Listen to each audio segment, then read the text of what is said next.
Hello PUBG Esports fans! The finale of 2021 PUBG Esports, PUBG Global Championship 2021 is here. 32 teams from 4 different regions, Europe, APAC, Asia, and Americas will have a fierce competition during PGC 2021. Starting with ranked decision from November 19th, 3 weeks of weekly series, grand survival, and the grand finals. A variety of matches await us. Let's take a look at how PGC 2021 works. First, it's the weekly survival. Weekly survival will run with winner-winner chicken dinner rule from Tuesday to Thursday with a total of 16 matches in 3 days. The team with the chicken dinner will proceed from the week's survival matches and advance to the weekly final. The 16 teams that advance to the weekly finals will play 10 weekend matches with the Super Rule. Each week's weekly winner will grab a ticket to the grand finals. Also, weekly final teams start again from the first match of next week's weekly survival. So, how will the bottom 16 teams join the survival? The first week's ranked decision matches with Super Rules will rank the teams from top to bottom. But starting from week 2, only the bottom 16 teams will compete to decide the next week's bottom 16 standings. Through 3 weeks of weekly series and depending on the results from the weekly finals, the teams advancing to the grand finals will be decided. 3 weekly finals winners and the top 9 teams during the 3 weekly finals will advance to the grand finals. Excluding the 12 teams that already advanced, the last 4 remaining spots for the grand finals will be decided through grand survival. In a single day, teams that grab the 4 chicken dinners will fill up the missing spots for the grand finals. The final 16 teams will go through a 15-match grand finals over 3 days. The team with the highest point total in the grand finals will be the PUBG Global Championship 2021 champion.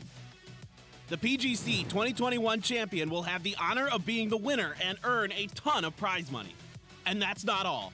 Your crowd-funded prize money will be added to the total prize pool depending on the team's placement. On top of that, we have special prizes for the teams and players who played astonishing matches during PGC 2021. So this is the format for PGC 2021. What do you think? We hope this resolves some of your questions. And now we are moments away from PGC 2021.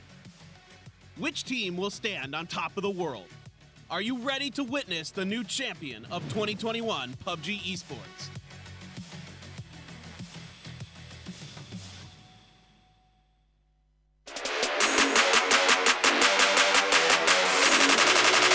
Count that big bang.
당신은 눈을 감고 게임을 하고 있습니다. 다 죽인다고. 이 게임이 끝날 거라고 생각하나?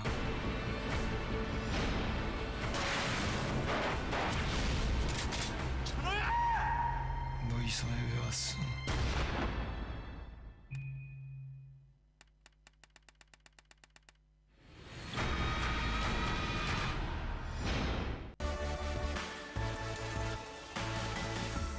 Название нашей команды Virtus.pro.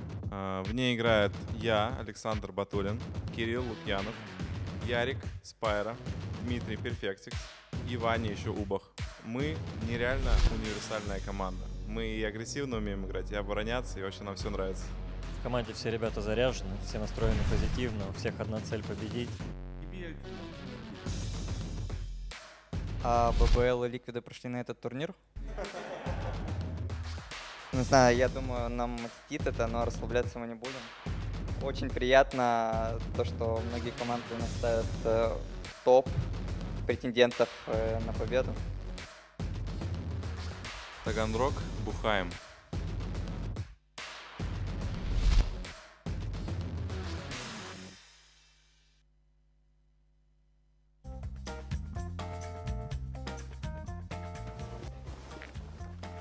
안녕하세요.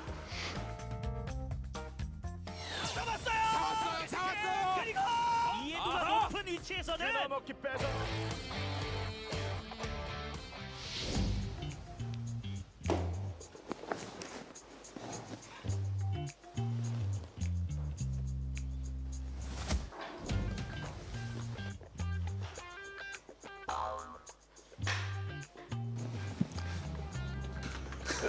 안녕하세요. Gas cans decided to avoid everything and just go to street. Do this on their own if they can. Keenan will go down. Sharp.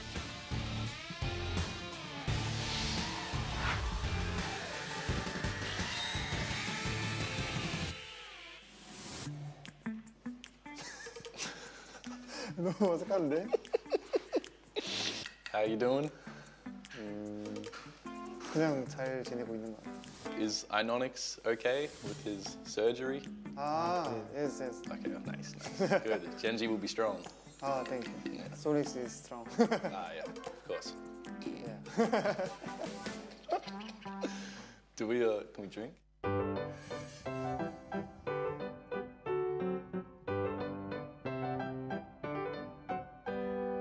Gangbu, like from Squid Game? Yeah, yeah. You like chicken? Yeah, Korean chicken is the best chicken. So should we just start eating? Yeah.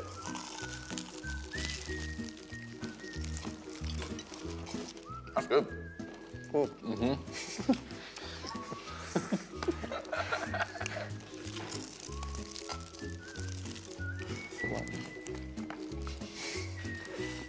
어색하다.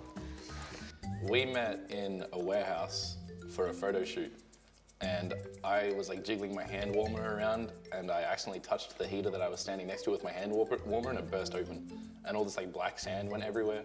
So I lost my hand warmer. I was kind of sad because it was really cold. And then PO gave me his hand warmer. 와, Yeah.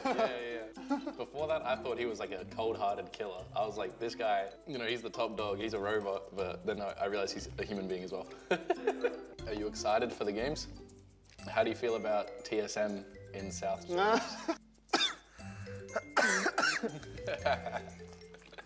젠지는 역시나 편하게 강남을 진입하고 있는 그런 상황이고요.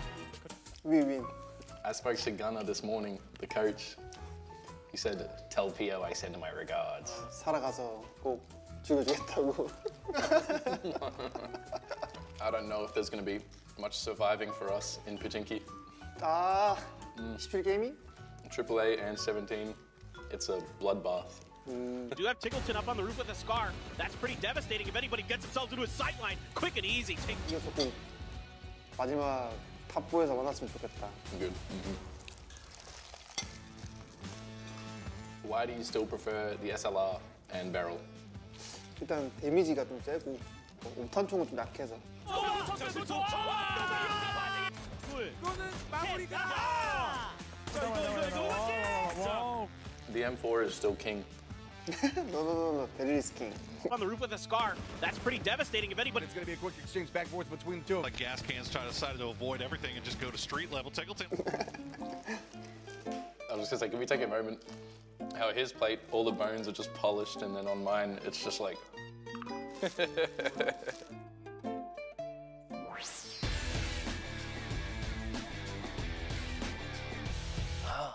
We are Gongbu. We are Gongbu. 일단 대회를 이겨야 되니까 이거라도 이기고 가야죠. 승리의 스타트를 할까?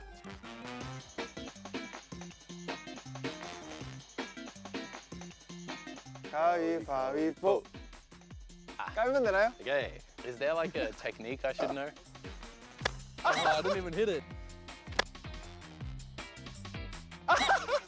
에이, 저는 못 치는데.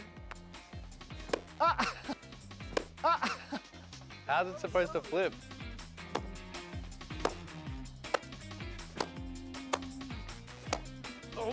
이거 맞죠 이거?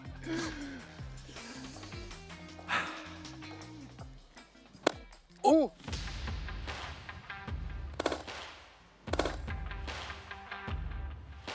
오! Oh. 오!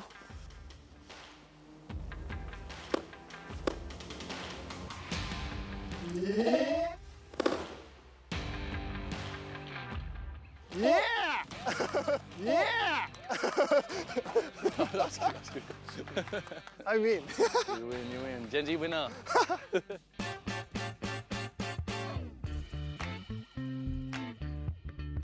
I will be, what's his name from Squid Game? Dokso.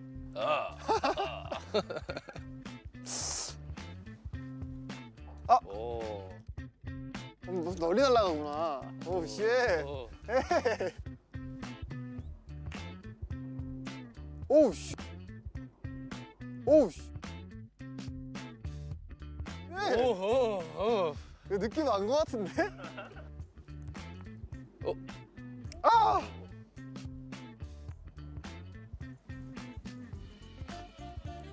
아! Sonics. 1-1, baby.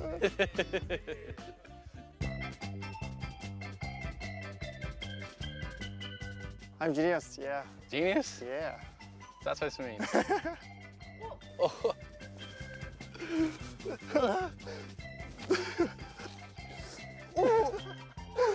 야, 잘하는데? Thank you. 감사합니다. He's dead. 2019년도 때는 대회를 안 나왔었는데 그 당시에는 뭐 어떤 걸 하고 있었던지. I was at PGC 2019, but in the crowd. 그 젠지가 우승할 거라고 생각했는지. Actually, yes. For my Pick'ems challenge, before the tournament even started, I picked them and only them, and I got it right. 오, thank you. In 2020, we won PGIS. What was Genji doing? 사실 진짜 5주차 우승할 때까지만 해도 와, 이거 진짜 최종 우승 할 수 있겠다 라고 생각했는데 6주차 때를 좀 많이 못하기도 했고 그 당시 소닉스가 진짜 너무 말도 안 되게 잘했던 것 같아요. Genji, I remember after the first day, I saw Genji on the leaderboard and I was like, that's impossible. What settings does your team play with on stage? 사실 진짜 기본적으로 all 매우 낮음, all very low, Low? and Yeah. Okay. very simple. 약간 특별한 건 딱히 없어가지고. Oh shit.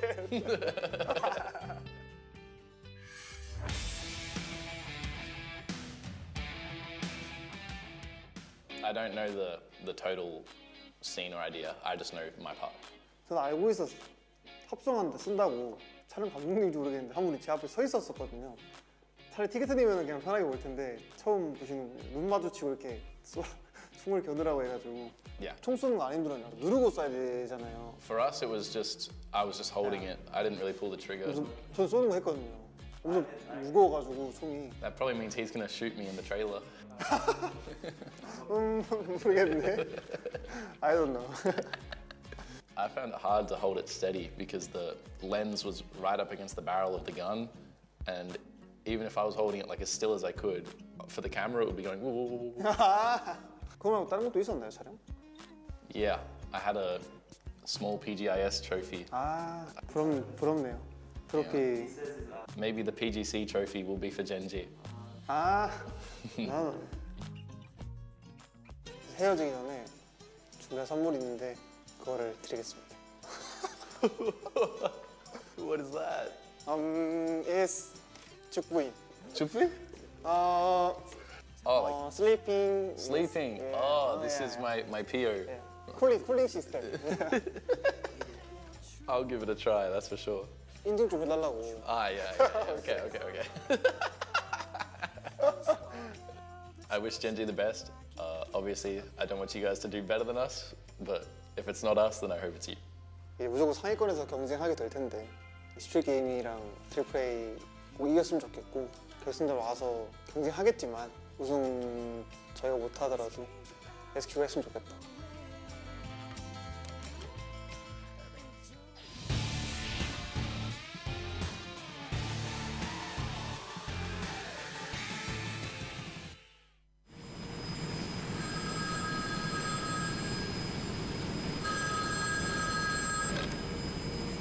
조나영 씨, 당신은 눈을 감고 게임을 하고 있습니다.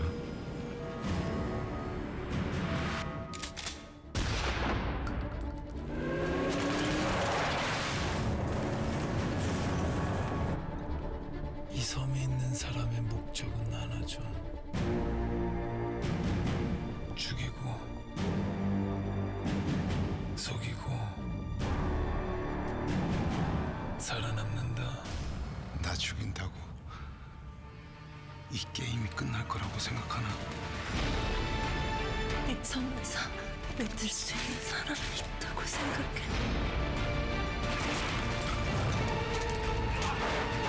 다 끝났다. 너 이 섬에 왜 왔어?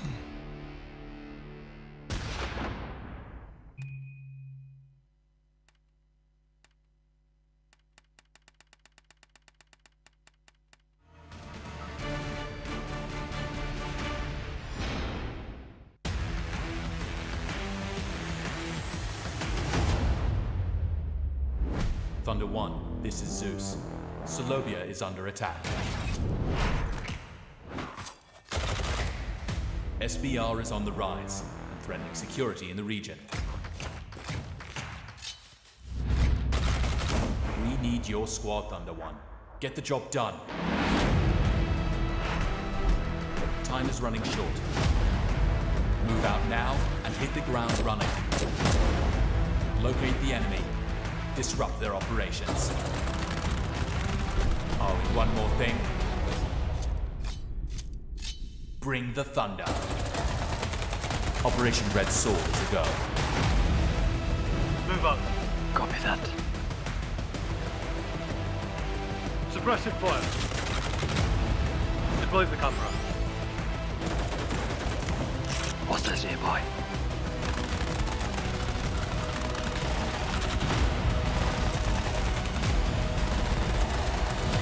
I hear something. They're on to us.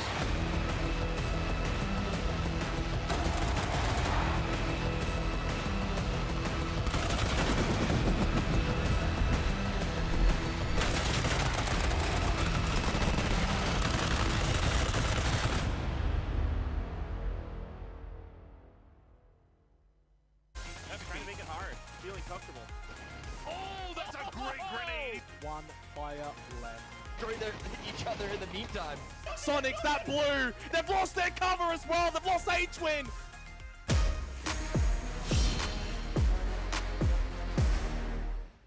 What's up, PUBG Esports fans? Are you having a blast with PGC 2021? 16 teams that will be competing in the weekly finals have been finalized in the weekly survival that took place for the past 3 days.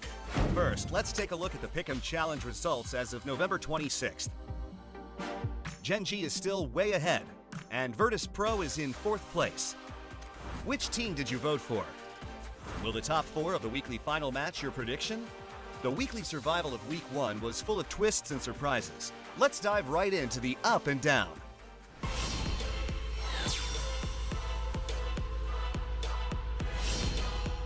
First is Gen G. Genji secured a spot in the weekly finals after getting a chicken dinner in match 2 of day 1. Even though they started far away from the circle, they showed exceptional performance and won a chicken dinner.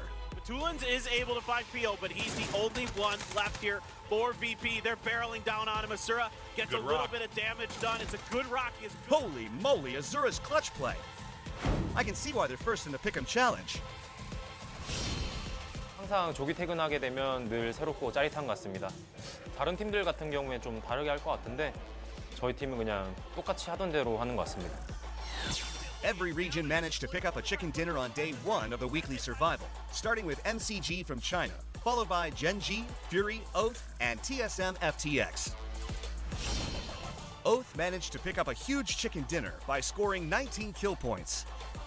Their clever decision to go for the center of the circle and play aggressively to wipe out teams on the high grounds really stood out.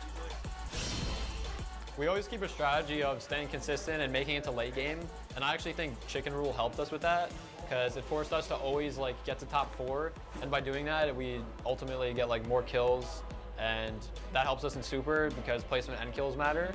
So I think the formats kind of go hand in hand with that, but we adapt to anything that comes at us, and that's what makes us so good. On one side, Danawa Esports and Virtus Pro continued the battle for their loot spot. In match 1 of day 2, Virtus Pro, aka the King of Power Grid, was able to secure a chicken dinner in Miramar and set up a rank in the Pick'em Challenge standings as well. Thanks to Virtus Pro, Danawa Esports also got a chance to qualify. They got off to a good start looting the apartments alone. They quickly read the game and used an inside fighting technique and placed Salute, the team's ace, at the front to pick up a chicken dinner.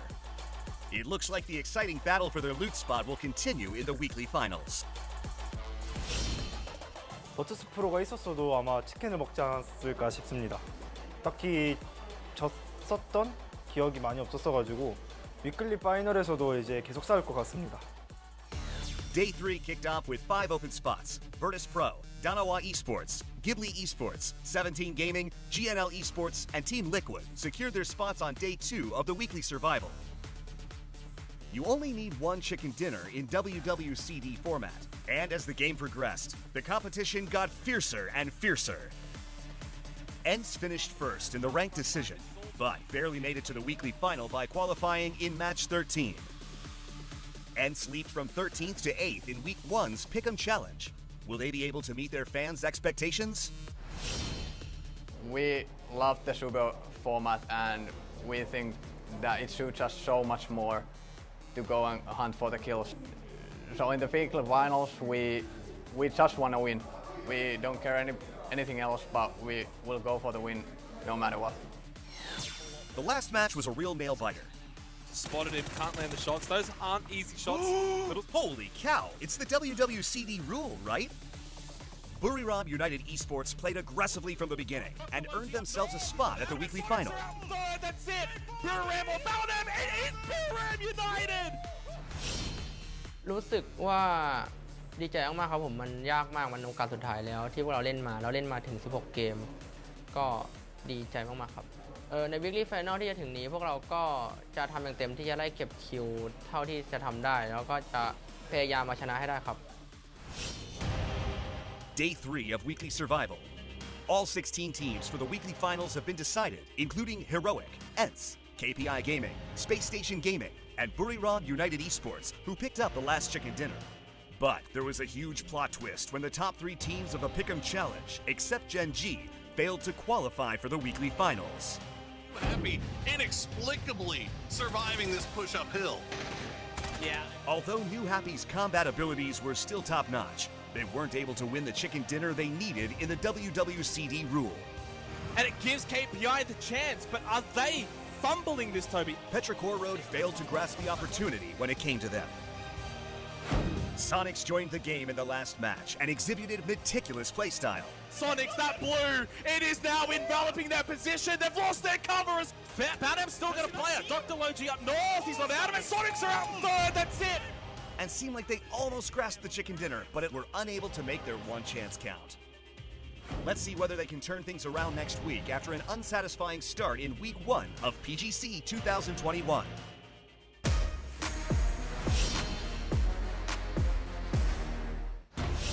Week One's Pick'em Challenge, where you predict the top 4 teams of the weekly finals, ends on Saturday at 6 p.m. Korean Standard Time, just before the weekly finals start. Don't be too disappointed if your pick for Week 1 wasn't successful, because Week 2 is starting soon. The rules are the same as Week 1, so if you guess the top 4 teams of the weekly final correctly, you win 187,500 EP. Also, don't miss out on a weekly Kill Point MVP event, where you can win 150,000 EP just by guessing the team with the most kills. Week 2's Pick'em Challenge resets on November 27th at 6 p.m. Korean Standard Time and ends on December 4th at 6 p.m. Korean Standard Time. So, make sure to pick your teams if you haven't done so yet. The weekly PGC is packed with information you need for each week's Pick'em Challenge. We'll be back next week to give you an update. See you then.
Ну, я думаю, это одно, из-за чего я играю, можно сказать, в эту игру. Это встреча игроков с разных регионов, стран, континентов. Это круто. Ты общаешься в real life. 첫 글로벌 대회를 나와봤는데 확실히 생각보다 좀 떨리고 재밌는 것 같아요.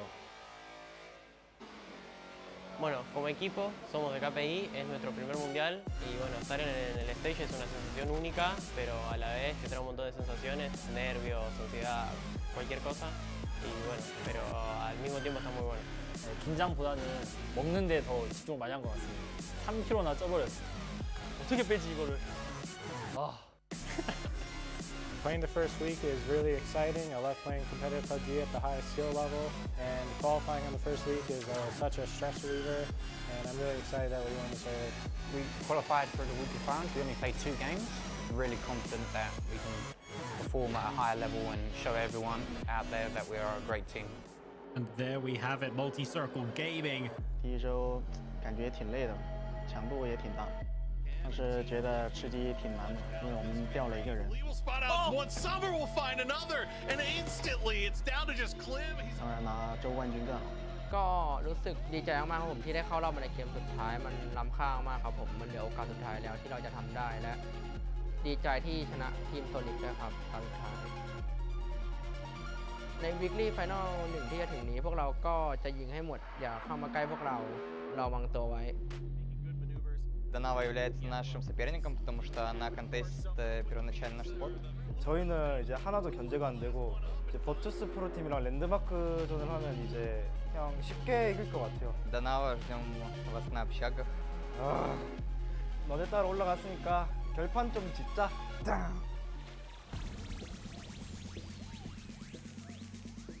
Our goal this finals is to rip up the competition, show the world that we definitely deserve to be here, and hopefully get that top 3 position.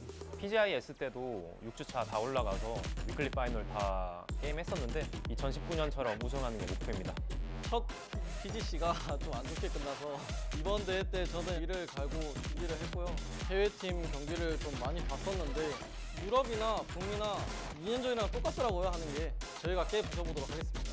The Asia region is really strong mechanically, but the EMEA region is also strong, so we're going to show them that we can beat them. This is our region to win. Good morning, good evening, good afternoon, wherever you're watching around the world. Welcome back. It is time now for our weekly final to get underway.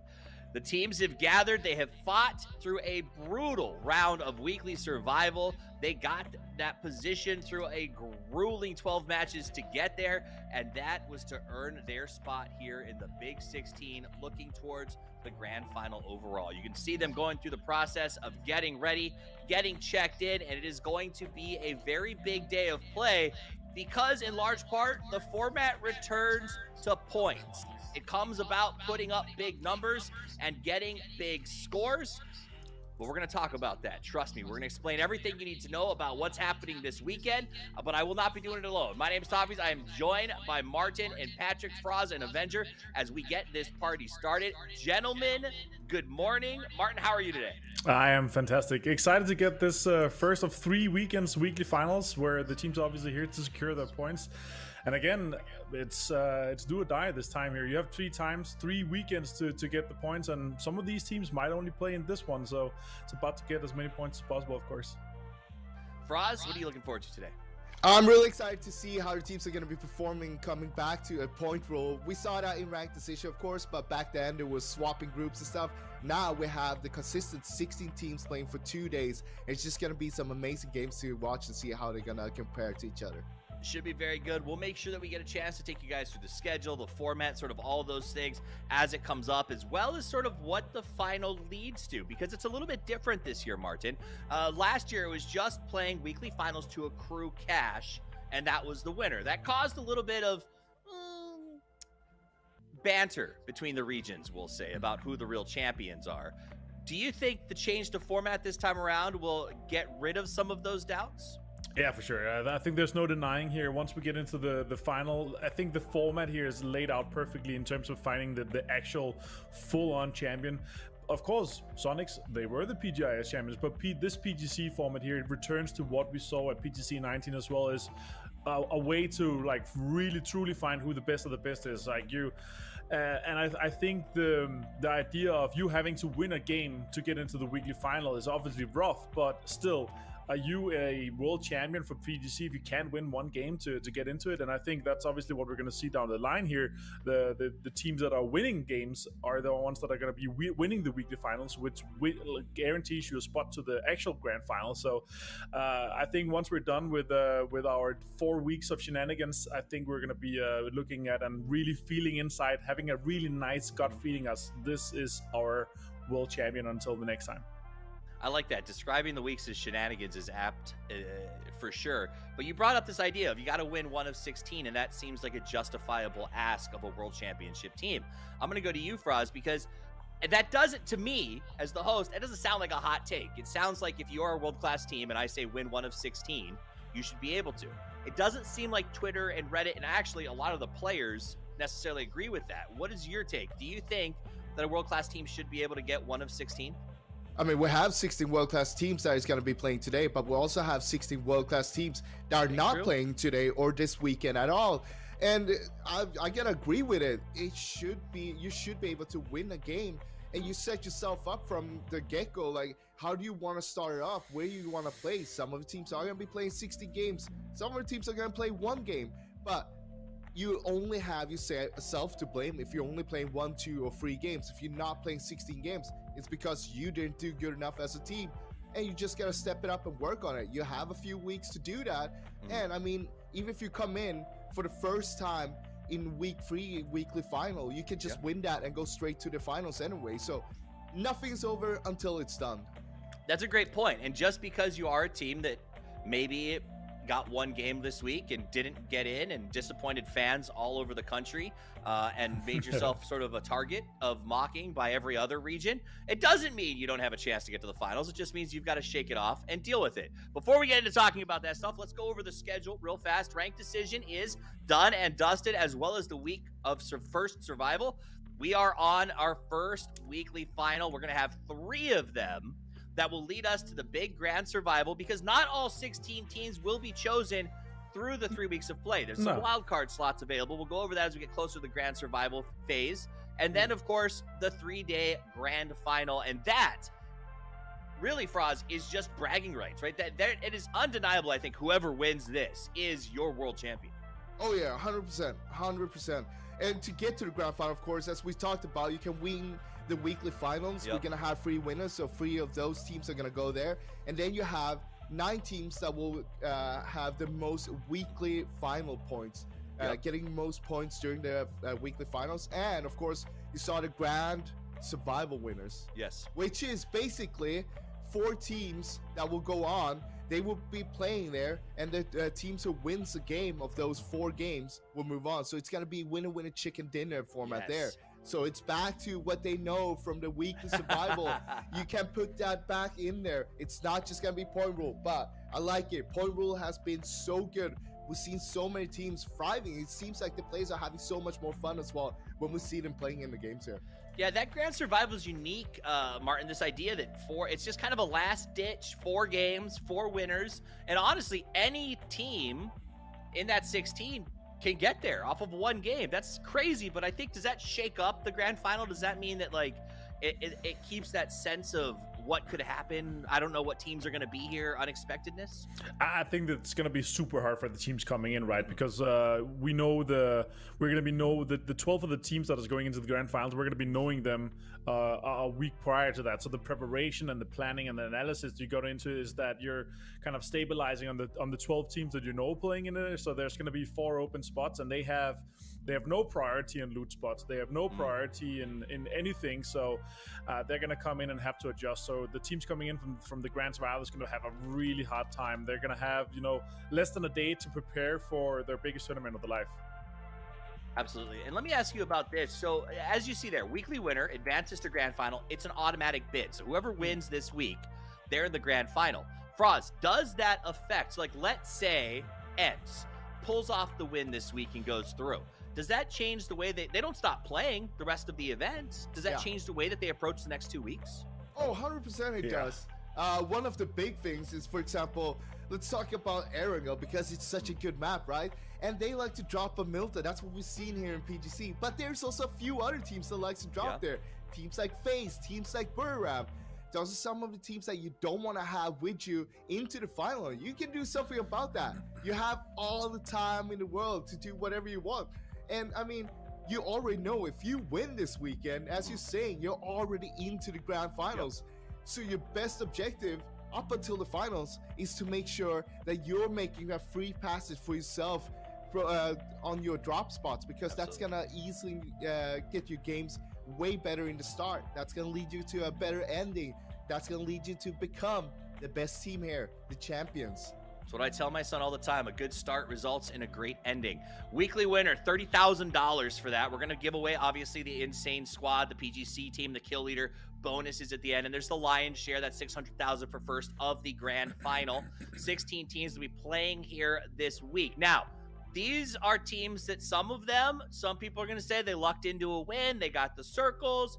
Is there a stress on week one, Martin? If you're one of those teams that people say, you caught it. We'll say KPI. Let's touch that for a second.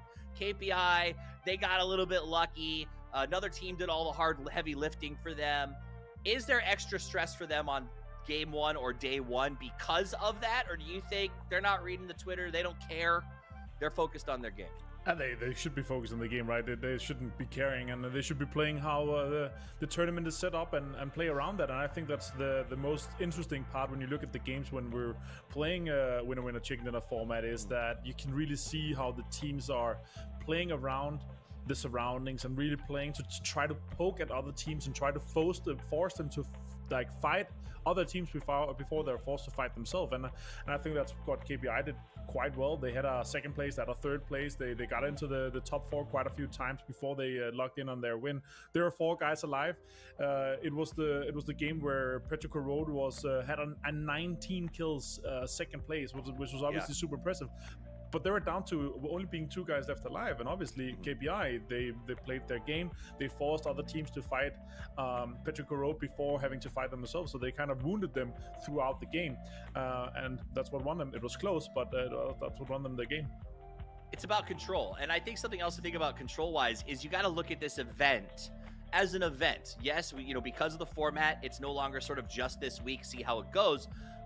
There is a question of, do teams have to perform better here on week one for us? Because as we brought up earlier, teams that qualify, teams that have huge point leads in the first week or two, they're going to start maybe getting a little crazy, maybe really causing trouble or pushing people out of drops. So is there an extra stress if you know, and let's be honest, if you're a middle team that's going to struggle to win this versus a favorite, do those middle teams have to have a different mentality coming into today instead of just, we're going to accrue middle points, we're going to keep sort of stacking our games or average points per game? Does that make sense? I think the most important thing for any team right now in this situation when they're playing here is to play their own game and just keep on playing that. Because what we've seen so far, of course, you can say we play the rank decision, we play the weekly survival, they garner a touch of feeling of what the other teams want to do and how they're playing the game. But that's not completely true. Even though we played point rule, which is the closest thing in rank decision compared to what we're playing here now this week, and it's still completely different since you had the rotating lobbies back then, and now you have the same lobbies. So I feel like in the start here, what you want to do is you want to play your own game. If you play passive, you want to keep on playing passive. If you're aggressive, you want to keep on playing aggressive in the start. And then after a few games, that's when you start figuring out the other teams. That's when you start figuring out how should we start playing the game. Should we adapt in any way to make sure that we're going to be on the top, to be on the front and leading the charge here against all the other ones. So Martin, let me ask you, I know that you know the players very well. I think you still play with them pretty regularly. I want to talk about the change. We are back to a points format. We've been in Most Chicken for a year at this point, and it's been a very different game, a different meta for a lot of these teams. Do you think there was enough time from the end of the PCS series to here where players feel comfortable adjusting? Did most of them not really change anything? What did that look like as we prepped for PGC? So coming into the whole thing, obviously they still had the knowledge of winner chicken dinner is still going to be a thing. So the focus is still both, but you still remember, like, coming into the games, you still remember how it's going to be and how points are slightly more are changed. So I think the most thing is that it doesn't hurt you as much mentally when you have those second, third, fourth places with a lot of kills, and it goes more into, all right, guys, we couldn't get more out of this. We got as much as out we could of it, and good job. Rather than, guys, we gotta go again. We didn't make it, even though you have a third place with 15 kills. So I think it's more about the mindset and the changes that you come into this, that you're kind of celebrating and still having a good momentum going into it with a decent game. Because some games you just can't win. Like, it just comes down to, you did everything you could from your initial drop to your loot spot to where you rotated in, and you were forced to fight some teams that delayed you getting into the circle, and there was just a team that finished their fights earlier or had a better position from the start, and you were just unable to win. One of them is this one here, Sonics, right? They were forced to use so many smokes. They were kind of backs against the wall, and Buriram just had such a good position in the circle, and they took a lot more space, and they had a few more cars. They put on more pressure, and Sonics they weren't able to get that win because they used all the utility. And yeah, so I think to kind of end up on that is that I think coming into the weekend series, celebrating the small victories and keeping the momentum of high kill games and a decent placement, rather than being sad over that you got a second or third place and you were really close to qualifying to the weekly final. Yeah, it seems like a team like Buriram would be relatively happy with, their style of play seems more aggressive. They seem to rack up kills for us. And so the danger for them is the weekly survival. It seems like they're going to be stoked coming into a points system in the weekly final.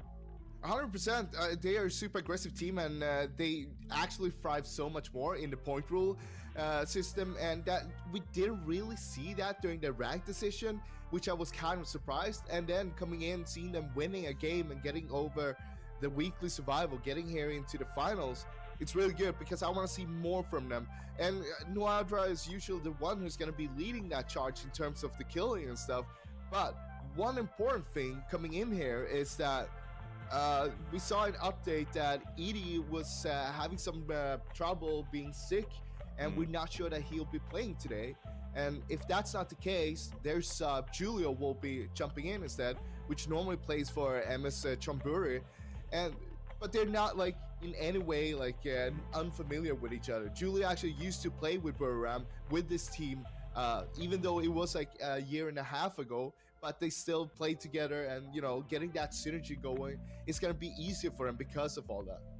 So we're going to come back because I do want to talk about Buriram because they do have a very unique challenge today, and that they will likely have a sub. Looking at this head-to-head real quick, Martin, it's PO versus Batulin. This would inarguably two of the top leaders, captains, however you want to say it, in the world right now. A very large difference in stats. Is this simply because Batu has been invested in fighting for drops for the last 2 weeks, or is this reflective of sort of the style of play and leadership of these two players? I think it's more to the play style for sure.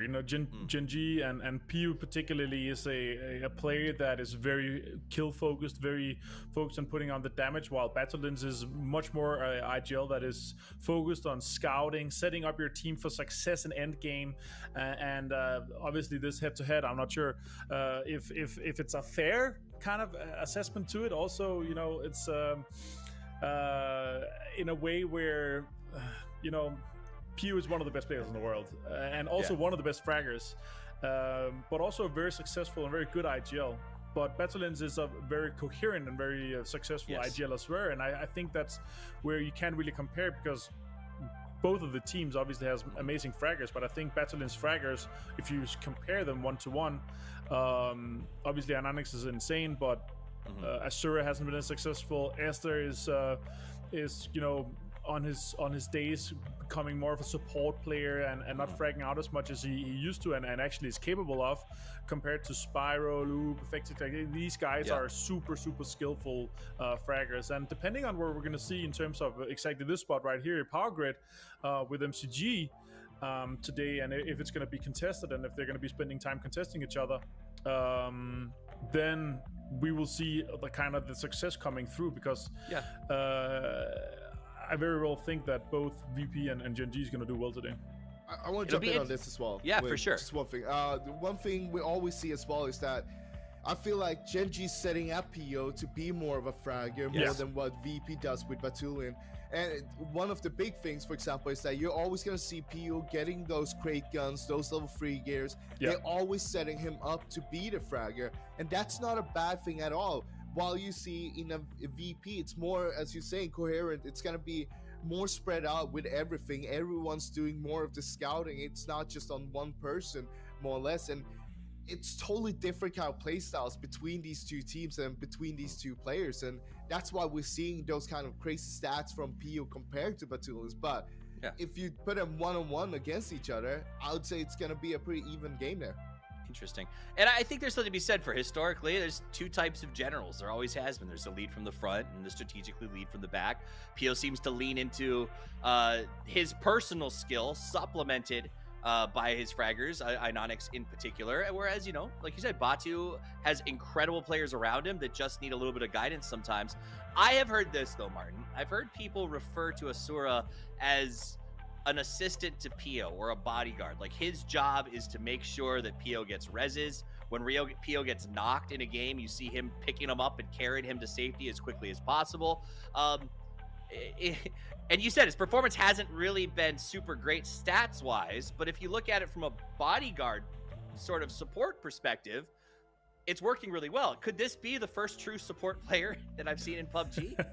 I think it's very much, you know, kind of keeping the reins on a lion, kind of pouncing forward, right? Because Pio is a guy that probably has the biggest W key on a keyboard. Like, every single button is W key, right? Like, everything is about going forward, pressuring, putting pressure, getting position, taking more ground, and killing more players, obviously, securing more points, especially here in points rule. And I think with Azure, maybe, you know, being able to calm a little bit and saying, maybe not now, wait a little bit, let's wait for the right time, and being there for sometimes the rest, sometimes the support, but also, you know, kind of baiting for him, setting him up for success in a way where he can take those angles, be out there and put pressure on some of the players that would then force a fight where Pio is in an advantage position further in front. So let's take a look at the pick'ems. Gen G selected unshockingly with a massive percentage. I mean, this feels, and this is what I'm getting from all the videos that we've been watching, the support content, the players themselves, is sort of the vibe. Froz, I'm starting to feel like everyone's looking at Gen G as this is their year. Like, this is Pio's perhaps last stand, his big moment, his chance to become a legend, and who knows what happens after that.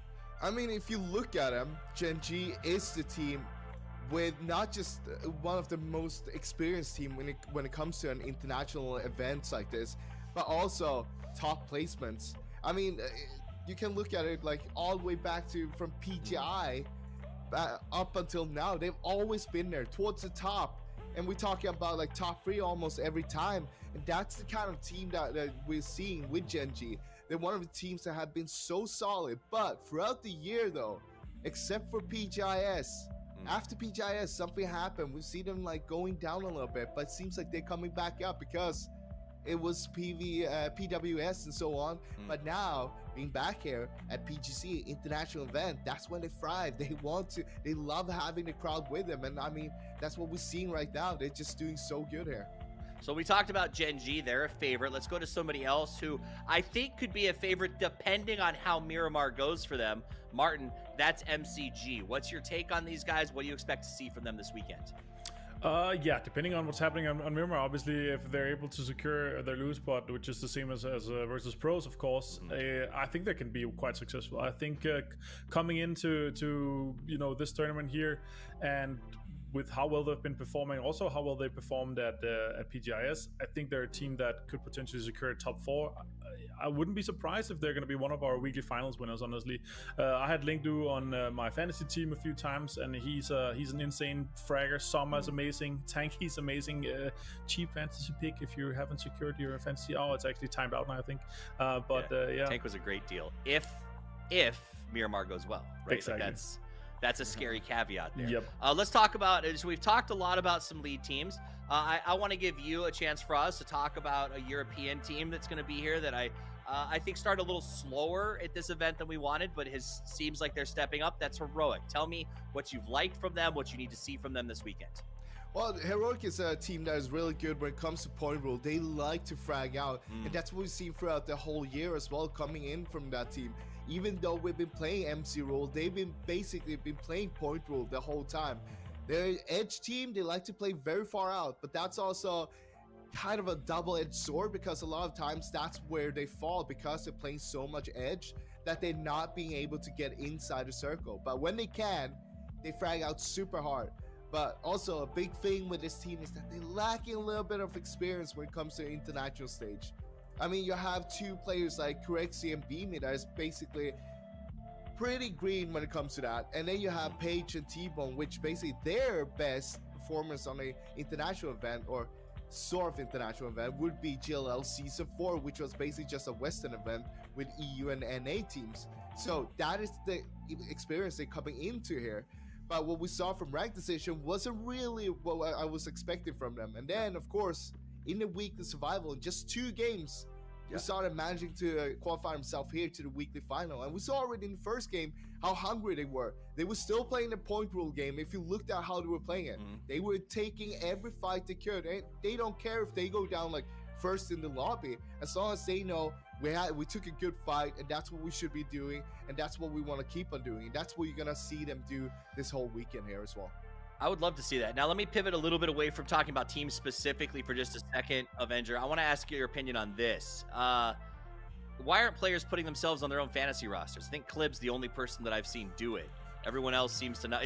I mean, that's like me asking you what your goal is, and you say not winning. Like, it's just shocking to me to not see players put themselves on their own teams. I think it's down to they think they're too expensive or too cheap themselves. And I actually asked Tixu the same. I was like, why don't have you like put yourself in your own fantasy team? Like you're the fragger, you're ADF. I'm like, no, Rustan, good pick. And he's like one of the most expensive picks. I was like, Rustan, frag out. And I'm sure like in a situation where it doesn't come down to it in game, but like obviously you have we haven't seen all of the players' fantasy roster. Not all of the players have picked it, right? But a fair share amount of players is not putting themselves on the roster. And I think it's like they're also being reasonable. Like that's too expensive. I don't want to pay 40,000 for myself, 30,000 for myself. I want to take this guy. He's 20,000. He's nearly as good as me, you know. So they're also being reasonable with cost versus efficiency. Yeah.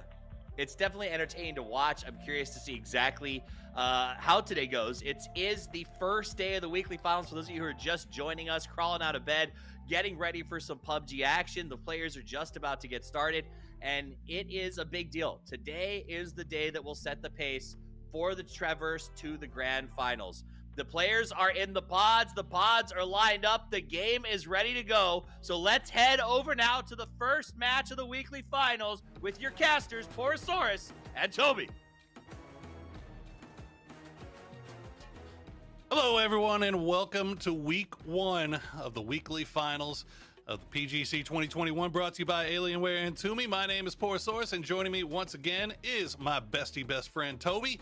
And we are ready to go, man. This is we've been waiting all year for this, haven't we? We sure have. Not only us, the players too, and the fans. I'm sure everyone want a piece of the pie. And if you want to make it to the weekly finals, well, here is your start.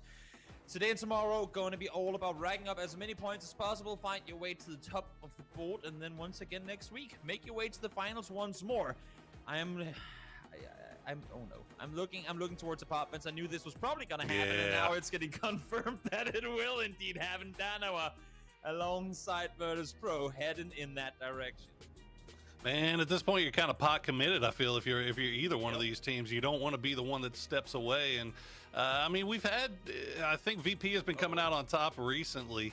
But it's been 50-50. I feel like the whole time. I mean, I could be wrong on that. It's been a while since I've gone back and checked this. Well, there's been a lot of oh, well, that's not a good way to start it, is it? That's a tree. No loot up there. So loot. Fortunately, the ankle ain't quite there, so he can't find a magician. Maybe there's a way for him to crawl to safety, but Perfectix, that is not the way you start a hot drop, buddy.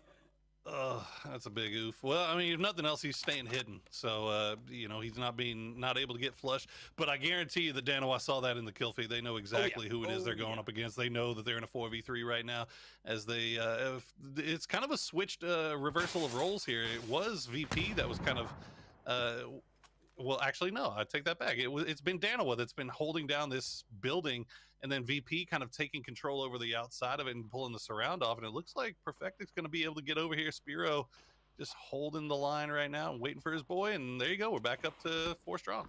Actually gets to, as I say that, okay, does manage to get his way inside. Let's go, carry feature. Fortunately, does manage to bring his mate inside. And I guess, at least for now, Virtus Pro gets to live with the scare, or at least Perfectix does. But I'm starting to wonder, Paul, what will it take for these two teams not to do this. Because the way that I'm seeing this go down with how Danawa has managed to wipe the boat with Virtus Pro within a couple of seconds and VP managing to do the same against Danawa, I don't see a scenario where as long as these two teams are in the same lobby on the Wrangle, they will stop doing this. Well, I mean, at least at this point, salute. I mean, he's getting used to it. 60 BPM on his heart rate. The man's cold as ice. They just kind of let. The thing is, I feel like both of these teams feel like they've got the perfect solution for the situation, right? Danawa, they really like doing this. Drop one building, have everybody just kind of hold the fort, and they're willing to wait. They can take all the time that they need. Now, the problem is, though, is that Virtus Pro, I mean, they get time to go and loot around. Danawa's in this position where they need to catch Virtus Pro slipping, and so far, Virtus Pro, they haven't slipped up too much. No, it's a battle of patience, and to me, one of the bigger issues with this is that while this has been going on, of course, in the beginning of the tournament, we saw Ghibli and BBL fight for Rozhok. Now that Ghibli has been given kind of the city, BBL backing out, they have spread out east as well. So the few vehicle spawns that you would normally have in and around apartments, those are all being grabbed by Ghibli around them. So even though you could say, okay, but at least when they win this, they can leave easily. We've seen these teams die more to blue than to each other at some points because they're so incredibly stubborn with taking control of these buildings. Like right now, if you're Virtus Pro and you see this new circle, I'd be looking for vehicles. I'd say, great. I mean, if we just have 1 or 2 people kind of isolate them inside that building, one of you go look for cars in the meantime. But because Ghibli are now starting to spread out east and not having to pay a price to do so, that is all of a sudden out of the books too. And you got to take into consideration as well that Ghibli is a very smart team, a very experienced team, and you know damn well that they know that this hot drop is going on over here. So we could see a bury round type situation where Ghibli just positions themselves to feast off of whatever comes out of this. We'll have to keep an eye on it, see where Ghibli decides to go. They do have the vehicles; they are on the move right now. As you see, Lou just working the hillside, waiting to see if any of the Danawa boys come out the back door. But Danawa tower defense all day long right now. Yep. Sitting tight, they're waiting it out, and one thing's for sure, they're going to be very limited in the whole looting game. We've seen it before. We can see here a med kit and 10 bandages for Batulins. Probably won't be finding much more until this skirmish comes to an end. And the thing is, I mean, no one's moving. No one wants to make that play. In the meantime, everyone gets real estate, of course. Ghibli now making their transition around the apartments area. They don't want a piece of that pie, understandably so. And then everyone else has really already made their way down on the southern side towards the farm area. And we're heading into an area, Poro, where there really ain't that much real estate up for grabs. I mean, of course, VP like to come in late. They probably don't worry too much about it. For a team like Danawa, if they make it through, I'm not sure whether they'd be setting up shop. Yeah, this is one of those weird angle circles where the prime spots, I mean, there's not too many of them, and they get taken very, very early. I mean, you can see Multi-Circle Gaming, GNL already in a good spot there. Ghibli now creeping down to Death Road. You got KPI and SSG still kind of mixing it up around farm, trading shots back and forth, while this thing is still taking its time to play out. And it's weird too, because it's right on the edge of the circle, and as you said, no vehicles are going to be around, so they can even then they can say, okay, well, no vehicles might be present, but we can still walk it in if we need to, walk it up the hill. Obviously, it's not going to be an ideal situation, but they can afford to really take their time on this. Exactly. We saw just now, thanks to the observers, that there is one spawn inside the J compound, and with the observers panning over here, I'm assuming this is because the career cast is talking about the exact same thing. There really aren't any vehicle spawns here. Take a look at it. We even saw one of the 17 gaming players come wrapping out from the school area, meaning that they would have taken the hard spawn down in that direction. So there are no cars here. Again, as you said, this circle is like they're right on the brink now. So should they get a fortunate northwest hard shift, and should this game end in or around Potato, they could be lucky to get to play this whole game on foot. But even with that, I mean, it's so odd to me seeing teams of this caliber, and that's where I, as an analyst, get scratch my head sometimes, because I know that you want your loot spot and you've coordinated certain things out from where you want to play from, but is there really that much value to a loot spot with the way that the loot is and everything else? I just feel like there's so many viable spots, especially on a Wrangle, Miramar even more so, that I personally, I don't see the value in doing this whatsoever, especially not with a 10-game finals. I see it for the sake of entertainment and whatnot and stubbornness, but between two very wise teams, I do not see the value of doing this. Yeah, this was the other thing I was kind of keeping my eye on down here on Military Island. Gen G looted up in Novo while Fury was looting up in their normal spot in Military Base, but Gen G has since kind of posted up on the southern part of this eastern bridge, and they are waiting for Fury to make the run here. This could be bad news for the Fury boys if they are at all undisciplined in how they rotate in. You can see they're stopping, they're looking around, but Gen G not taking any shots, not revealing anything right now. This is a beautifully sprung trap if they can pull it off. Very wisely set up here. They are split with Anonix up on the hilltop, of course. So they should saw it come something. to a close quarter, yeah, they must have. They're backing off now. I was gonna say, should it come to a close quarter fight, maybe they're gonna be forced to make a run for it, but nope, it's gonna happen early in that. Fury don't want a piece of it, and I like that play from them. The spider senses were tingling, and they get to back off. It's smart to play on there. Might have been Flood spotting someone. Yep, now at least the shot's fired, so now the information has come across that Anonix is shooting from somewhere. Not sure if you can hear the suppressed SLR from that distance, but there should only be so many places they can see you when you're standing behind a house down there. I mean, that is, you can't stress enough how good of a play, just good play that is from Fury. For being their first time in a big international lobby, that is a extremely disciplined play. They stopped down and they looked over everything. They spotted a car. That's the only thing I can think of. They spotted a car that was out of place, and they said, somebody's here. Somebody's camping this. Let's not just send it. Let's pull back, see what we can see. And that is beautiful, beautiful work from Fury right off the bat. We'll see if how they end up getting in. Is Batula's just dipped out. Okay. He's going for a car. Should we tell him? I mean, yeah. Tell him that there isn't one.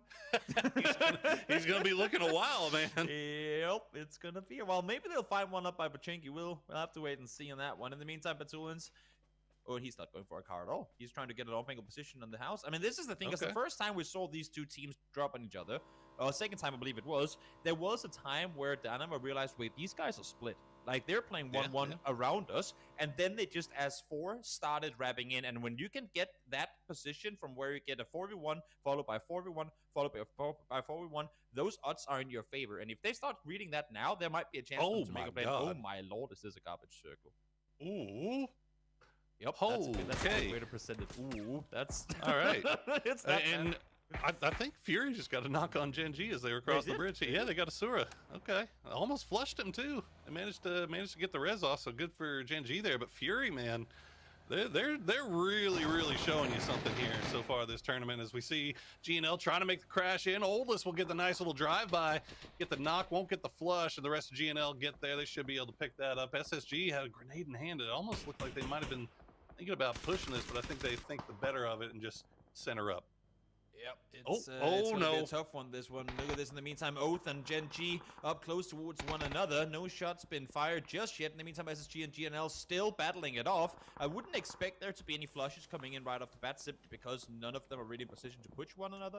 Rest should be coming through here. Keenan, and now James actually from down towards Sharkfin, able to find Esther. He was looking up for Oath, left himself exposed to Liquid, and they're gonna penalize.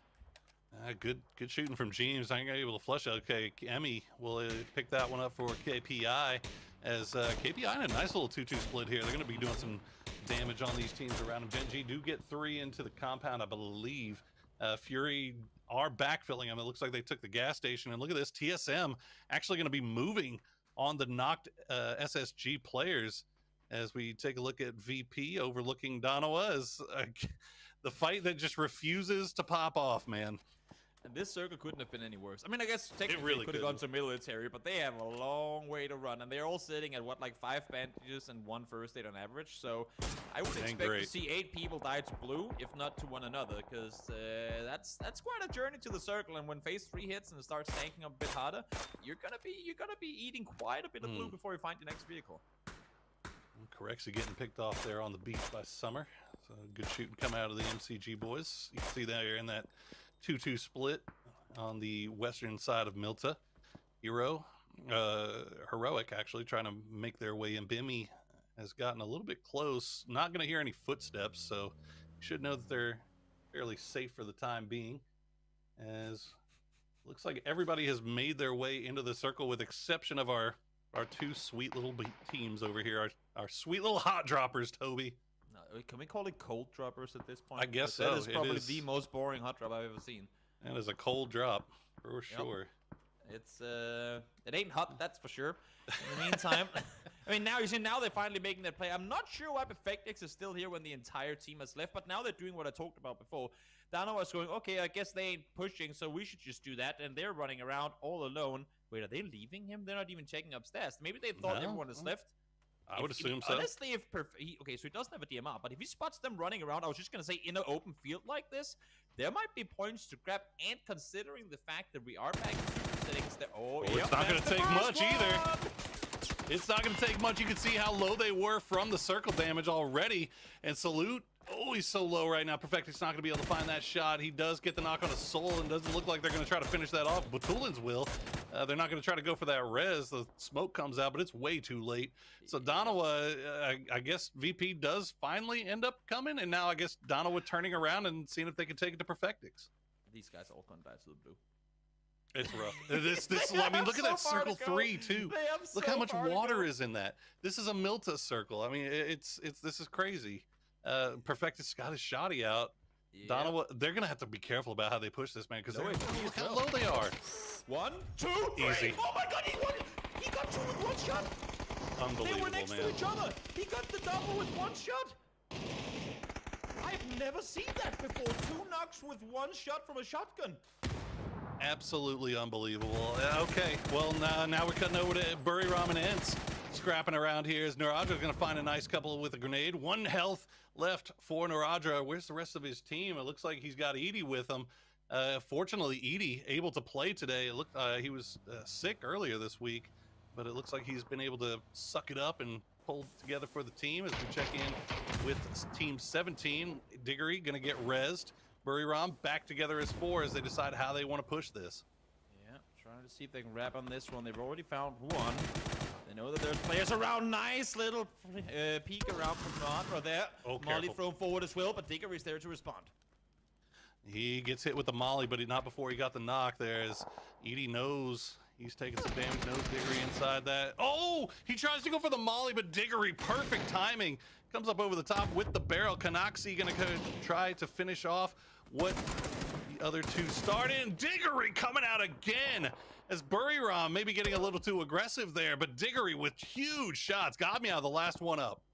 Yep, trying to keep the ends banner waving high, and he's succeeding in doing so, at least for now. They are still on the far east edge of the circle. Headshot comes through. Got me out, trying to get a little bit of revenge on in, but it's a little too late. I think at this point, having lost all of his teammates, couldn't do a whole lot to help from over the top. And now James, not really in a position to get a proper third party in, but does know, of course, there's stuff going on in that direction. So should the circle go anywhere more east, there might be an opportunity for Liquid to make a play down towards Monkey Compound. This is a heck of a rotation from Liquid. They keep all 4 alive. Remember, they were on Shark Fin. They rotate all the way up here to the logging camp, keeping 4 alive. They got a 2-2 split on the northeastern side. They're able to third party down on the God Meow and Ents fight. And it looks like God Meow knows that he's got some company right above him. As taking a look off into the distance, looks like the 3 remaining, is it? I'm not sure if VP got the res onto. No, Perfectus is down. Yeah, he's done. Okay, so VP still have 3 up, but they're pushing into Farm. You can see just on the top left of your screen, and Farm is very occupied right now. SSG still have 3 up. TSM's in there. GNL 4 deep in the compound. KPI just off to the south. Oath have complete control over there. Corner, and there you go. The shift going to cut over to Milta, and look at the split from MCG, Toby. I was just going to say, I mean, the fact that they've maintained it through the previous circle was pretty ballsy. If they do anything but get grouped up now, I'd be incredibly surprised. You can see this. 15 bandits. The Soul Spiro has to work with Lou in the meantime, forced to make a run. No. He's coming up right... He's coming up right behind TSM. That nade could be absolute money. They're going, where the hell does that nade come from? It's right in between them. Purdy goes down instantly, but fortunately, Luke is there to respond. They were not expecting that. Lou running all the way from apartments to here just to get shut down short of the circle. TSM and getting third party, just getting surprised by teams shooting at them for no reason from the blue. Name a more iconic duo. As well, they will get that res up, and they'll get it in plenty of time because they've got to move. They are still outside of circle. You can see on your mini map down there, SSG is going to have to move as well. GNL going to hold the fort most likely until the last possible second. KPI already sent it, and they managed to get 3 into the dip, but it's not a very great place here. As you can see, Oath just sending shots down their way. Yeah, it's this position I would say doesn't work that well when you still have teams on that southern side down in the Oath compound. It's going to leave you too exposed. You can't make a play up towards the yellows above. You can't really try and make an aggro push across the field either. Let's see now, TM7. I would assume to see them take the rock just over here, but they have a team on the east side as well. But Twitch does manage to make its way on in, and again, we are in point rule, so these kills are incredibly important. 1 HP for the in-game leader, gets spotted by Roth in the end, and that's going to be Virtus Pro out in 14. I mean, 5 kills kills off the hot drop. I mean, in this format, you can't really complain too much. I mean, I guess you would have liked to have it figured out and settled a little bit earlier so you can fight in the late game, but you know, you take your 5 kills and move on with it. As we check in with Oath taking shots over towards SSG. 2 up still for SSG, but they are in a bad way as they've got places to be, and there's just nothing but teams in front of them. Couldn't find their way out. Let's go, both boys. Yeah, Sharpshot does manage to find one. Thought he was going to pull the trigger on that second one as well. Not gonna happen. He does get the flush on through and Tosi though. But there is a TSM ready and waiting, and GNL, while taking fire from TSM, should have their scopes. Yep, looking over in the direction there as well. Korn is going to be the one to find Roth. Penta might steal it. No, actually, Snake is from down south. Is going to be able to find an angle onto that one. And now just one left remaining. Sharpshot will go down to Snakers too. So Space Station Gaming out in 13th. Wanted to make the move out from farm, but simply too little too late for them to make that play. It was always going to be a rough rotation from them out there, as they did manage to get 3 kills, so not going out with nothing, which is about as good as you could hope for. Here's Purdy going to find a nice little angle onto Heaven, gets that knock and flush immediately, takes some shots back over towards Oath as well. GNL Korn's now down. Americano going to try to save this here for GNL, but he is under big pressure from both sides. Didn't expect Oath to make that wrap around the west side. Maybe thought they were going to push further in towards the city itself. Now they might actually opt to do that. I mean, if you're KPI right now and you're seeing Oath make a play on the west side, that is you getting back into your cars and going towards the city itself, because you have a good opportunity to get some real decent real estate in there. Instead, they seem to want to stick around. And 17 now from the north side want to go west. They find Alo from inside the car, but now they're forced down behind the tree. That's a big push from 17. They've been hanging out on that north side. They've been watching all this take place. They knew exactly where TSM was. They come and they strike at the perfect time. TSM in a lot of trouble. They're going to go down just like that. 17 picks up 4 as Liquid will make their rotation into the far southeastern part of Milta. Looks like they'll be able to keep 3 up. Yeah, to make their way on through. Gopmeow is trying to see if you can find something there with a bit of a vehicle mishap, but they do make their way in. And I like the way that 17 played then. 2 on in the car, get the bait on in, and then let Lil Ghost and Shu make the play on over the hillside to get the next 2 players down. Very smart communication and a kind of aggro play on that one there. Taking out TSM in the transition. In the meantime, Shu will fall down to Snakers' Grota. 3rd kill, I believe, or at least knocked this time around for Snakers, trying to see if he can fight more for it. I've seen this Oath before. This is a scary version of Oath, man. They get up on there, they know that they have the advantage, and they just push into teams. They overpower teams, and right now it's coming pretty successful. I mean, they know their entire backside is clear. They have nothing to worry about, so they got time to take the fight here. As you can see, Lambu and Adder trying to make the run. That's ambitious. We headed here. There's some Eagle coming on by. Rempa does manage to get evenly down. So that's 1 eliminated. There's still quite a few to go, though. Tank does go down. 2 solid spray from Adam from across the street. They still have Rempa to deal with. Do they not see him in? There you go. Okay, never mind. They have him there.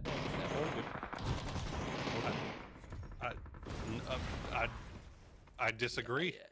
I don't think anything's good about it. No, but he Ghibli survived, so all good for them, right? It was just such a chaotic. It was so incredibly chaotic. The absolute send. I mean, I didn't even feel like they really even needed to do that, but okay. Ghibli stays alive. MCG is down, and Oath now pushing. Snakers will get spotted out on his flank. The smoke will come out from Bale to keep him alive at the time being. Shu down to next to no health. Soju as well, as Balefrost will just make the push, try to find him. Oh, Soju, he's got a grenade in hand. There you go. There you go. I love the way but he the gets nade Snickers. actually just exactly takes him out. I was gonna say I love the way that Balefrost was like applying constant pressure to try and make sure that the Snakers could get back up online. But unfortunately, that last throw there will be the downfall for Snakers. So Oath survived with 3 new circle. It's gonna pop. Where are we headed? Is gonna be city play, or are we going out of there? We're headed straight for the intersection. Okay, so the city teams will have to make a play on out, and for Ghibli, well, I mean, they're in a decent position now.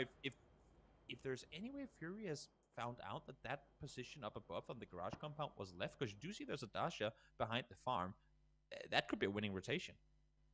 Yeah, this is going to be interesting to see how this one plays out, because you got Fury that's still 4 strong. They've got Liquid off to the south. There's I mean, they're not going to send it. I mean, most likely they're just going to play the hill, right, at the intersection. Here, Heroic needs to try to hold this off. If Fury can clean this up without losing anybody, they might be in a really good position to win this game. The team that comes out alive from Milta here is going to be sitting real strong with the Rich line under control there. Nade, let's take one Kigamuka down to 66 HP. Ooh, it's had a second nade as well. It is Page. Underhands it out the window, gets down inside early on. So 3v3 now. Remember, Beamy is down south inside the barn house, and he has to kind of worry that Liquid might interfere. You can see actually now Mexi crossing the road, so Heroic has 2 teams to fight at the same time here. And Beamy going to feed that information over to it. Looked like Paige might have actually been sending it over to Beamy to provide him some support. Flood going to get the res on the inside, so they'll get back up to 4 strong as Fury will pause just briefly. Mike Kamuka going to go down. Beamy going to find Mexi for free, though. And look at Heroic. They pop out of the windows, and they clean house on Fury. They weren't expecting the push. Inside Flood still holding outside the wall, so all is not lost just yet, but a lot of damage coming through on these teams coming out of Milta. Yep, Liquid convinced, I believe, that Heroic was full on fighting with Fury up inside the garage building and not having any players inside the barn house, or the warehouse, sorry. So Mexi caught by surprise on that one. It's smart from Beamy, honestly, not to make a play earlier. He wanted to maintain his role as a kind of spring trap there, and it worked out perfectly. Keeping my eyes on Oath as well, as they're kind of hanging out on that corner. They've got a little bit of a hill to work with. And you've got KPI in the houses just off to the south. But KPI, this is a team that waits until the very, very, very, very last minute before they start getting involved. And if Oath can manage to sneak a knock onto KPI and figure out who it is that's in there, I 100% Oath to make that push and try to take that, as Adder will get rezzed, looks like. So everybody's going to get back up. But the Fury and Heroic fight still playing out. This next circle is going to be, I believe, big telling point of who's probably going to go out and win this game. Should it go northeast, Ghibli is sitting super tight. But the thing is, they can't really do a whole lot from their position as long as KPI is looking this direction alongside with Oath too. Oath can't really make any plays from where they are right now either. Question is whether they have an opportunity to scout over towards that garage and see that it's free. Let's see. New circle popping. Where, oh, where are we going to go? Shoot. Okay, let's just donut right in the middle. Down the middle. Yeah, well, so the problem here for Heroic is they would love to have Beamy join up with them, but once Mexi pushed, they kind of need Beamy to stay down there to make sure that there isn't any more coming. And so it's kind of a 2v2 instead of the 3v2 that you would like on that flat top. But eventually Beamy's going to have to come and provide some kind of support here, as Oath, they're going to crash this. They think so. They got to. I mean, what else can they do? They all got smokes in hand, so I would expect them to play south, like just below the building. They just get out and spread out fast. Beamy now does fall down. James, revenge play coming in from Fallen Mexi. We'll be able to get one down, and T-Bone actually committing to the rest here. We'll see if that's going to work out or not. For now, seems like they're not getting contested. In the meantime, James finding a knock on towards Adder as well, so he's shooting at everything he sees, trying to make a play for them to move their way on forward and towards the circle. But still, all 3 teams inside Milta have to make a play out from that. Yeah, Oath got to move. They got to go. They got a great smoke wall laid down, and now's the time to make that push. And they get down into the valley, at least for right now. They'll get all 3 as well, as James and Calib try to make the smoke wall to make their way across the street. The res does come out onto Beamy, so Heroic back up to 3 strong. Page just keeping an eye on the Fury boys. Fury just content to hold that wall for the time being, as that is really the safest play for him, as Calib will get spotted out by Renba. Not sure if Heroic knows where these guys are, though, to capitalize on that. It's so hard for Liquid to get anything going here. I mean, they were saying, come on, guys, just fight. God damn it, we need to make a play, and we can't do it before you guys are done. They can't. I mean, right now, they're running up between 3 teams. It's practically impossible for Liquid to get anything going here. Should this fight not happen earlier? Now, finally, does James going to be the initiator on it, too. Beamy does fall down. Page doesn't want to look in both directions at once, so has to commit to one fight. Runs down towards Liquid now. He's got his back completely turned to the guys in blue right behind him. And that's James again. So unfortunate for Heroic here. They did such a good job of holding strong, but in the end, I mean, you're getting pushed from both sides here. James doing a hell of a job of landing these shots, and he'll clean them up. Liquid picking up 3, not going to be able to get the res on the clip. It looks like he's just going to keep on pushing in, but now Fury, they know somebody's over here. They know it's a solo. Yep, they saw the knock on flip before they want to try and see if they can find the last as well. And solid headshot coming in from Flood to take down James.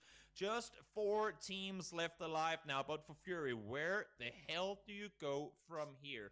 I feel like the only play they have right now is to try and make an aggressive play on towards Ghibli, but they're in such a good position down there that unless if they have a really good surprise nade to throw, which I wouldn't expect them to have at this point, it's going to be tough. But then again, I mean, KPI, they're sitting tight, they're waiting, they're really not wanting to engage in anything. It's as if they think we're still playing most chickens here.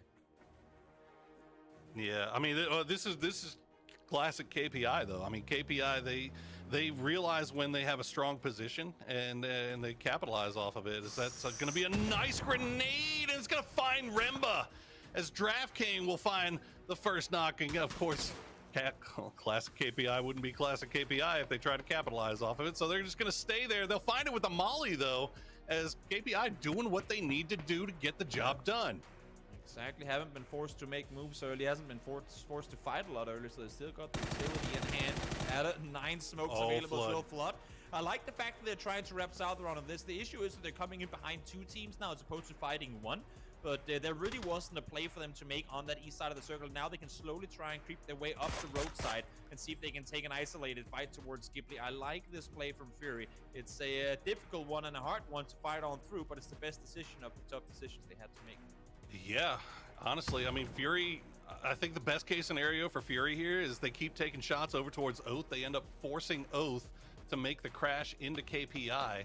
And then try to capitalize off of what's left after that, because Spear and Adder, I mean, they're dug in like a tick. KPI's not going anywhere, so Oath, I mean, they're going to hold this position on the cliff until they actually have to move. And if Fury can find a couple of good shots in there, they might be able to get something done. The grenade, is it going to do enough? No, Silson stays alive.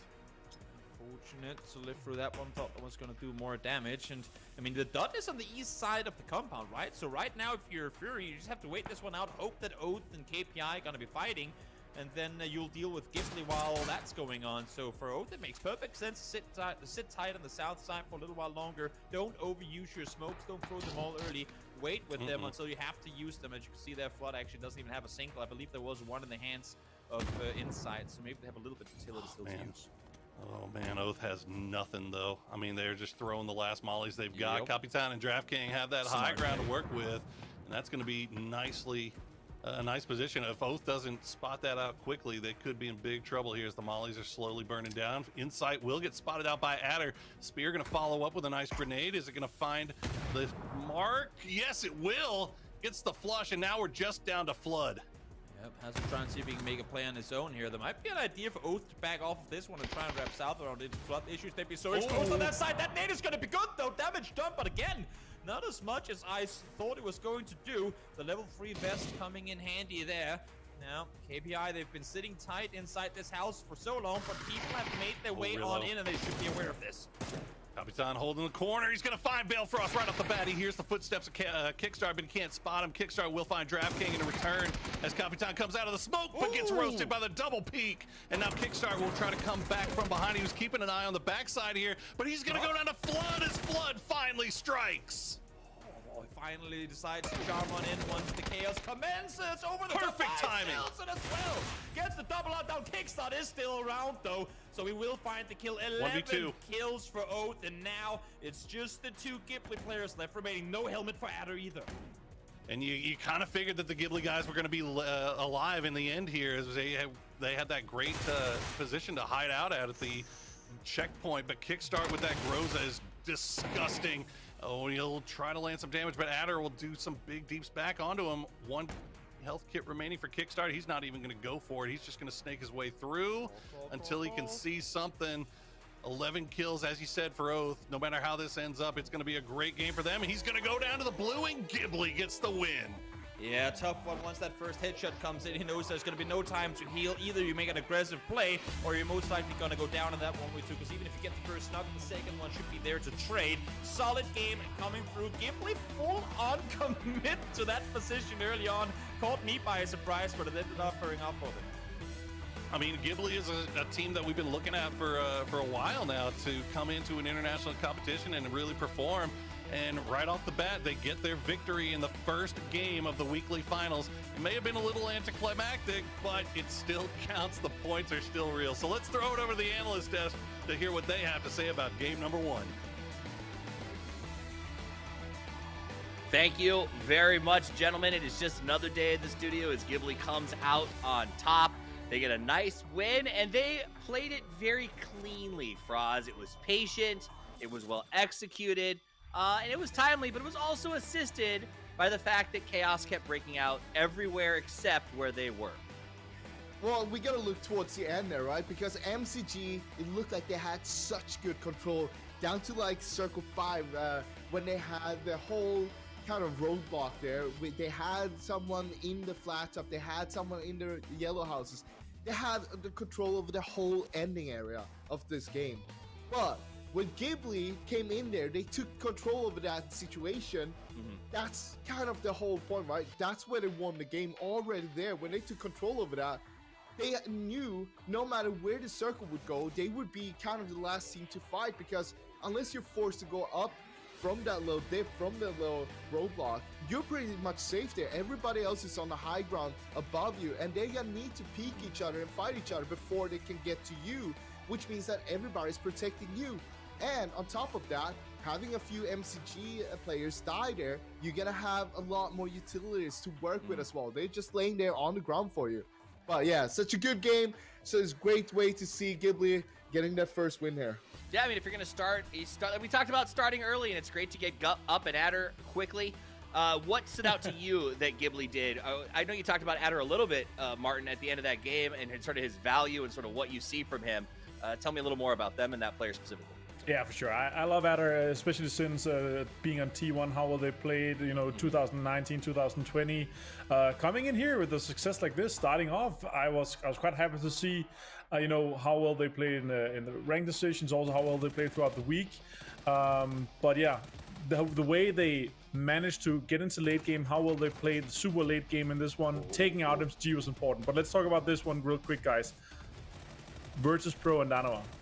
It continues. Yeah, well, that shotgun. Now that's how you use a shotgun for us. Yeah, that's how you use the shotgun. But the whole thing is, if you compare this drop compared to what we've seen in the ranked decision, in the weekly survival, they will all drop on the same roof, on the southern app, straight away and fight it straight out. And that would take probably like 30 seconds and the fight would be over. Now, coming into the weekly finals here, you can see how much more patient they are about this. They don't want to lose anyone.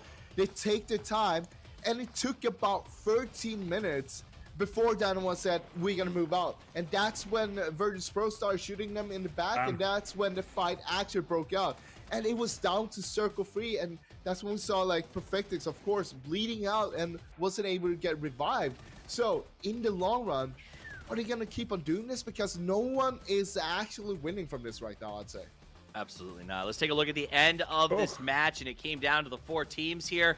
As we look back at the highlights from Game 1, Fury came out of that 3-way fight, did a great job, but ultimately it just came down to KPI locked in. They held everyone in sort of position, and then Ghibli was just in the right spot at the right time. Easy peasy. Even with the Groza. Now, there is speculation, some might say, Martin, that, Froz brought it up, perhaps, that Kickstart allowed the death of Snakers to get his hands on that Groza, and it almost paid off at the end there. Because, Grozas win games. It was a close one. Yeah, for sure. I would say all the America's experts, they say exactly that's because they know him that well. No, I would say unfortunate, because Oath, they fought out that well, and I especially like how, Poro said you know, I like this oath. It's a scary looking oath. That was the highlight of the casting for me throughout here. And there were, you know, but once they lost Snakers and once they're down to 3, they played the game a little bit slower, and they were forced to as well. They had less utility, and in general, the way they kind of approached the game slowed down. And also for Heroic, they were played center heavy. They're not playing the same kind of usual style that they do, where they are a little bit aggressive. They try to go for kills here. They played way too passive in the flat top and in the warehouse, where they should have been proactive and been looking for the kills, been looking to clean up both Fury and also clean up the Liquid fight, because they're forced in a sandwich that they could easily taken care of earlier, especially with how well they opened up on Fury. Yeah, let's talk about that little bit of a fight. So, coming out of Milta, we had Fury, Heroic, and Team Liquid all sort of fighting their way out of town, right? We always talk about the trouble of getting out of town, and it seemed like there was a point, Faraz, and maybe I'm just thinking this because none of them survived, that they sort of took the approach of, you know what, I think we're all kind of screwed here in terms of getting out.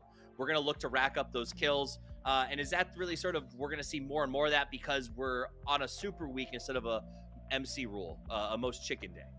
I mean, yeah, that's always going to be the case. You're always going to see the teams. I think even in a weekly survival, we're going to start seeing more of that, because the teams are trying to adapt more, getting back into the point rule game. You don't want to be swapping your game out from week to week all the time, because that's just going to mess things around, not with just your playstyle, but with all your players' heads. So what we saw basically is that Heroic actually playing that passive. I didn't think they would, especially getting those initial knocks on Fury. But also, of course, they were only 3 members up by then. But having Beamy in the warehouse, catching Mexi off guard, that's such an important thing. Because he's playing so far out from the rest of the team. He knows that the rest of the team is getting pushed by a full Fury team, but he still can't help them. So he needs to make sure that he's covering the back, but he's sitting inside the warehouse. If Mexi would have gone from the outside, he wouldn't have been able to catch him. But Beamy got the read, he got that initial knock and kill on Mexi, and that led Heroic to be able to play a little bit more around that. But we saw, of course, both Beamy and Paige getting knocked to James on the same spot right after each other, more or less. And then, of course, T-Bone tried to do his best, but James just cleared it out. And after that, I think Fury, it was Flood, right, who got James in the end as well. But Fury being able to get out of Milta there after all of that, that's great. That's a good few extra points for them. It's a lot of points in the hopper. We're taking a look at the winners here. It's Adder from Ghibli. You saw they only had 6 kills, but a ton of travel, a ton of utility. They were very active, Martin, and ultimately that win, I think, came because they managed their utility. They kept restocking it, and they were the ones at the end of that match who had all of the tools in their box to take the victory. Yeah, for sure. 10 smokes is quite high as well, considering the amount that you can normally carry. And also considering, you know, how they, first of all, there was a few players, they're down to 2. I am quite sure they would have played more aggressive and tried to go for more kills if there were 4 guys alive. But then again, crashing a roadblock like that, it rarely ends out you being 4 guys alive and can play aggro from that position. Now, we see Oath right here, 11 kills, highest kill count on the game. In fact, I think they...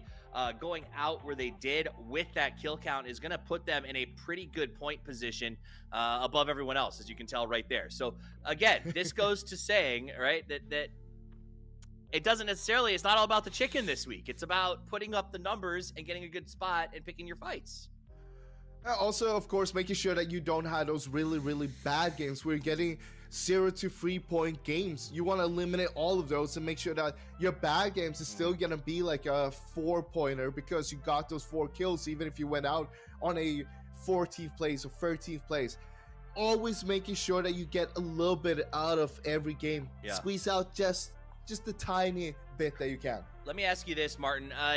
There's a theory in the settlement of North America called Manifest Destiny that North Americans go west, my son. And in that game, it seemed like the players are doing the same thing. North America was stacked up almost entirely on the west, and Europe was stacked up on the east side. I know that's not because of, you know, the way that we settled countries, but why is that happening? I think that's exactly why we settled in the countries we did, right? The Eastern teams are playing from Europe. They're playing on the eastern side, and then everyone west was basically Americans. I think it's it's an evolution thing. It's something that comes to the drag and gravity of the Earth that naturally pulls us to either east or west. Now, it's obviously due to their rotation and also decision making, also where they loot.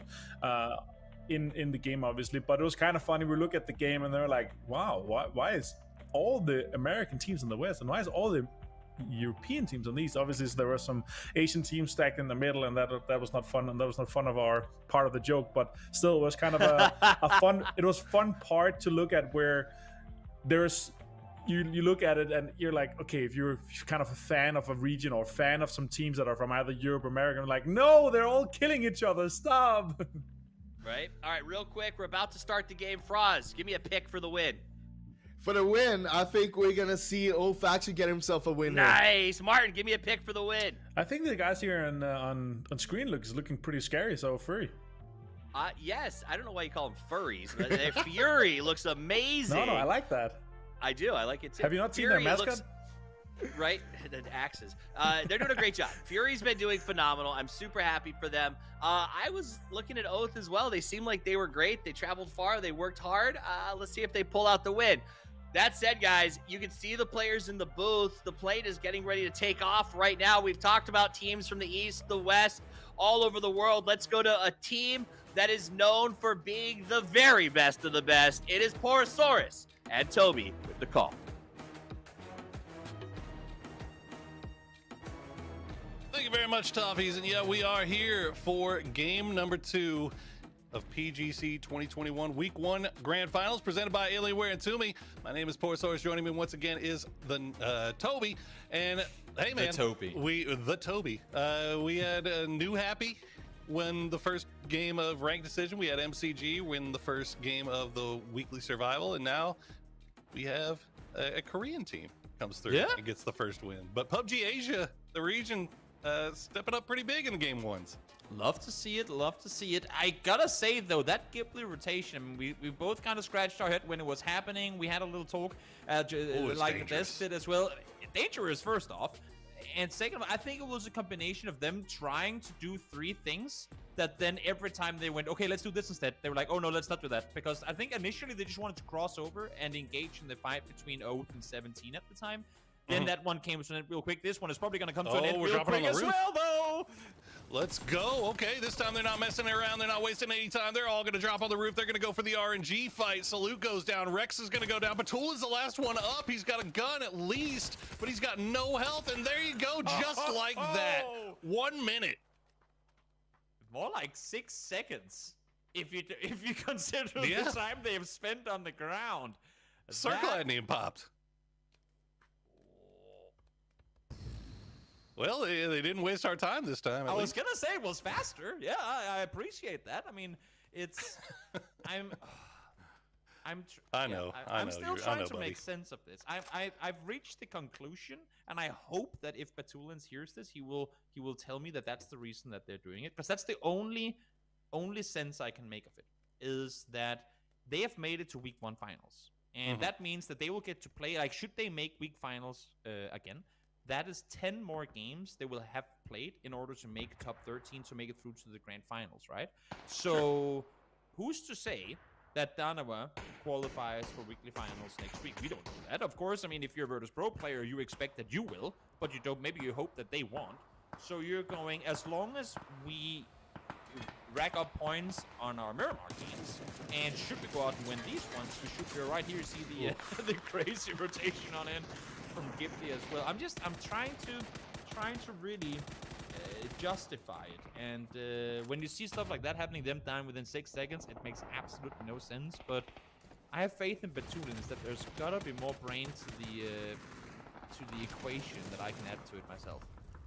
Hey man, if you're gonna put your faith in somebody, Batulins is a pretty worthwhile person to put your faith in. As hey, maybe they just like their chances on Miramar. They like their Miramar game a little bit better. And where they're going to be hot dropping MCG, so that's good. Oh, well, that's something. Imagine being dumb enough to have 2 of those on your fantasy team, huh? You couldn't be me, Toby. No, couldn't be me. That's me. I had faith in them, but then again, I mean, I did tell Batulins earlier this week that if I picked them, I'm gonna curse them, and he was fine with it. So it's his own fault. Oh, well, there you go. Yep. There you go. So if anybody in the chat is upset about the fact that VP is losing, you look no further than my esteemed co-caster here and his fantasy picks. that's just how the cookie crumbles sometimes. Ghibli, of course, done with their hot dropping long ago. They've settled nicely and managed to not only spread out by Rozhok, but actually claim quite a bit of real estate, both west and east side as well, getting more terrain than most other teams that usually drop in Rozhok would. But of course, that's part of the reason is that we have two teams landing on top of one another. So that's taking essentially one potential loot spot out of the big math for everyone else to go. Yeah, we get a somewhat similar circle as game one. It is going to, it's definitely all on the main island this time. So we're not going to have to deal with that circle 3 at 70% water nonsense that we saw in game one. So you say that now. I say that now. You never can tell, as these hardships have been absolutely brutal stuff to watch over the course of the year. But we'll see how this one treats us, especially now that we only have 15 teams alive. There's definitely plenty of area to play. Oh yeah, most definitely. It's the fact that we have, as you said, excluded military this time around means that there's so much more real estate up for grabs. Spencer not only gets real estate, gets himself a gift from the PUBG gods as well, and an MK14.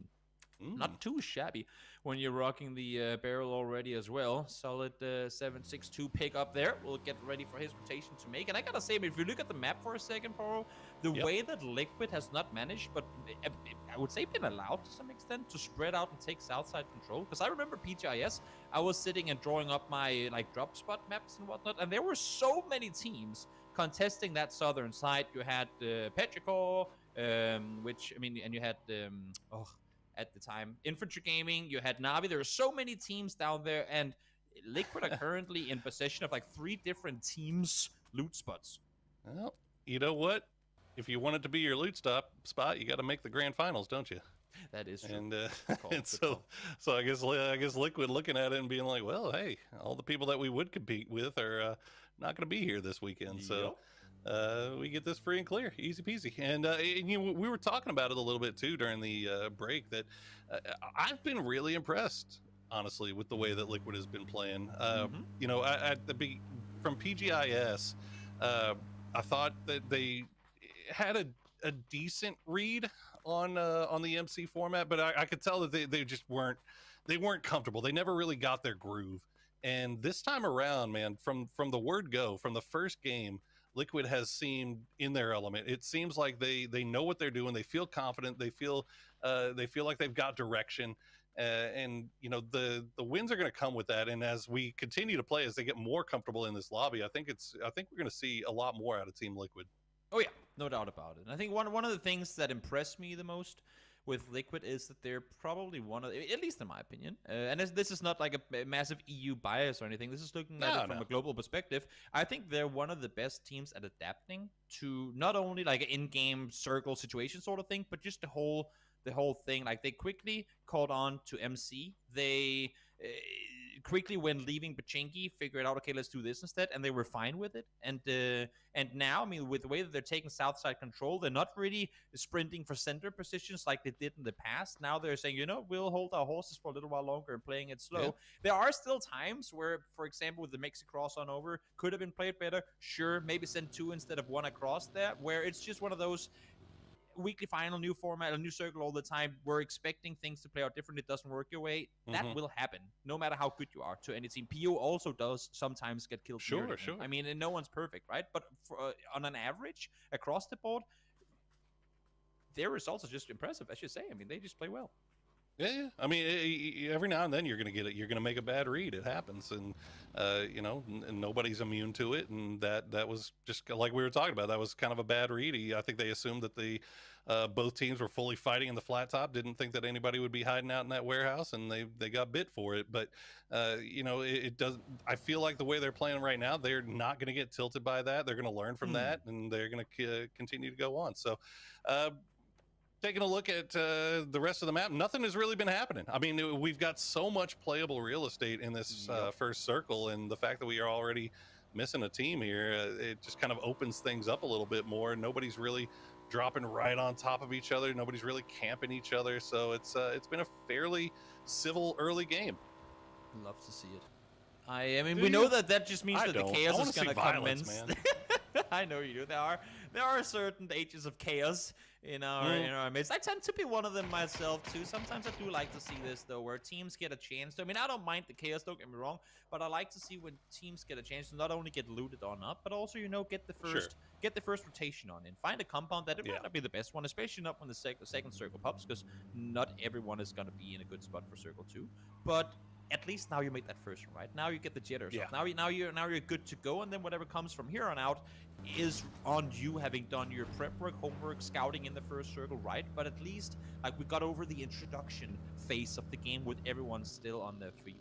And now we let the game begin. I like when they kind of play out that way. And now SSG actually long rotation on this one, opting not to make the side-by-side rotation with Burram, going the military way. And I kind of like that play. They know that it wasn't a heavy military landing plane, so why not just do the southern rotation? They'll have plenty of space when they come across. I like it. And if they've been doing their research, they probably know that would be Buriram right up there. And anything you can do to avoid Buriram early game, or any of the APAC teams really, you should probably try to get away with here. As we see Donowa actually creeping up on Potato Mountain. Shu playing it real quiet. He's got a tree. He's got a shot. He's gonna take it. He'll find nothing. Rex, what a turn! Wow, 1 HP. That is, whew. That's a fortunate getaway there. He was kind of called out of position. They expanded a bit too wide, I think, for maybe didn't expect that many rotations to come that heavily over the actual top of the hill. Now you can see Socio is actually all on his own down there. He had to stop the vehicle. Leklo able to find him behind the tree. So Danoa finding 2 from 17 early on. That's going to be 6 kills for Danoa as well. And that might be the start of a snowball rolling. And that is a dangerous snowball. Danoa has proven to be a very, very capable fighting team here. They just got to finish off Suju here. As GNL looks like they're creeping over, seeing if they can spot anything. Look at that. Capitan going to steal it. Look at it. KPI. They heads on swivels, man. They are aware. I like the way that they're playing this one, trying to make sure to not necessarily have impact and shoot at everything, but get the info, like get the scope in that direction, see, not just go, I think I heard a vehicle over there, but actually track the vehicle and make sure, okay, we see one guy there. Maybe if you're fortunate, you can also spot the amount of people in that car to give you even more info. That's just, I mean, the more info you can get early on, the more data you have to work with come late game when you got to do the big maths to figure out who is where and whatnot. It's just going to make it that much easier for you. So going out and getting it yourself is just great. Circle has gone a little further north again, maintaining plenty of land for teams to play around. And shouldn't you be able to find yourself a house, there is still a potato hill to fight for. Yes, quite a bit of real estate still available. As we see Oath working around on that eastern side. Oath, they've around the time of ESL2, they started figuring out a play style that works very, very well for them, and that's to kind of take over a particular area and just kind of spread their fingers out a little bit and just kind of control everything around them. They don't overextend. They don't try to take too much, but they know everything that's going on around them. They have a plan for the next couple of circles, and we'll see how it plays out for them here. Is Diggory going to get absolutely roasted by Purdy Curdy? Holy moly. Yep, had the first shot, but Purdy says no back-to-back headshots connected, and that's going to be Diggory down. Res should be pretty simple. Res come in, having said that, there are shots being fired, so why not get him on your shoulders and make a run for it? Issue is, of course, you're pretty exposed yourself when you're running around with a person on your back, so get over safely behind the vehicles. You know what? I'm watching this on the map right as this is happening. As he ran back, both the ENCE players inside the compound were looking north into the forest, going, we need to protect this guy running back. Again, it's a 5-second transition. What's going to happen, right? But in those 5 seconds, that's where the solo player in the forest goes pew pew, and all of a sudden you lose 2 players. So I'm loving the fact that the fast reaction to that.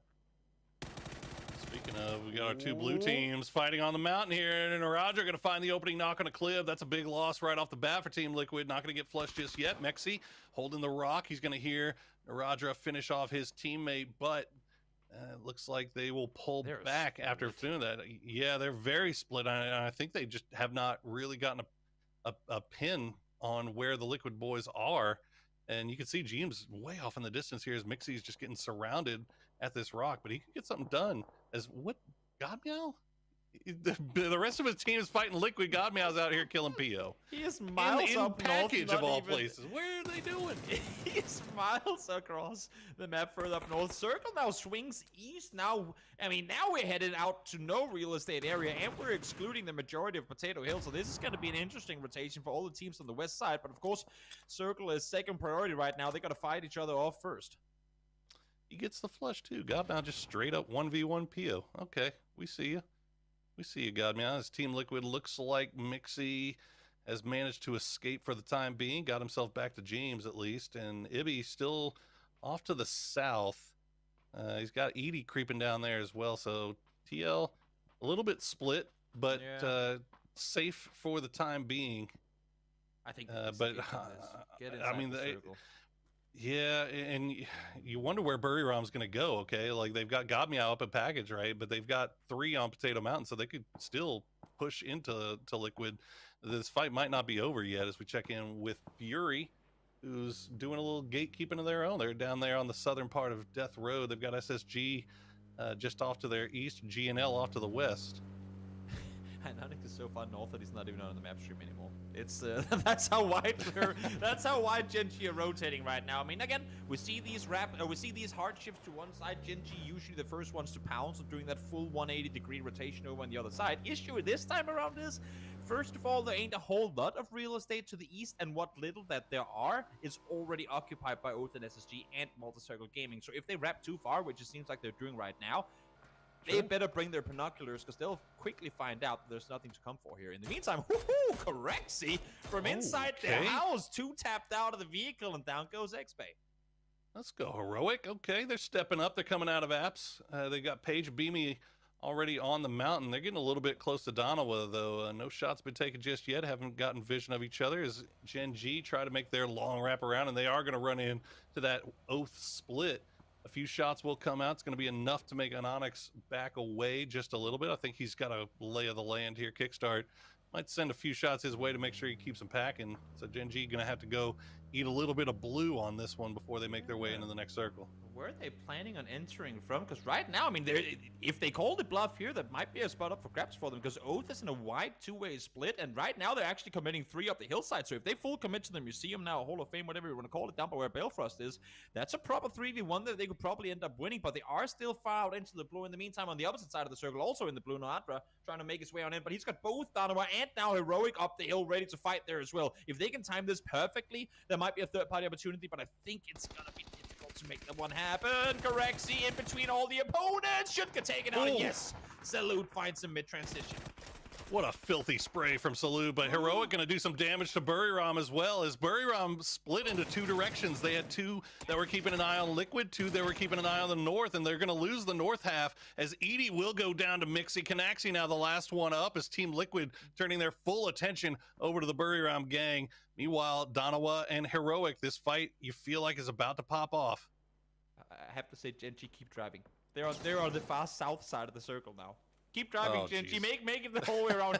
Unlock the achievement of the 360 rotation. We want to see it happening. Go back to where you started, because the circle just went up there. In the meantime, now Salute trying to make a run for it, maybe realizing there was a little more heat on that on that downhill slant that he wanted to. But Canaxi finds 1, finds 2. James goes down as well. Mexi now left alone. Oh, Leklo, we're going to end Buryram's campaign as Liquid already, though, losing 2 to just Canaxi. Canaxi pulling on a show right now, and I think that should be it for Liquid shortly. I think GNL finished them off there, yeah. So Heroic, they're going to lose another one. Page goes down as they've tried to send 2 in a vehicle. We'll see where they decide to go. Gen.G, as you said, where are you going to go if you got to go from all the way south? Dips free, baby. Let's go. SSG is waiting with open arms, and they'll find 2, and Nonix stays alive, but for how long?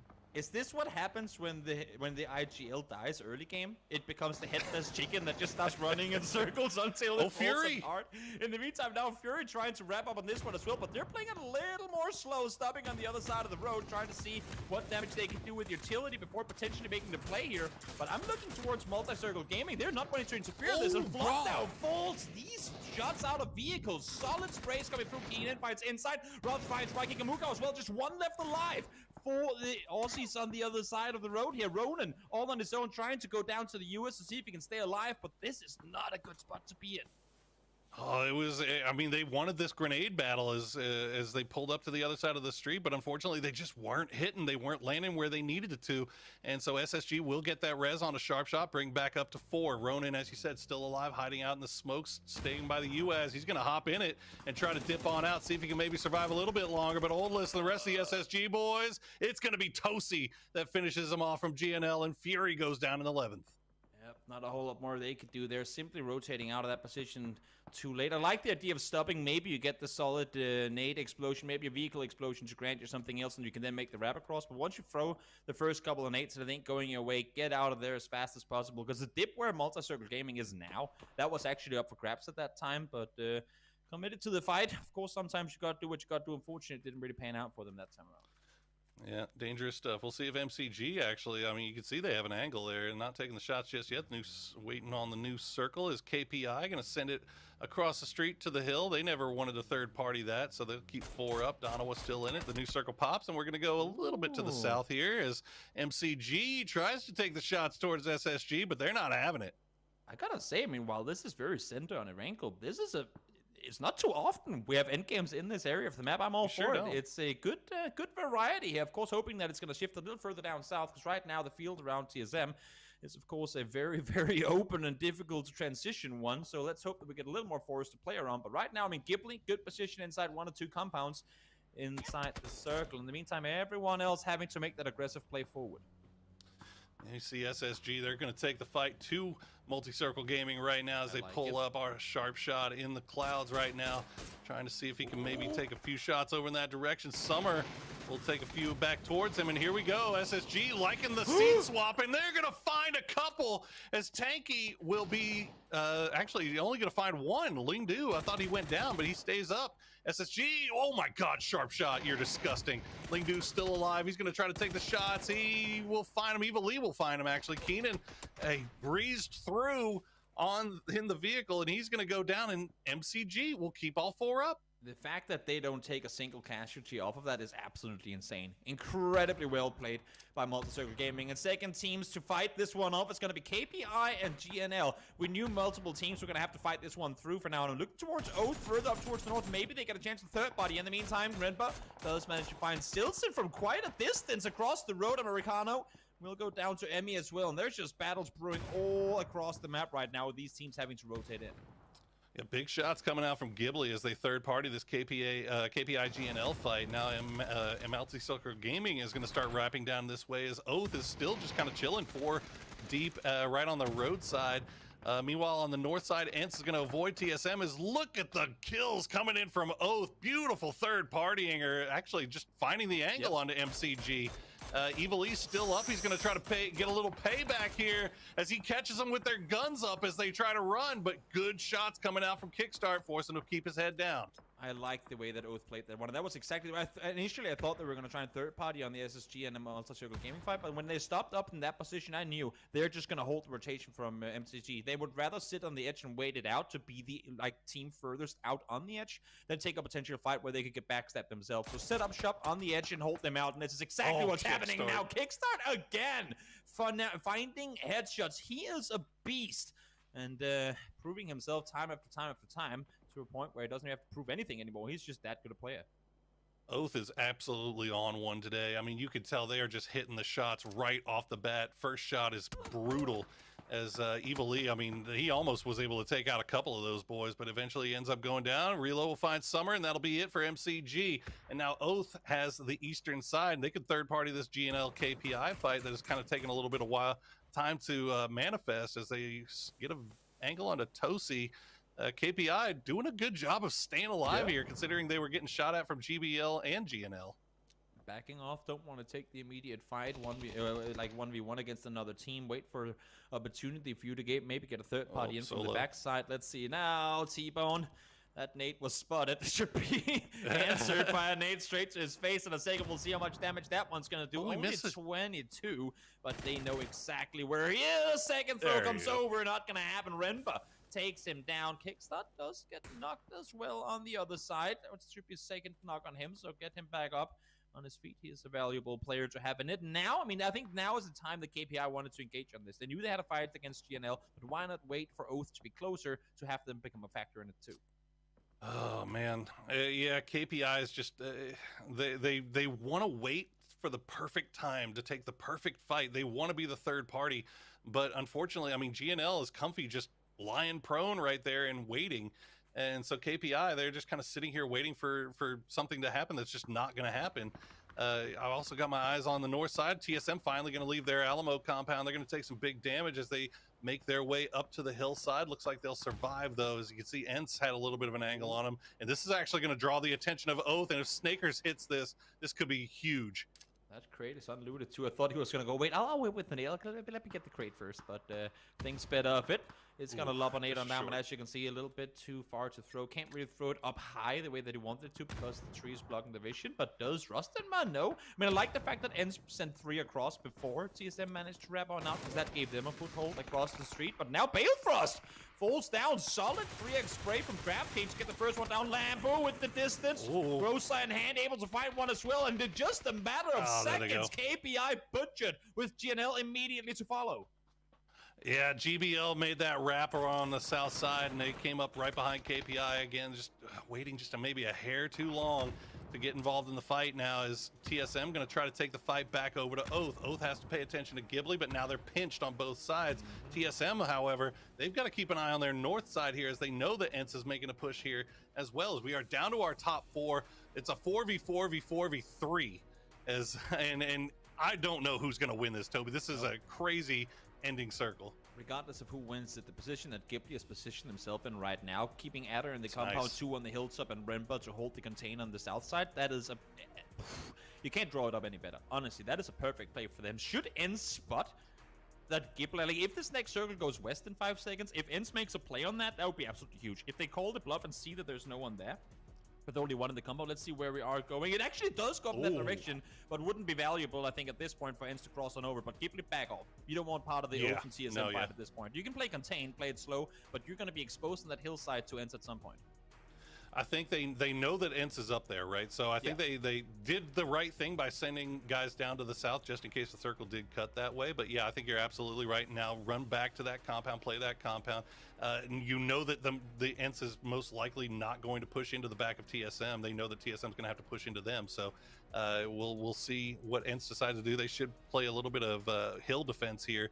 And I'd be shocked if this doesn't come down to an Ents Ghibli endgame.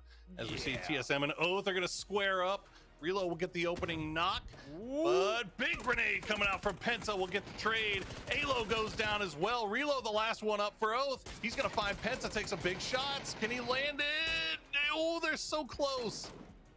Both of them 1 HP. Will Penta with the triple coming through with the MK14. We saw him find it early, and it's been put to good use. In the meantime, Purdy down to low HP as the pro, but the blue is on him as well. Now Ghibli, they won't wait any longer. They're pushing on forward. They spots Purdy. Just 1 more left, and that's Penta on the other side. Trying to see if he can steal some kills as well. Why not do that? But don't want to overextend here. Squeak with the SLR in hand is still dangerous, and Lambo falls down. Yeah, I think Ghibli sees that. They're saying, okay, there's so many points that we could get out there, but as you said, they got to be careful. Penta down to 1 HP. He'll go down to the blue, so will Purdy, and that is going to do it for TSM. And as we thought, it's going to be an Ents Ghibli endgame. Lambu looks like he should be able to get rezzed here. Yeah, Ents just going to hold position for right now. And this might be tough for Ents here. Yeah, I was going to say they are very much in a bowl. Yeah, this is Ghibli written all over it. Unless if they hit, they need to hit the most insane shots. And even if they do, as you can see with the ridge line that they have to play around here, it's going to be practically impossible for them to find Naked from where they get the flushes. Blue is forcing them a bit down the ridge line. They need to hit, absolute bangers in order to bring this one home. They I mean, Adder could be absolutely huge here if he gets this nasty little flank, but they're going to spot him. Good job for Ents to expect that coming. And Adder not able to be an influencing factor on this one, as that would have been real nice for Ghibli if they were able to pull that off. But instead, that'll just give time for the rest of the boys to make their way back up the circle. We'll cut up to the north again. So Ghibli, a lot of room to work with, but Ents doesn't really have to move. I was gonna say, if Ents can force all of Ghibli's players back to the west side of the street, there might be a play to make. They need to force Remdor back right now. He cannot make this much space for himself. Right now, I mean, this is a perfect Ghibli play. He's throwing these smokes to isolate. He's saying, guys, let's push up, let's use these smokes, and get a foothold on the east side of the road. It's such a smart play. Such a smart play from Ghibli to isolate the way they're doing it right now. Wait, what? Ghibli and cars, they're gonna send it. Spear goes right down. Squid, they're giving up everything. They're driving into blue. What is going on? What am I watching? Adder on his own now, 1 versus 3. They threw that one away as hard as you can. Adder, you better make up for this somehow. Headshot does come through. Will he find Tixu? No, he won, and they toss it. They toss it. Unreal. I'm lost for words. That's insane. I mean, there's no world in which Ghibli should be crashing the bowl with vehicles. What are they thinking? I don't know. But hey, you know what? As well. Look, hey, congratulations to Ents. Big win for them. Love to see them getting a victory early on here. They always play better once they've got a few points in their pocket, and it's gonna be a real nice, comfortable spot for Ents to be in. But Ghibli, man, you got to think about that one. That was. You know what? Let's throw it back to the desk. I'm sure they have something to say about that one. Desk, please explain to us what we just witnessed there. Well, we witnessed an Ents win, and I won't say it's easy, but it's a lot easier to dodge a car than a bullet, as they come out on top and get themselves a 4-kill win. And I'm gonna be honest, Martin and Fraz, I thought Ghibli had this. They played well. They were doing crazy spreads. They were incredibly smart with their eliminations of Oath and TSM. And then they started the cars. Martin, can you explain what happened? I'm getting some PUBG Nations Cup 2019 feels here. You know, the fields west of Impala, where you drive into the blue for the drive-by. No, it was I don't know. This was uncalled for. I guess this is what comes with the confidence after winning a game. You know, it's often we see a team win a game and then next round they kind of go out in 16th. This is the kind of feel, but they did it in the end instead. No, I don't know. This was not the play. They were in a 4 versus 3. They had the upper hand. They had the high ground, and they had 2 Ents players outside the zone that they could kind of poke at and force out. They had a decent amount of utility as well.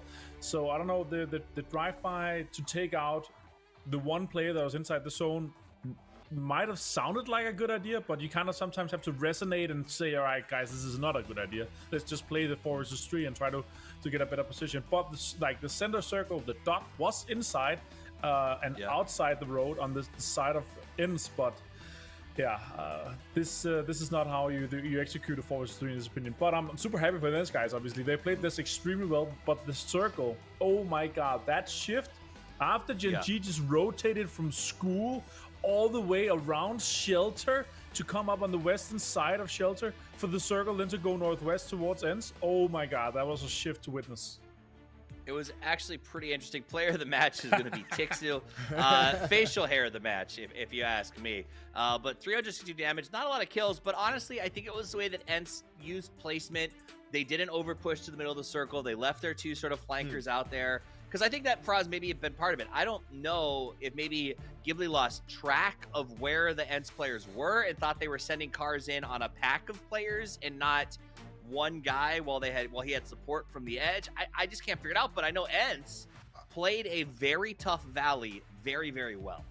Yes, they played it really well, and of course, this is kind of the Ents playstyle, right? They played super passive, and when they need to strike towards the end, that's when they do it. They know when the timing is there, and that's what we saw them do against TSM, and then they took, of course, the last fight there against Ghibli. But what we saw from Ghibli, I wouldn't say, like, it's not, like, totally incorrect what they did.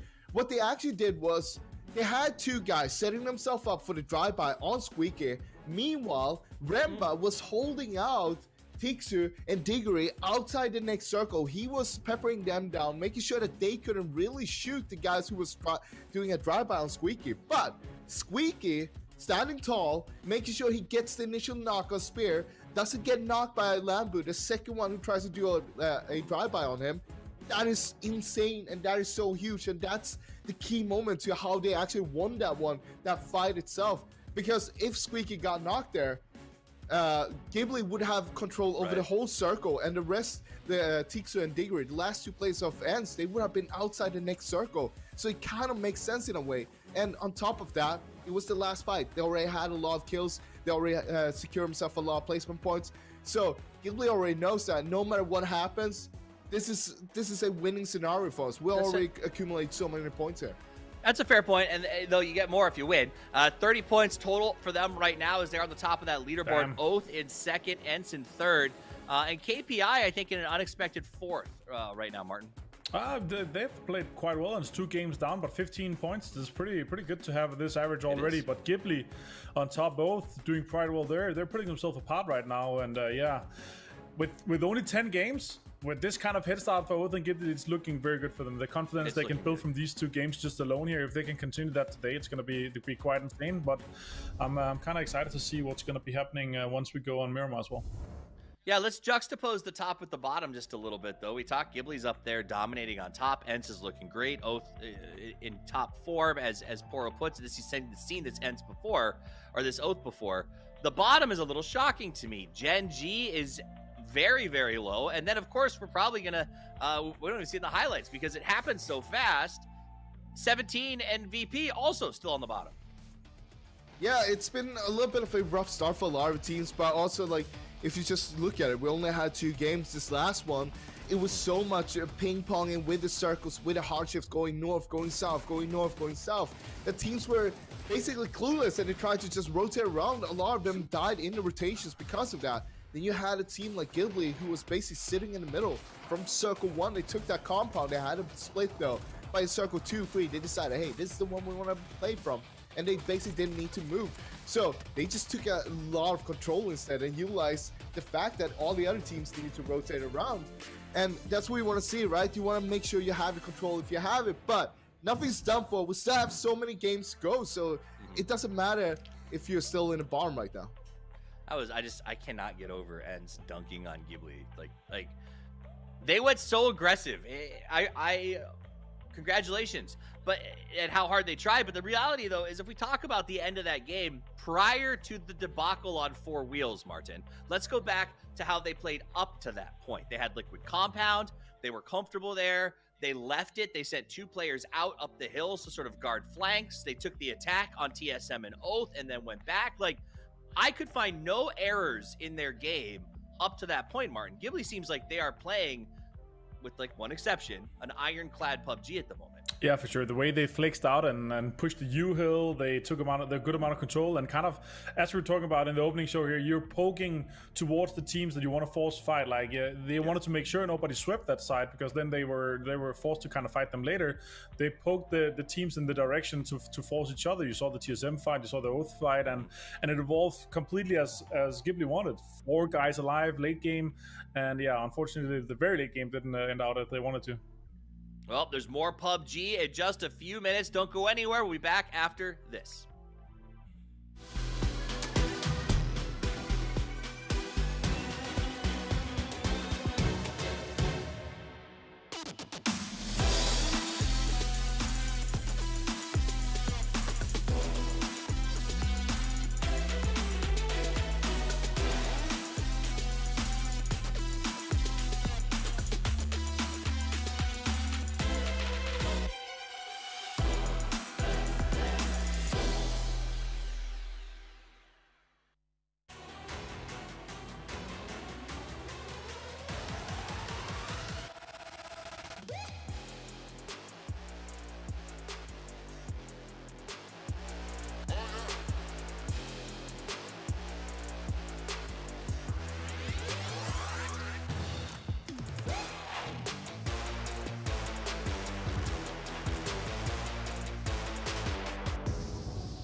double off angle. He gets it down. Wanted to block, but he gets it avoided. The nade from ZP again as well, actually catching his own teammate. This is neutral destruction at finest, Obi. It really is terrible.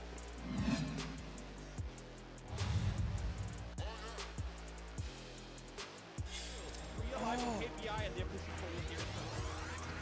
That knock is somewhat big. It definitely halts the momentum of KPI. Darkin has to get the revive, so that means that Hero, Madclair might be able to fight it out quickly by themselves before KPI can third party. Big stage for Phil, but it only got lapped. There's still time for Madclair to maybe get away from this spot. Never mind, no chance at all.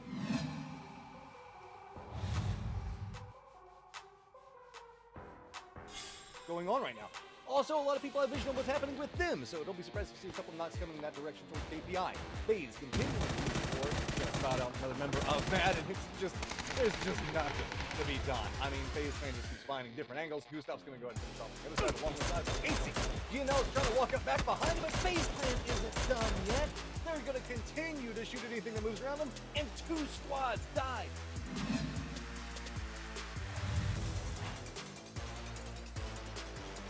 Now getting taken out by Dawson is huge because they're going to be the big threat moving in from the east side. They can still do some good damage, but GDX with that secondary eagle, also third party, fourth party, however many parties you want to count. And this one with a spray down from Kodak Z.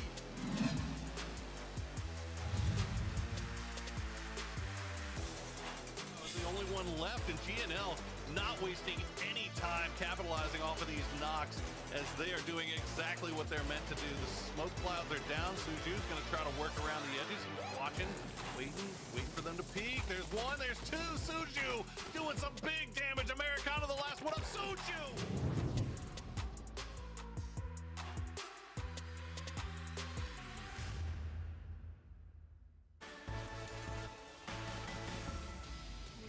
I'm Rello, I'm the IGL of Team Oath. This is Snakers, this is Balefront, this is Kickstart, and this is our coach Trevor. I think if we play to like our standards, like we did in North America this year, I think a lot of people think we're in like the top 5 easily. The best player on the team is Rello, because he's the smartest. No, I don't agree. I think I'm actually pretty stupid. I would say Kickstart or Snakers are the best players on the team. I changed my answer. I'm the smartest one on the team because I taught them everything they know. Wait, I have no time to translate. So Trevor said we know everything that's in his head, but there's like nothing in there. So honestly, that doesn't mean much. Thank you to everyone supporting us. We really do appreciate it. It motivates us a lot to do better with knowing that you guys support us. And yeah, we just thank you for everything. This tournament is literally everything we've worked for all year and our entire careers. So to win it would be everything to us. So it's very important. Take the oath. Take the oath.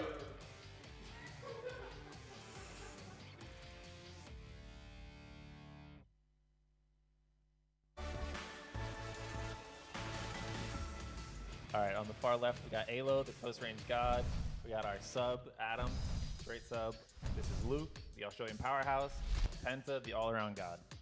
Well, I think our goal is to obviously win the tournament. I think we're feeling pretty good about it. I think we're overall feeling pretty good about our chances in this tournament, and we're definitely looking to win it. We ain't really looking out for anyone, but we do know where someone's going to be, and it's always going to be P.O. on the flank. So, P.O., just watch out. You're dead on the flank. P.O. is the Korean honey badger, and his ego is too big and needs to be deflated. They skewered a chicken nugget on my door handle at PGIS. Was it you guys? No comment. In front of their doors and like hang chickens in their door handles. Sonics are watching this. Be careful and watch your door handles because there's going to be some chicken and some water bottles. I just want to thank PUBG and Banana Culture and everybody involved. It's a great opportunity to be here in Korea and compete against the best teams in the world. So thank you guys very much. 3, 2, 1. TSM, TSM, TSM.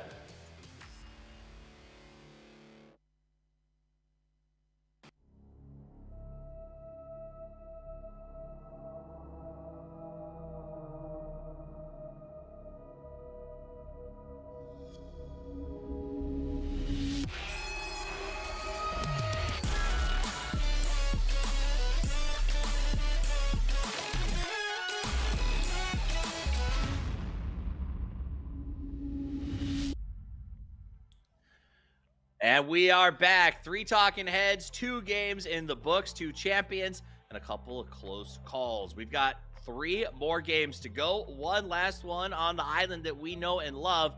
And we saw some cheeky shenanigans, as my good friend Sims might say, on that last one with a strange camp, Martin. I believe it was...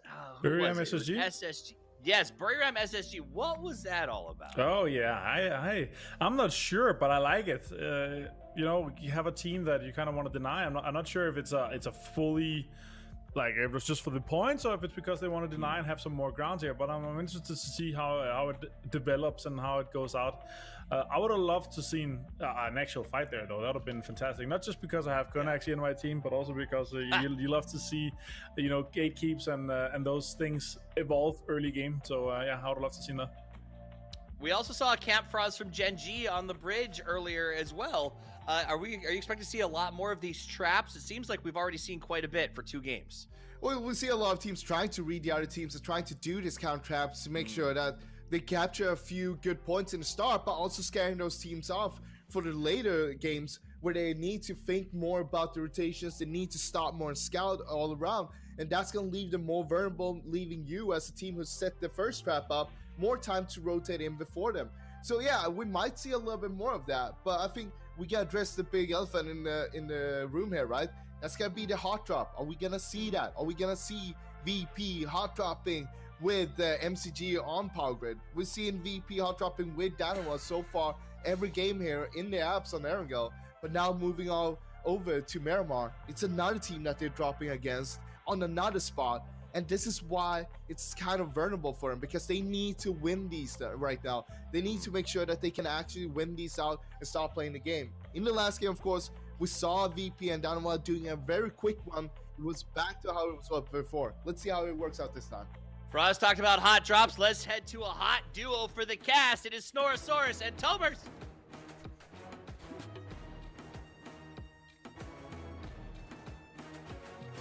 Thank you very much, Tobbies, and I'm not sleeping today, Toby.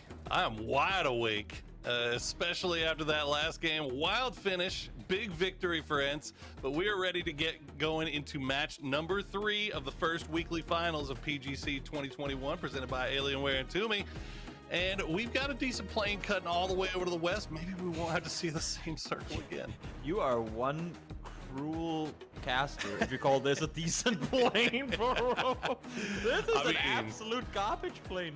It doesn't. It's a good plane if you don't want to go to the east anymore. If you really like loading Primorsk, I suppose it's all right. This is probably one of the furthest west planes you can get on Erangel. It's cutting halfway. It cuts over Gatka to the west. That is. This is. I mean, you can barely even hot drop apartments this time around because it's too far away. Yeah, VP might actually get out of this one alive here. Another thing, though, military-based, very congested right now. Oath, SSG, TS, actually pretty North American heavy down there, as it looks like the Oath boys might be getting right on top. Well, wouldn't you know it? They're gonna long drop for it. Even if they have to run over to the apartment buildings, they will still commit. You gotta be kidding me, man. Even if they have to walk there, they will still find a way to fight for the buildings. In the meantime, down towards the south, SSG don't think they're really opting to take fights here. Just want to steal some vehicles away from Oath and make their way back. And honestly, it's a little more of Oath kind of interfering with SSG's area. In the meantime, Circle does pop up towards northwest and ends. Winners of the previous game far up toward the north landing as we speak. And now, I mean, if you can't hot drop one compound, just hot drop the other. Well, on the plus side, VP's lasted way longer in this game than they did in the last one. As we see, they will hot drop around package already. Guns in hands for Spiro, but unfortunately for him, he was not able to get them before Donna was able to get into the building, get weapons of their own. So got the M16 going, but Salute gonna go down. Rex will trade it out as Perfectix goes down. No vests, no helmets, trying to see if they can stay alive here. Perfectix does get flush on out, so one down for VP as everyone's kind of split. This bag of Patulin reads this. There might be a play for him to make. The issue is, as you can see here, no vest, no helmet. Even if you're just playing with a Vector, that's a lot of damage at a distance. Patulin wants to commit to it. Now the shotgun in hand on the other side jumps on over, but Rex is there, ready to respond. And I get that you want to fight each other for a spot, but now you're just fighting for a different spot. That was a huge play coming from Leklo. We'll see if Donawa can finish it off. They indeed do. And that is once again Virtus Pro going out first and early. But you got to say, Leklo was holding Batulin's from the top, but he fed that information over. So as soon as Batulin started pushing, they were ready to counter it. And it was beautifully done. Beautiful teamwork coming out from Donawa. Not often you're getting gate kept at a 50 meters with a Vector, but when you've got no Kevlar vest to play around, that's kind of becoming the factor. And yep, once again, VP gets smacked by Donawa. We'll see for how long they will endure the beatings, at least as they turn out right now. Another 1600 DPI player. Love to see it. Yeah. Risk players unite. Well, it doesn't have to be if he's got his general sensitivity far enough down, but 30 I'd say is pretty it's pretty good. It's pretty high up there. Good with those two combined. In the meantime, MCG Multi-Circle Gaming has found Konaxi. We'll see if Martin will lose some points on his fantasy teams. And yes, there you go, Martin, -3. You just gotta rub it in, don't you? I mean, I just got -6 points, so I can give it to him, can't I? That's true. That's true. How many times have you gone out before 10 minutes? How many times have you gone out before 5 minutes? Yeah, Jeez. at least there's VP. there's no extra minus on that. Imagine if it was every minute. Yep. Fortunately, not quite the case. Ghibli, in the meantime, Awesome. they're laughing. I mean, they're watching all this in the kill feed and go, remember when we were the ones doing that? Yeah, well, I mean, look, hey, silver lining if you're a VP fan, at least you're done with Erangel after this, and we'll see what happens. I mean, there could be hot drops going on Miramar as well with multi-circle. Will be, could be, will be. I mean, I got my fingers crossed that maybe VP getting their butts kicked 3 times in a row, well, 2 times in a row, I guess. Maybe they'll pull the alternate for Miramar, but you know, you never can tell. I honestly don't think there is one. For Virtus Pro, I mean, we talk about teams, and we complimented Team Liquid last game for how good they are at adapting to whichever situation they're kind of thrown into. VP is as good as they are at adapting, like once they get going. In the early game, if there are curveballs thrown their way, that can completely throw them off. Like, that can really make them look like a team that just don't seem to know what's going on around them. And it's so odd to me because as soon as I said before, as soon as they get that intro phase kind of done with, or the looting phase done with, they're one of the best teams on the planet. But early on, they can look as confused as Ghibli did when they lost that last game. Yeah, I mean, look, hey, we've seen it happen to really good teams already when you lose the hot drop, not just lose the hot drop, but just get dominated in a hot drop. I mean, it can absolutely turn your whole weekend upside down. I mean, that's why we don't see Sonics in this lobby right now. You know, hopefully they'll get things squared away. Hopefully VP doesn't suffer as bad as Sonics ended up doing, as they still got plenty of games left to play. They still got plenty of time to get back into this. I mean, even all said and done, they're not in last place. That would be true. Gen G with 0 points. There's a paper thin twisting and turning, trying to get out of bed off his jet lag right now. Just going, oh, Gen G, why are you doing this to me? Fortunately, they aren't on Everest right now, Paper. So you got that going. That's usually where they find a way to get themselves eliminated in the early game. So we'll see if now that they haven't opted to take the mounts in control, if they can stay alive for longer. Con, trying to be scary with an M16 in hand, has to back off, now realizing there's more than one player around here. M4 from Lambu, shots fired, but nothing connected. Yeah, Ghibli kind of surprisingly pushing up here as 4. Usually they send one guy up here, they leave 3 down in ice creams. This time it looks like they want the fight right off the bat. Maybe they're just trying to shake off the dust from that second place finish in the last game, or maybe they're just feeling dangerous today. I mean, they've got 1 win in the bag already, should have 2. But you know, maybe they can take this fight. Now, I will say that the spot that GNL is in, the western side of the mountain, a lot easier to fight from. Oh yeah. Unless you're getting shot at by 17. I was gonna say all until Shoe starts interfering and actually connecting quite a few up the hillside. Once you got the first one dialed on in, it's a little easier with the remaining when they're all piling up on the hillside. But now Korn looking down towards that southern side, won't find anything, and he can turn his focus back to what's happening on the hillside itself. And if you're GNL here, I mean, Now the question becomes, do you want to stick around here for much longer? I mean, yes, you can share it between two, but when you're on the side where a team, obviously they don't know that it's 17 gaming, but when you're on the side where a team is peppering you down, and like if you get an unfortunate knock, you're pretty sure that that team over across the hillside is going to be pushing you. So in order to avoid this, I would say either take the head-on fight to Ghibli now or back off. Yeah, you also got to wonder how many tires they're losing to 17 on those UASs, but they've still got plenty of options. They still got plenty of places to move. They do have to be a little bit careful about their western flank, as you do tend to see teams pushing late up that western side of the mountain on the base right there. But Buriram holding down a compound as a 4-man is going to make that a little bit difficult for anybody who tries to come in late. And speaking of coming in late, Fury leaving up Military Island, last team to leave Military Island, I believe, as they are just now entering the circle. Both is far towards the east as well, making a late transition. They had to get cars, had to kind of get out of the SSG territory and got looted themselves up a little slower too. And interesting to me, inside the circle, we don't see that many teams trying to split for control. We have Liquid previously in a 4-way split, now in a 3-way split. And then we've got Gen G taking control of Hospital, and with PR on the west side as well, a little bit of a split going on. But with the limited real estate that we have on the southern side of the circle, it would be interesting to see when new circle pops, depending on where it goes. Of course, how many teams are going to opt to maintain that split through phase 2, because I feel like early on in tournaments teams try to do it more to kind of get a how do we explain, to kind of tell other teams to be worried that you're around here, right? But then other teams also get aggressive more to try and tell teams we're gonna fight you. It's kind of a push and shove in the beginning, where 5-6 games into a round, it's usually you've kind of settled on, okay, I guess we just won't be the aggressive ones this time, because we get wrecked every time we try to do that. Yep. Just collecting some intel there, as we saw Ghibli has moved down back to their 2-2 split. Well, leaving 2 on the mountain, 2 down back in Ice Creams, and actually get there in the nick of time, because it looked like KPI was sniffing around that area. Might want to go for that, but instead they pull back and get 4 deep in the compound as we check in with Pio, with Gen G. Taking a look around, and they've got Summer right over the... Oh, yeah, but Pio spotted him. Okay, so they're not going to get taken advantage of this time. Circle does pop, and it's going to go to the river. Oh, wow. No. This is a bad shift.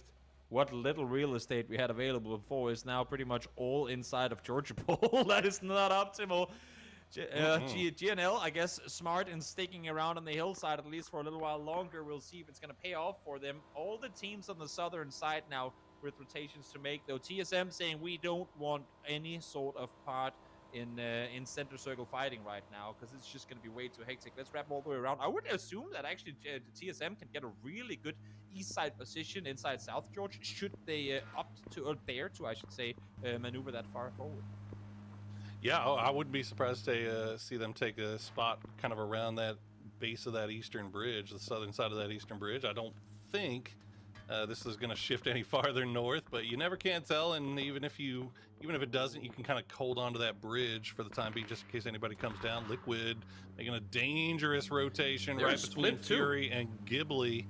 And yeah, as you said, till split. Mixie going to be coming in. Wow, man, this is one of those head scratching rotations that I see teams do sometimes, where they'll send 2 and they'll have 1 back, and then they'll have another 1 back, and it just feels like you'd be better off with just having everybody together. And now I think Clib's bringing up the rear, and he's not even taking the same path. No, I mean, I saw EB and James drive up together, and Mexi was a little behind them with Clip next to him, and then Clip, I don't know if he yanked his vehicle into something, and Sucho came over to interfere as well. Now he's driving straight in through Fury. That is dangerous. And then you see him here going literally straight through the team, and he's gonna go down.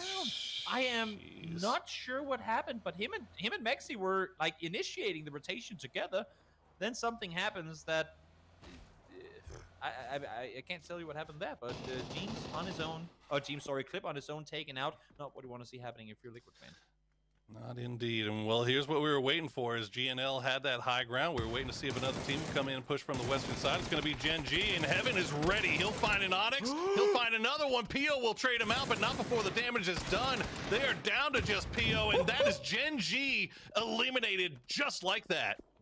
Wow. Only one kill to show as well. They thought they had the good push over the side, but GNL says no. 17 from below interfered a bit as well, but all the kills coming in the way of GNL here. What a hell of a shutdown. They really thought, I mean, once they got the first peek over the top, saw only one opponent, they make the aggressive play, realizes there's two things. Okay, we can still do it. Then the cavalry arrives over the hilltop, and there was just no continuing for them whatsoever.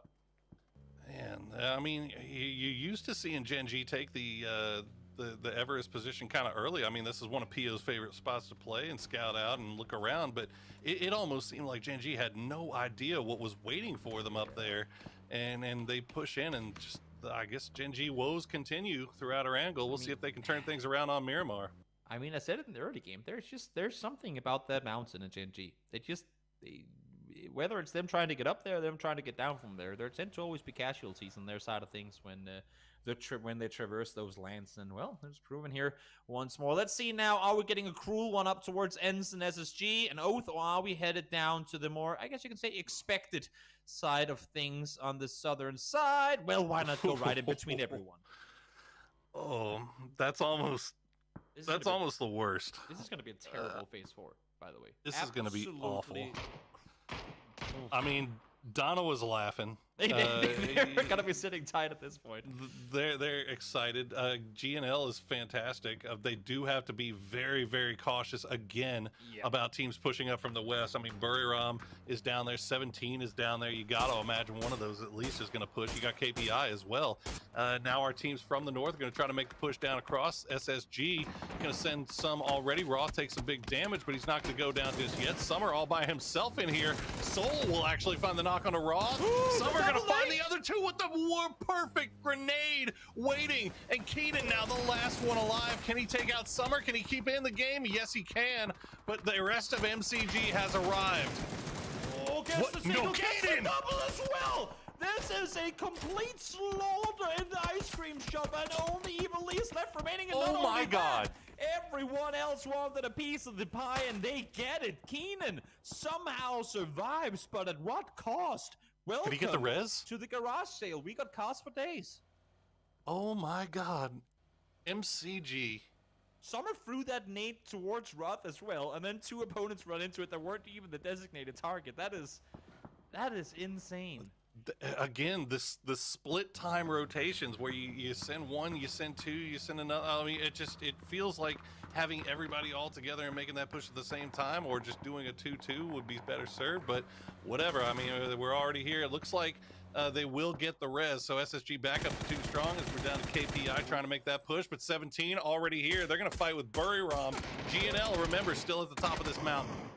Oh, swaps over to the Molly. He wanted to get him down with that. Should be falling down to the Molly, I would assume. But Edie opting not to hold the angle with his gun in hand. Probably would have been the better choice and got me out. Not really in a position to get a proper help from behind. Now, of course, he did shoot before, and Little Ghost should have a pretty good indication of his whereabouts. Nate, though, over the top from Hurricano. That is quite a throw. Doesn't, unfortunately, have any more to follow up. Does have a Molly. Don't think he can throw that one far enough, though. Well, he spotted out Naraja, though, on the flank, and Americano going to take the shots, do the damage, doesn't get the knock, however. Got me out, you can see, still out in the blue, and he's going to have to find some way to get in here because, yeah, I mean, you got to think he's being watched by 17. They get their reses back. KPI, meanwhile, has crept up on the base of this mountain, but unfortunately for KPI, it's looking like they're going to have to do something which they don't generally like to do until the late game, and that's fight. We gotta fight people in this game to get top 3. Oh no! Oh no! Should it just take? I mean, I'm actually a little surprised to see this many teams on Everest. I thought more were gonna try and wrap around towards the west side, and I think they will all be surprised when these fights start happening that there are so many teams up here. Of course, you're very limited in the opportunities, but it's not often that this mountain becomes that much of a roadblock. 6 teams opting to play the southern side rather than trying to wrap around. I didn't see a single team make that left side bank at all. So not oftentimes what you see happening, and believe me, either this circle or the next, when they start realizing they got neighbors right next door, this is going to be a volcano eruption, no doubt about it. That stuff. DraftKings will spot out Tosi, and he'll get that knock, get the flush as well. So KPI on the board. with a kill as they make their way up the mountain. Now Narendra has snuck up. He'll find an instant knock. Soju will finish him off, but that's 17. Again, 2 knocks. They do have time to get these reses, but Fury now wanting to get involved with KPI. This is a multi-tiered fight. Emmy will find the opening knock. Rembo will get the flush. Silzen will get taken down by Insight, but Fury getting picked at from behind as well by Ghibli. Ooh, what a nade from Emmy, right on point, perfectly cooked as well, and that's your mountain erupting in flames as this battle brews on. KPI has found their way to the top of the hill. Can they maintain control though? Burr Ramp does full. Korn trying to hold off 17 as well, managing to find one down. Gets the flush out to Shu as well. Shoots at the second, not able to grab the knock, but Americano is there to help. Oh, GNL down to 2, but they've got 5 kills. If they can get rid of 17 here, they could stand to survive a little bit longer. But DraftKings starting to creep over. KPI, I know the chat was not liking the way that they were playing, hiding in the compound, calling them snakes, but you would be very misinformed if you did not think that these guys are some fraggers. DraftKings, Sills, and Capitan, these guys can kill, and they are proving it now. Kings of the top of Everest. It's not about how much you fight, it's about when you decide to fight, and KPI's timing on that one was perfect. They get up the hill to wipe out their first threat, and then they get to wipe out 2 teams on the west side, and that should pretty much be the indicator for them that they're now completely backs free towards the west side. They can focus on Remba, they can wait and see the next circle, see where it goes, and now the teams that have been playing the north and the ruin side saying, you know what, I think I've seen enough team eliminations up there that we can start interfering a bit as well. Yeah, they see 33 alive in the kill feed. They know what's up, and you kind of see where all the violence is happening. As James will stop a little bit farther away. Won't try to push too far, as they don't really have a good idea of exactly where Ghibli is, and they should start spotting them out here shortly. Ghibli don't have to worry much about their back. They can just look off to the east and kind of keep TL at bay for the time being. Meanwhile, our teams that were off to the north and across the river, Ents, Oath, both managed to make it down into this circle with 4 up. Amber's gonna have an angle. If he commits to this and wraps all the way down under, there's no way James is awaiting this one. He's full focused uphill. Will he get an audible cue? I don't think so. Now he's gonna wrap away from the tree as well. Lambo swaps on over. James spotted. Yep, perfect play from Lambo. Knew he had his friends on the backside covering him. Now he will get spotted on. Oh my lord, Lambo with a double headshot from the SKS. Mexi taken down in just a split second. Now it's just EP left alive. What a play. Oh, I thought the SKS is supposed to be a garbage gun, but in Lambu's hands, it looks godlike, as Ibby going to try to survive a little bit longer, see if he can take one with him. It's not going to happen. Spear will clean him up, and Liquid goes down. Ghibli holds court on the east side of Everest. SKS, best DMR, confirmed. You're talking to an SKS main here, bro. I've been advocating that gun at best. I have been advocating that gun since day one, and no one agrees with me. Other than Lambo. Lambo is there, and I love it. I absolutely love it. Well, I mean, hey, if it did the things in my hands that it does in Lambu's hands, I would use it as well. And oh, Capitan, yeah. At the direction. I don't even know if he cooked that. Yeah, no, that's fireworks. Just, that is 4th of July. It ain't gonna hit that ground, that's for sure. Maybe if you got yourself a Panzer Faust, that would be played, but or gun. Or a gun. Yeah, gonna work too. Bullets quite effective. They don't explode midair. Yet. Well, it looks like, actually, look at this. Oath pick off one of Ghibli, so Ghibli losing one on that eastern side. Now Ents is going to try to send it. Where are they going to go? To Liquid's position? They saw them go out in the kill feed, and they could have seen them from across as well. Yep, they're going the foot of the mountain on the north side. Yeah, the north side. I mean, Liquid obviously on playing that southern side last time, so this is actually a lot better for Ents here. But unfortunately for them, they still got Oath to worry about off at a distance, and Donawa still has their compound, so it's going to be smoke wall for the time being until people have to start moving, so Ents can stay alive. And oh my God, Luke gets roasted by Keenan. Yeah, a little worried about Ents' timing on this play, but so far it seems like they've gotten up there somewhat safe. Drafting in the meantime, wrapping in with Blue. Smart play on his part. Of course, you do not want to go down here, because the rest is going to be hard in phase 5 for you. In the meantime, correct C peeks over the top. It's going to be Sharpshooter to fight one. Actually, Capitan over the top, sorry, gets one down as well. And now SSG full speed forward, spots one, but not going to happen. Purdy able to fight the first one, wants to get the second one as well, but no! Oh. Missing crucial shots will get him taken down in the end of it, and that's going to be SSG out. And Capitan at the exact same time finishes. I think SSG finished off TSM as Capitan finished off SSG, so that's both NA teams taking down Capitan, and the rest of KPI, the LATAM King, still at the top of the mountain. 9 kills in the bag already, and they are just holding court. They are playing isolation on the west side as good as I've seen anyone done it. They're constantly peeking downhill, but make sure to do it from an angle from where Ghibli can't really do a whole lot to interfere, because they know that Ghibli's got their own things to worry about. In the meantime, far down on the eastern side, a little bit of interference coming towards the Finns from Oath.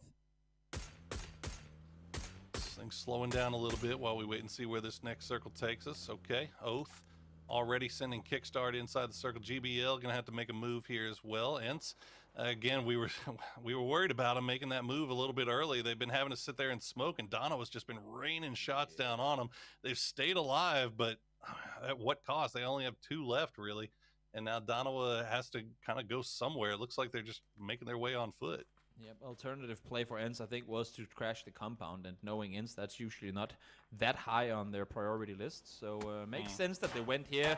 It was one of 2 bad opportunities. They went with one, and you can see them really paying the price here. Squeaky, only one left alive now, as they continue to get butchered by literally every single team that ain't fighting on the hilltop. Jeez. A little off with the throwables there, KPI, but, you know, the intent was good as they spot out the smoke cloud, wait for somebody to peek. It's going to be Squeaky. Silzen will pick that one up. 10 kills now for KPI, and they're in a good position to do a little gatekeeping on Donowa. Now, they do have to worry a little bit about Ghibli, so it's kind of a 2-2 split in a weird way, where they've got Silzen and DraftKing watching off to the north, while Emmy and Capitan keep an eye on the mountain itself. Ghibli taking their time here. They're playing this slow. Oath is in an interesting position here as well. They want to get rid of Ghibli so they can wrap north around and kind of play contain inside the circle, but at the same time, they don't want to give up this position yet. But because, again, Ghibli are not a team to do an early aggression. Maybe they've learned from their previous game that you can wait it out a little longer. They can't really make a move, therefore Oath can't move either. And in the meantime, KPI is so smart in making the transition down the hill early on so they can sit tight and wait for the opponents to come towards them. Absolutely, and leaving Emmy up at the top just to keep an eye on things here as Oath has to try to take this fight with Ghibli, but they also have to worry about the shots from Donowa as well, so they can't expose themselves too much on the north side of this mountain. But they've got to try to spot out where these Ghibli guys are with this high ground. You can see Donowa just has all types of real estate to work with here, but KPI finally starting to send it down, and Emmy, the lone man left to watch Ghibli, will find the first kill. But is he biting off too much now? I'm not sure. He's staying up. He does have KPI players further down the hillside, but now you can see he's starting to make that wrap down. Perfect Play doesn't want to have anyone sitting up above them to get a free shot down. And you can see Oath again. I mean, I've got to give it to Ghibli instead. There's one thing they're good at. They are unpredictable. Salute. Oh, man. The man just got almed. Should be resable, I believe. It looks like they are smoking him off. They've got him down. Salute looking over in that direction. Is not going to find it just yet. Still got 10 shots left in that alm, and that can be a big influence here. And actually, Soul, it looks like, going to use that opportunity of the knock to try to make the push. And there you go. Spear going to find Emmy. So that's the northern guy taken down. Soul will finish him off as Donowa is going to be picking up KPI points. Sneakers, full speed forward with the vehicle, getting over to the next position. Donowa, I mean, they're enjoying this, no doubt about it. They got the riches to play underneath as well. All they have to do now is sit tight. I mean, they can interfere as much as they want because no one uphill will have the time to sit and shoot towards Donowa. They know that they have opponents nearby, and there should be no way that they don't win this game. Having said that, we did see what Ghibli did last game, so I don't want to say anything early, but this is looking real good if you're a Korean fan.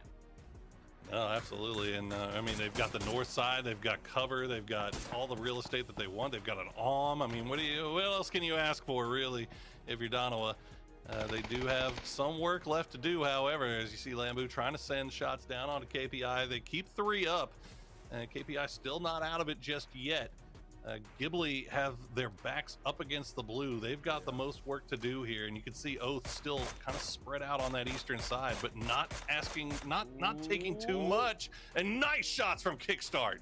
Fortunately, Lecto right next to him should be able to get the rest, but Rello might want to try and see if he can come down and make a play here. Issue right now is, again, Ghibli being indecisive, staying on the hill for so long. It's kind of disallowing for both Oath and KPI to try and make plays downhill because they don't want to be backstabbed by the duo up hilltop. Let's see now. Soul taking down Capitan mid-air. The 368 gonna keep you alive, but his spear finds 20. Goes down and returns to DraftKing alone. Finally, Ghibli are dealt with now. Both these teams can focus downhill. Now, does it become an Oath versus KPI fight, or do the two hill teams start engaging down north? Oh, Silzen tried to take the shots. He's going to take knock. So Donawa is starting to wrap around on this western side. They want to take out KPI before they turn their attention over towards the Oath boys, as they have an easy break of line of sight right now from the Oath gang. They're going to send the grenades. What a nice nade. Going to find itself right at the foot of Silzen. Does go down, and KPI goes down, but not before collecting a boatload of kills. And now Donawa takes the fight to Oath. Solid play, solid game coming out from KPI. They had zeros as they made their way up to Everest, and then they just started butchering once they made it. They unfortunately won't be able to make their way down the north side. Super heads-up play from Donawa, though, realizing that once Ghibli went down, there was a chance they could get third party. They're kind of sandwiched in between these two teams. They knew they had to make a play, and they decided to do so fast enough that Oath couldn't really respond to it in time. Now, we'll wait and see the final circle. Does it go towards Oath, or do we stay on the Donawa down slope circle? Well, as much in the middle as can be, but they do have Salute. They would really, if you're Oath here, you would really want to take out this arm, because there should be no way they could prioritize the rest this late in the game. Absolutely. I mean, you can see the Oath is playing in twos, and that's, I mean, you got to imagine that's a direct result of that arm being in play. And Salute outside of circle on that northernmost side. Looks like Relo should be able to spot him. Doesn't take the shots, though. Might have just missed him, as Donawa trying to get back together. They're going to get all three together. They're going to let Salute still work around on that north side, see if he can find an angle, see if he can get a quick knock, because that would just, I mean, he gets a knock with that on, that opens things up immediately, and Donawa start pushing. This is where it's smart from Oath to not have engaged that much early. They still got some utility to work with. They still have vests and helmets for the most part. Had they been fighting on that hillside, that could look way different, and also probably wouldn't have had 4 players alive at this point. Donawa running low on utility as well. You can see them. They want to take the fight up close, I think, for the most part. They know they have the utility. They know they have Kevlar's and vests left to play with, and they're wrapping uphill both. All of them now, kind of ignoring the contain down below. As I say that, they do kind of look back to the southern side. And Oath doing the same thing. They don't want to fight for the lowlands. They all want to try and see if they can get the high ground vision towards the opponents. They got to be careful, though, because they don't want to put themselves in an easily nadeable position. They got a little bit split up here. They're working around this valley, this ditch. Relo will take a little bit of damage as he peeks over the top. Utility still a lot left for Oath in the bag. You got to imagine Donawa sitting on quite a bit as well, as the smoke walls will come down. The grenades still keep coming. Leklo will be able to get that heal back off. Salute working the edge of the smoke. So you can spot somebody's head. Rex is going to pop kickstart. This is a mirror match right now. Rex and Kickstart really filling the is. exact same role with 3 up on top. 3-1 splits, 1 player on each team is designated to maintain south side control. And believe me, once this artillery barrage of nades is over, which it should be now, it will be a fight to follow in the no man's land in between. We're going straight back to World War I on this one. Now we've got them all blown to pieces. Let's see what we can get up close. This fight is going to have to happen at some point. The dot is right in between Relo and Soul. So it couldn't be more evened out here, really. Rex wants to get control of the lowland. I like this play. I like the idea of spanning out. The only issue is if he goes down here, there's going to be trouble. And Kickstart will get seen in the gun. Rex! Oh, what a shot! Double headshot connected. Takes down Kickstart. That is their south side with no control. And Relo instantly forced out on his stomach. And that is bad news for Oath, because that is the lowland part. The low hill has been taken away, and now they can start to do the wrap, and that's exactly what they're doing. Rex going to go get joined by Soul here, as Snaker's going to take some damage. He's going to find Leklo. Snakers will pop up. Snakers will get traded down by Salute, but Relo will pop up and find Rex. And now it's 2 down for Oath, 2 down for Donawa. Soul is behind the rock, and they know exactly where he is. Soul's got to be fast on this one. They have him completely isolated on the side. You've got to make a play if you're the teammate. Those go down to the Molly. Salute on his own. There's going to be no time for rests. They should know at this point that it's a 2v1. One is scrolling for info. That's going to be Leklo. Easy flush coming through for Relo. Wants to peek over the side now, but Salute has made his way down this side. They are not expecting this at all. Oh, they know where he is. They will not. Really? Oh, okay, now they do. And yeah, they do. Gets the win. What a shot from Relo. What a clutch victory from Oath. They've been looking good all week long, and they absolutely deliver here in game number 3.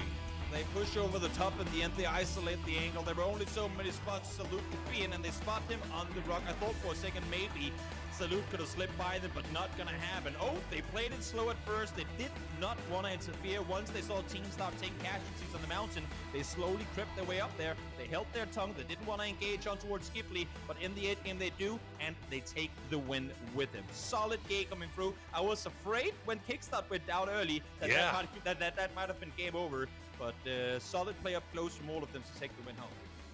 Yeah, that was a huge play from Donowa, getting that the north side, the low hill to open it up for that wrap. But Oath just respond absolutely beautifully to it, perfectly, and they get the win. Let's throw it over to the analyst desk to hear what they have to say about game number 3. Thank you very much, gentlemen. They may not be able to drink together, but they can win together, as it takes the Oath a little bit longer than we hoped in a sacrifice by Kickstart, but they come out with a very big win on a very good day of play. I mean, I'm going to be honest, Martin, 3 games in a row, they're in the top 4. It just felt like a matter of time. Yeah, honestly, this performance from them so far, and in 3 games, how well they've been able to step up, and their macro, the decision making, you know, they're playing it super smart. Relo here, nice IGLing from them, setting themselves up nicely for late game, and also being 4 guys alive. Obviously, not that many kills. They were playing it super passively on the east side, but the way they played that end game was just perfect. Like, they executed it. So even though Kickstart was kind of trying to, I don't know, do what they saw last game, go down-ish, using a car there, no point. Nice angle that he could have taken, but it was not open. So Rex just completely demolished him by that 3x barrel spray. Absolutely. It was a big risk. It didn't have a reward, but I'll tell you what was rewarding, Froz, that double molly from Relo. Relo just, like, at the end of that game, it was just like somebody hit his activation code. It was insane. The double molly, the counter push, it was very clean. That was so clean with the mollies. Just first taking the left side, then the right side, making sure that he was covering the whole backside of that rock there. And there was literally nowhere for him to go, and it was so good. But I think one of the key moments for Oath here was actually when they were fighting Ghibli on Everest, and how they were pushing Ghibli towards KPI instead, forcing Ghibli and KPI to take the fight, and they were basically just holding them off there. Oath didn't need to do much more. They knew that they wanted to take the low ground there. They wanted to take control after playing a little bit more passive. But again, ending with 7 kills. They've been averaging 7 kills per game here so far. 21 kills here after 3 games. And as we said before, I mean, a 2nd place, 4th place, 1st place. Oh, sorry, they have 24 kills even. So it's even more, 8 kills per game. And I mean, it's just amazing to see. We know that Everest can be brutal in November, but I don't think we've ever seen this many bodies, as it was absolutely, Everest was sort of the story of this match, Martin. It was just team after team fighting for such a small but powerful piece of real estate. Oh yeah, there was 6-7 teams that was on the southern side that was fighting for that, even though it wasn't center, but it was a place where, like a city that, you know, last resort, that you know it can kind of accommodate a lot of people. But the way that KPI played it on top, that was just, I was impressed beyond. Like, that was so well played by them. The way they flexed out, they cleared a few edges, they third-partied a few times, but unfortunately they were kind of forced into a pickle with Donovan and Ghibli. Absolutely. KPI has been very impressive to me today. I think a 4th place finish, a 6th place finish, and a 3rd place finish. All decent kill counts. This is a team that went by FIOBA, for those of you who maybe aren't used to the changes as we came to PGC out of the South America region. They seem to be thriving in this sort of, like, once we got back to Super, Froz. Most Chicken, they seemed a little slower, a little more passive, but right now, they don't seem at all nervous about taking these fights. No, and that's what we like to see, right? Because it's a team with maybe not the most experience if you look overall on the team. They have a few players with very little experience when it comes to international stage like this, but at the same time, they do have Silson on the team, and he is the most decorated one out of all the players here. He's the only player who's been playing at PGI 2018 in Berlin. He played at the Nations Cup together with Argentina. Back at PGI was with Savage, and then of course we saw him at PGC 2019 together with Meta, and that was the same with PG PGIS earlier this year. It was with Meta, and now he's here with another team. And it's just amazing that he's been able to put himself on the top level, top international level, time after time after time. And he's just bringing that experience to the rest of the team, making sure that they don't need to learn all of that from the get-go. He can bring them a little bit of that from the start. I want to double down on what you said, just so everybody at home is very clear. Like, this is a massive accomplishment. Silzin is, as you said, the only player, and you said this earlier, Martin and I literally went back to our Rolodexes, and we're trying to, that can't possibly be true, but it is, the only player to be at PGIS, Nations Cup, both PGC 2021 and 2019, and PGI Berlin. Every single world-class championship event he has attended. That has got to give you an edge as a team to have that sort of veteran there, Martin. Oh yeah, for sure. They're leaning up against him, and even though he has a few newer players with him, they're stepping up quite nicely, and that's kind of what you bring in as a seasoned veteran like him, right? They bring the stability that they can look to him, and he can be like, yeah, I tried this before. It's okay, guys. And yeah, even though he might not be the top fragger of the team often, especially for this one last game here, you saw DraftKings really pop off. This is the kind of leadership that even if you're, like not really old, or the younger guys can look to you, and this is something you can lean onto. So this is super important, and it's a huge accomplishment. It's the only player that has at this event that has been at all of them. That's super impressive. But Oath here, now, obviously, yeah. Well, I was gonna say, as we pivot to Oath, you brought up the younger guys might look up to him. This is a team in Oath that the team wouldn't have been allowed to play at the original PGI if they had wanted to. I mean, this is a team that every single one of them is under 21. They've only recently aged up, and they are acting out there on the playfield, from what I can tell, cool, calm, collected, consummate veterans, as much as we see from any other team like Liquid or FaZe that's been around as long as we can remember. Yeah. Sorry, did you say Martin?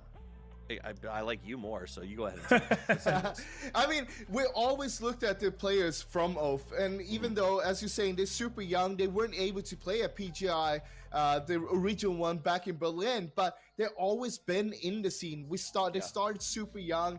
They were the cadets at a time, and now all of them being able to be here, not only together, but also how amazingly they've been playing. It's just great to see, and this is just the start of it. They haven't peaked yet. They are still rising up there, and that is the scary part of being up against a team like this. They are still trying to feel like, okay, where do we fit in this leaderboard? Well, towards the top, of course, but we want to be further up towards the top. Let's take a look at the match leaderboard. KPI, despite not winning, comes in there in first place because of such a massive kill count. Oath and Donoa, that's an interesting one for me, Martin. I mean, Donoa did a long jump to hot drop against VP, and people keep saying hot drops are bad for your game, but I guess they're not. If you keep 4 alive, it's just 4 free kills and a setup for later. Yeah, and that's what's most impressive. They're actually able to win these two, last of them, even though it was hard drops. The 8 points from that is obviously super nice for it to put on leaderboard, and you can see it as well. 23 of those points, 8 of them come from the hot drop from VP, and yeah, if I was VP, I would be kind of worried going into Miramar. But let's look at the top guys, 44 and 41 points. Woo. These two teams, Oath and Ghibli, they are plowing through the competition right now. They're so far ahead. It's actually scary, because right now they're not only playing with confidence, they're playing with a lead that they can take more risks. They can put themselves into situations that are a bit more scary, but still they could get more reward out of it as well.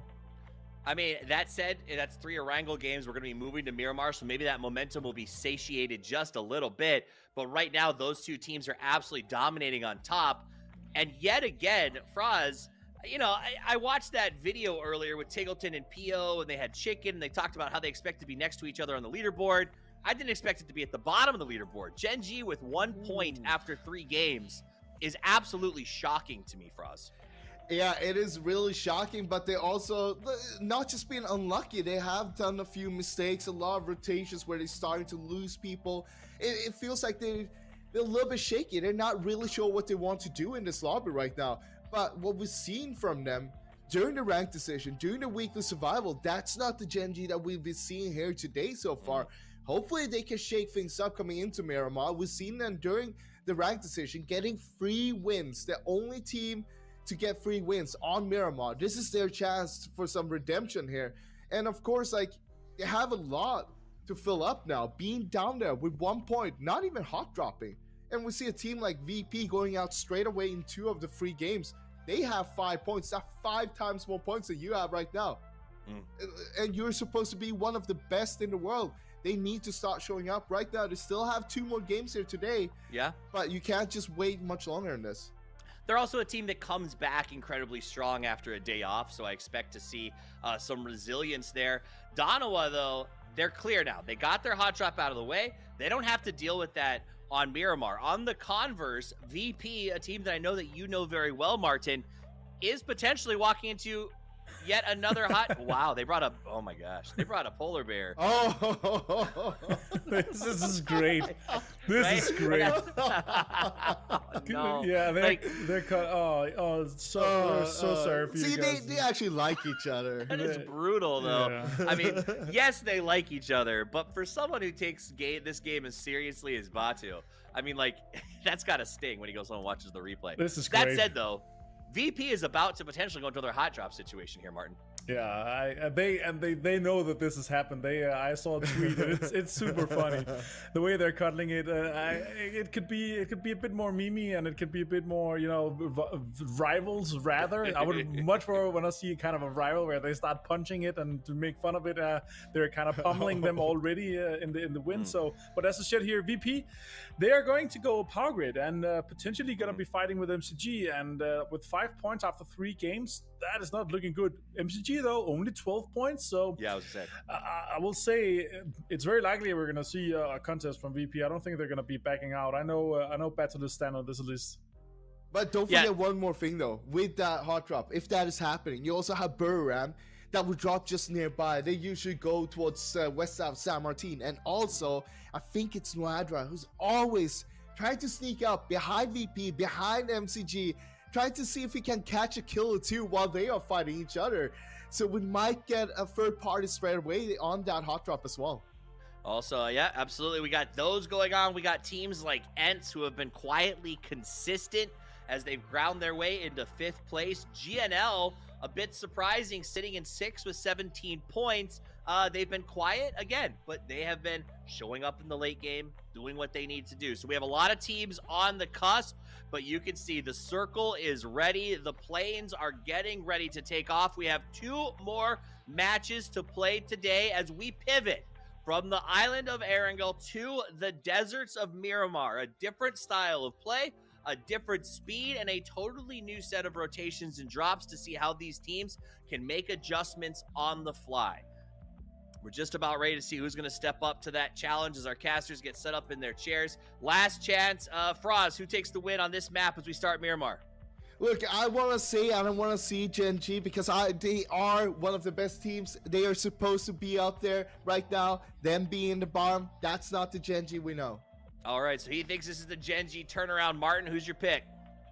I think we could definitely see one of the kind of more unexpected teams show up. 17 Gaming, Team Liquid maybe could be one of the teams that could kind of swing around and come on and play well here in Miramar. I think the contests and the kind of alternative drops we're going to be seeing is the more interesting. I'm really excited to get this game started though, because my eyes are droned in on Power Grid for sure. Absolutely. The eyes of everyone will be locked into Power Grid as the drop starts. I think Team Liquid is a great pick.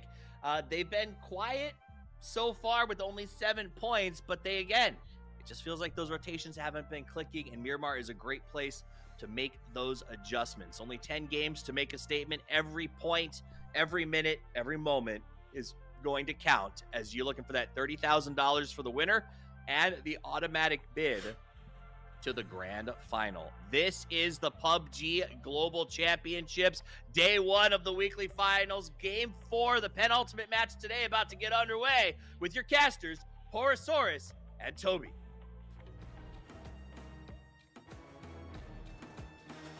Thank you, Toffees, and yes, we are back for match number 4. We are switching over to a new map in this week 1 weekly final of the PGC 2021 presented by Alienware and Toomey. And are we going to see another hot drop, Toby? You're calling it right now. Yes. Yes. Yes. Okay. It's going to happen. Power Grid, Multi-Circle Gaming, they don't want to share. They'll hot drop. You think Dana will let Multi-Circle Gaming borrow their polar bear? The polar bear, we'll see. Well, it depends on how it goes, I think. We'll have to wait and see on that one. They are, of course, both VP and Multi-Circle Gaming jumping towards Power Grid as we speak. I don't see anyone else flying around on top of each other. We do have both Fury and KPI down towards Leonis, but that's easily shareable. So we would expect to see that go out fairly decently, but nope, they're landing Power Grid. And I mean, so far it's been pretty good in Power Grid for VP in these battles, so we'll see if it's going to be the same this time around. Yeah, I'll also see if Buriram decides to creep on down there to get involved. They've been liking to get out there. We see, it looks like VP will hit the ground first. MCG will find no gun as they're making the run. Perfectix does pick up that SKS, which apparently is the best gun in the game. I've been slept on. Obviously, no doubt about it. Anyone saying otherwise are incorrect. Spiro, Iron Sights AK in hand, does manage to get one tag, waits for anyone else to cross. This is a pretty good amount of control that VP gets early off of Multi-Circle Gaming, not finding guns in the southern warehouse. Lingdu, that is not the utility you want to have in hand at this point. He's proning with a flashbang in hand. We'll see if it's going to come to use or not. Perfectix, in the meantime, trying to wrap around. No vest for him. Does he spot Lingdu? Does manage to see him, but doesn't pull the trigger. Just saw him at the last second as he emerged from the smoke cloud there. And so MCG will keep everybody up. Lingdu is pretty busted. They're going to need to see if they can find him a first aid kit. The rest of VP, they're going to spread out and loot up a little bit more while Multi-Circle Gaming collects whatever gear they can find. Lou out in the distance. Looking at my map, I don't see Buriram really getting involved. SSG is kind of close as well, but it doesn't look like they're looking over in that direction either. So I think that these two teams should be able to play this out for Power Grid fairly comfortably. Lou is gonna get caught by surprise if SSG opts to shoot, because he is crazy exposed on that side right now. I mean, of course, when you're hot dropping, you're primarily focused on the 4 players you're going up against, but you have to have seen that SSG has opted to split this far up the hill too. You must think that he has noticed that. In the meantime, they're trying to reposition themselves a little bit. There is a bolt action in hand of Keenan. Maybe he can find something with it now. As you can see on the minimap just showed, actually GNL is sending Ricardo up this direction too. It's as if this is has a big sign written on it called free kills over here. Come get your free kills. But seems to me like Keenan might find a freebie on Americano. Yeah. Oh boy. Yep. He's donezo. Well, that's an easy point there for Keenan and the rest of the SSG boys as they push up to 7th place, just jumping TSM, as we can see the live leaderboard on the left right there. Lou, meanwhile, still hanging out, but yep, this is what you were worried about, wasn't it? Keenan gonna hit the shot, and Evil Lee actually gonna do some damage as well. Ooh, Lou might be in some trouble here. One shot to the chest could have been it for him, but he's going to manage to wrap his way back towards safety. We still don't see Noatra interfering on this one just yet. Evil Lee will wrap back inside the compound. Unfortunately, he wasn't really in the crosshairs of SSG because he was quite exposed out on that side too. So while that is going on, everyone else trying to make the wrap on in. Here comes the flying. Oh my lord! Flying Penta is a dead Penta. Little Ghost double headshot mid-air. What a shot! Wow. Chad, if you weren't aware by now, these guys are nuts. Every single team in this lobby is absolutely insane, and they are just hitting some crazy shots right now. We'll see how this fight develops, as it looks like MCG has decided to just play hold the fort, much like Donawa did in over on Erangel. So VP going to spread out a little bit. Doesn't look like Buriram's coming this direction. So yeah, this is still dead center circle. They're fine. I mean, it is in. You couldn't put it up any better. He's got the Winchester. Yeah, does have the Winnie in hand, but you put it up perfectly. I mean, it is pretty much a repeat of what we saw in the Danova situation in the apartments and Oracle earlier. It's VP with the massive control, but split, and MCG Similar to Danoa last time around, waiting for VP to get impatient or maybe have them make a mistake. Because they know if they find one knock, pretty much no matter where it is, that's the remaining teammate split that will have to come to him and they can play off of that. In the meantime, now, here comes another team that wants to go on a turkey hunt up by Power Grid. Yeah, looking at the map, I will say SSG has sent 2 down to a compound on the main road. They've left Sharpshot on the hill, and Keenan still, you can see him off in the background, still kind of overlooking this, seeing if you can pick anything off. See how, if SSG, how long they stick in that split, or if they end up regrouping here as we take a look at the kill proportion. Who's getting what for each team here? Toolins is getting aggressive on this, and now he's been spotted too. That is a dangerous position to be in, because the entire opposing team can see you, and you are within nade distance. But I think, honestly, VP are getting a little impatient. They had to be the aggressors against that, and now they have to be the ones making plays. You're like, come on, guys, let's just have a fight already. Makes no sense to jump into the arena with us just to run in circles and not want to throw a punch. Apparently that's what's gonna happen. God, I want Summer to hit a Winchester shot so bad. I really do.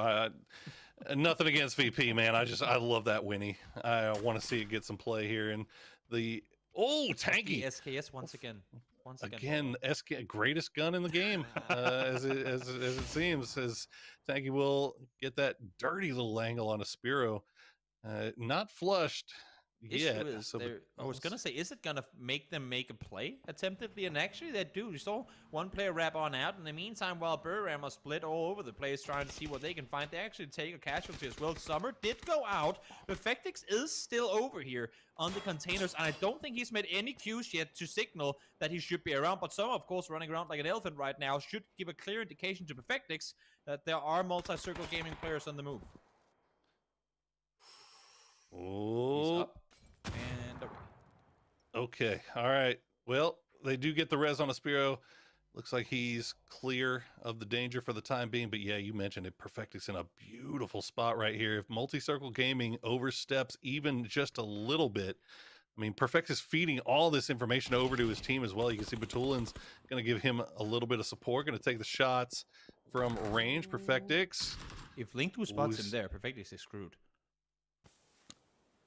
Not sure if I think Lingdu did. Yeah, you can see he's stopping down. He's glancing over in this direction, but a nice grenade from Batulins will push back Summer as Perfectix. Yeah, he's kind of in the danger zone now as Lingdu, I think, had spotted him out, but the rest of VP's providing good support here. And look at Lou. A long wrap coming from Lou, but no. Oh, GNL, Toby. I mean, everyone wants a piece of this. This is the place to be. This is the this is where you go to get some early game action. Seems like many teams want to get in. James is full on pulling up on this without a carry this life. There might be other people here.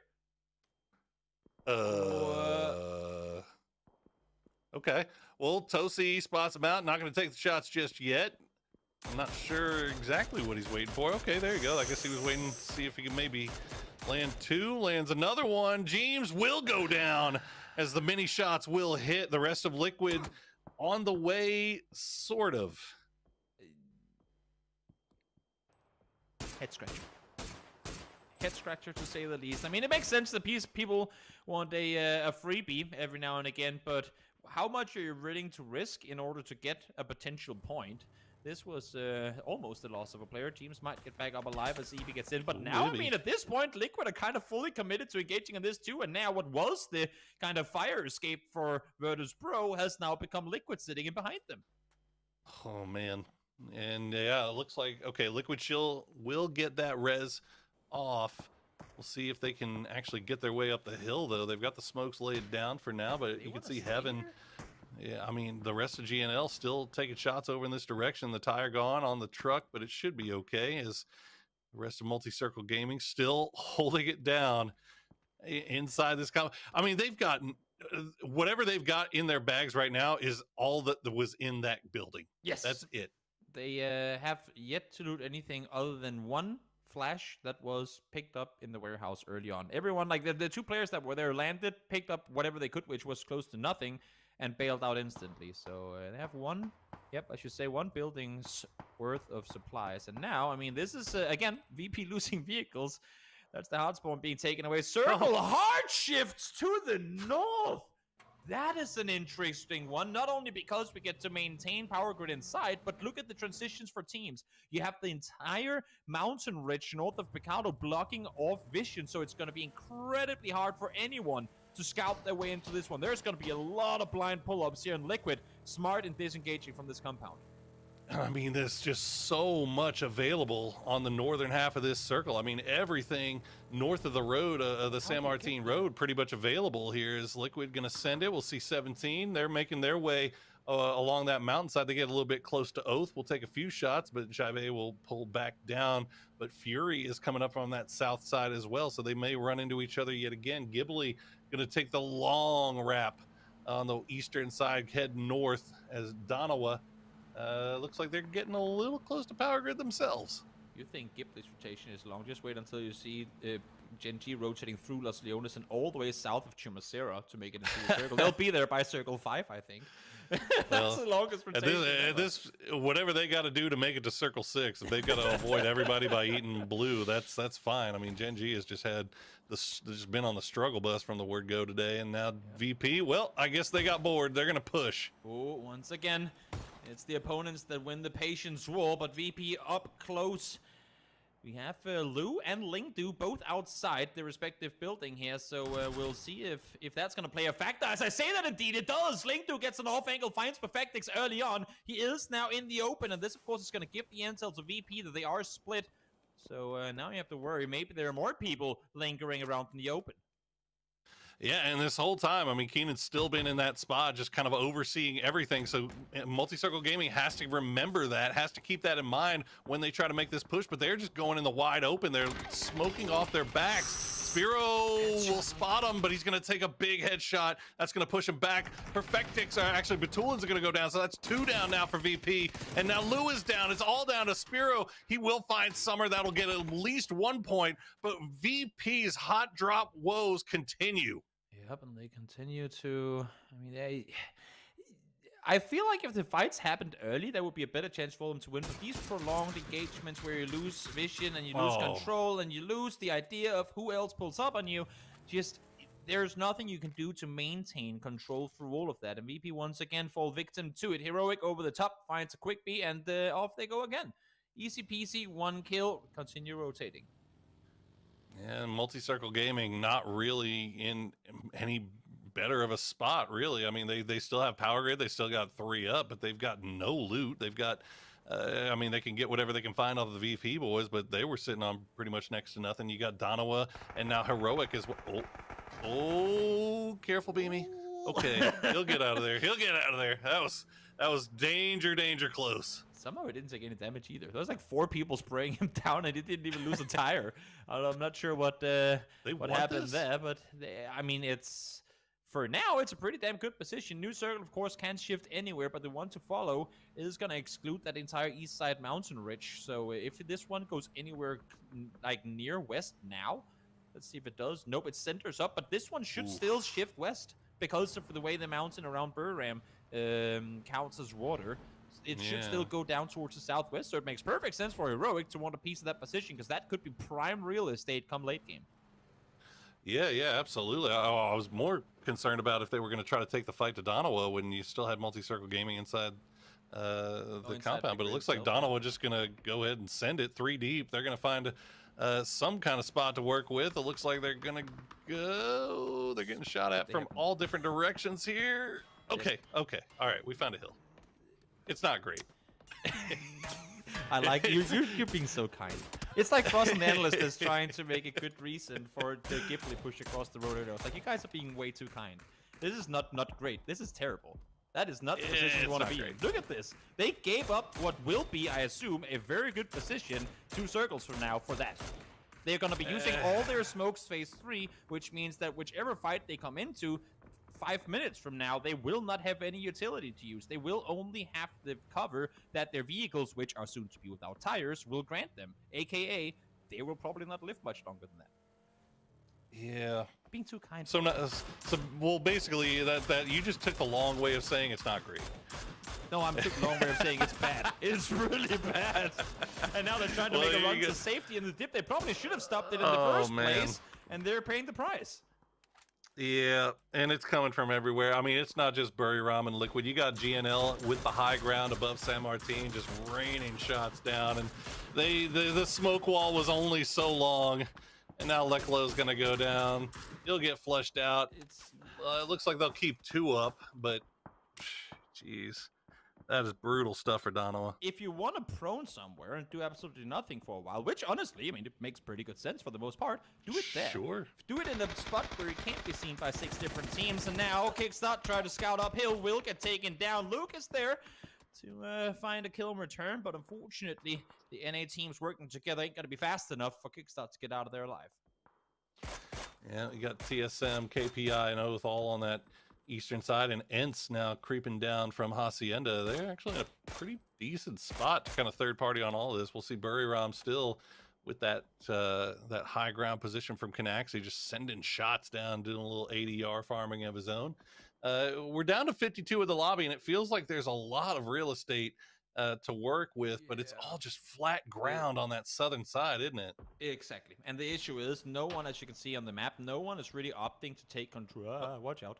No one's really opting to take control inside San Martin because we are all expecting that southwest push or the southwest shift. Oh, that's a full speed forward. That's a vehicle running one over. Hold this. Will he find a second? Gets out of the car. You might want to reload, Soul. You're out of ammo. They're both out of ammo. Oh my God. Gets the double and circle. Actually, surprisingly further north than I thought it was going to be. We're headed into the city. All right, first of all, Old List, you're not supposed to get away with that in this lobby. Nope. I don't know why SSG is sending 1 guy into that dip when they've got 4 up. But you know what? Old List, phenomenal solo play coming out of him. Purdy will get spotted out by Naraja, gets knocked low enough, should bleed out, I believe. I don't think they can get to him for the res, but TSM, they're running for it. Yep, there he goes. And Edie gonna find Ross. So Bury Ram getting some stuff done with this high ground spot. Yeah, trying to maintain as much control as possible. They know they'll have to get down from there eventually, so why not see if you can make the transition down easier by getting a few kills coming your way first. Genji, in the meantime, well, they've wrapped the entire world once more, and now forced to take a fight, of course, running up to GNL. 1 gone down. Will he get away? So close to going down, but does manage to get outside of that explosion. All right, now MCG finally having to leave their compound. They're running into a very well-equipped Heroic. MCG holding their own for the time being. T-Bone going to have to pull back as he is a little bit separated from the rest of the gang. He's going to go down to about half HP with C17, putting everybody in the Murano, sending it down to Suju. They found a foothold in San Martin for the time being. Looks like they'll get everybody in, and now you can see the city starting to get a little populated here. Oh my God, Adder. The caster curse comes to fruition, and Adder finds 2 in an instant. Both going down. I don't think he's going to be able to get the flush. There's no Edie finds 1. Second one should be stolen away as well. As this G now wrapping up in this direction, they will be hearing Genji in the vehicles. I think Genji hurt them too. That's them saying, nope, we want to get out from here, but Roth ain't going to let that happen. Finds 1. Inonix, that 3rd knock on him, I believe, should be taken down instantly. Yep, that's going to happen. Inonix falls the sharp shot, and now they're sticking around here for reasons. Yeah. I mean, these circle shifts aren't doing Genji any favors in their attempt to try to salvage the day here. Is Fury going to pull up just on top of Oath? Some throwables come out, damage will get done, no knocks be found until now. Insight will go down to a well-placed grenade from Snakers. Relo trying to see where the footsteps are. He'll find 1. Balefrost has been taken down though and flushed. So Snakers and Reload, the last 2 up for Oath. As Flood gets knocked low, they're gonna have to go for this res, and it looks like they put things on pause for the time being. That's not where you want to park your car either. Multi-Circle Gaming taking notes from downward rotations. Now they're getting peppered because of it. Oh!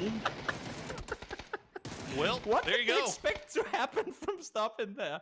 I don't know. I couldn't tell you, but they do go down in the end of it. Snaker's now on his own. I mean, this battle on the southeast side, if it wasn't tough enough already, now we're hitting phase 5, and that's going to really start hurting. Ugh, geez, mutually assured destruction here between Oath and Fury. As you can see, that zone is ticking hard. Snaker's going to get at least inside the circle, try to turn his attention back to see if he can maybe finish off the last member of Fury, but Oath down to 1 as Bury Ram continues their reign of terror from this high ground. The next victims will be Heroic, SSG, going to wrap it around down to the south.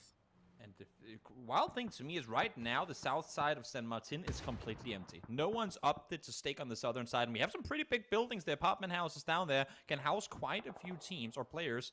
At least you can see them there. No one's opted to go for it yet. I say yet because I'm sure that somebody will crash it at one point, but we're also reaching a point now, Poro, where if you're a player, you're not even scouting that because, well, obviously there's going to be people there, right? So you're just kind of taking for granted that it's occupied already, therefore they ain't even looking for it.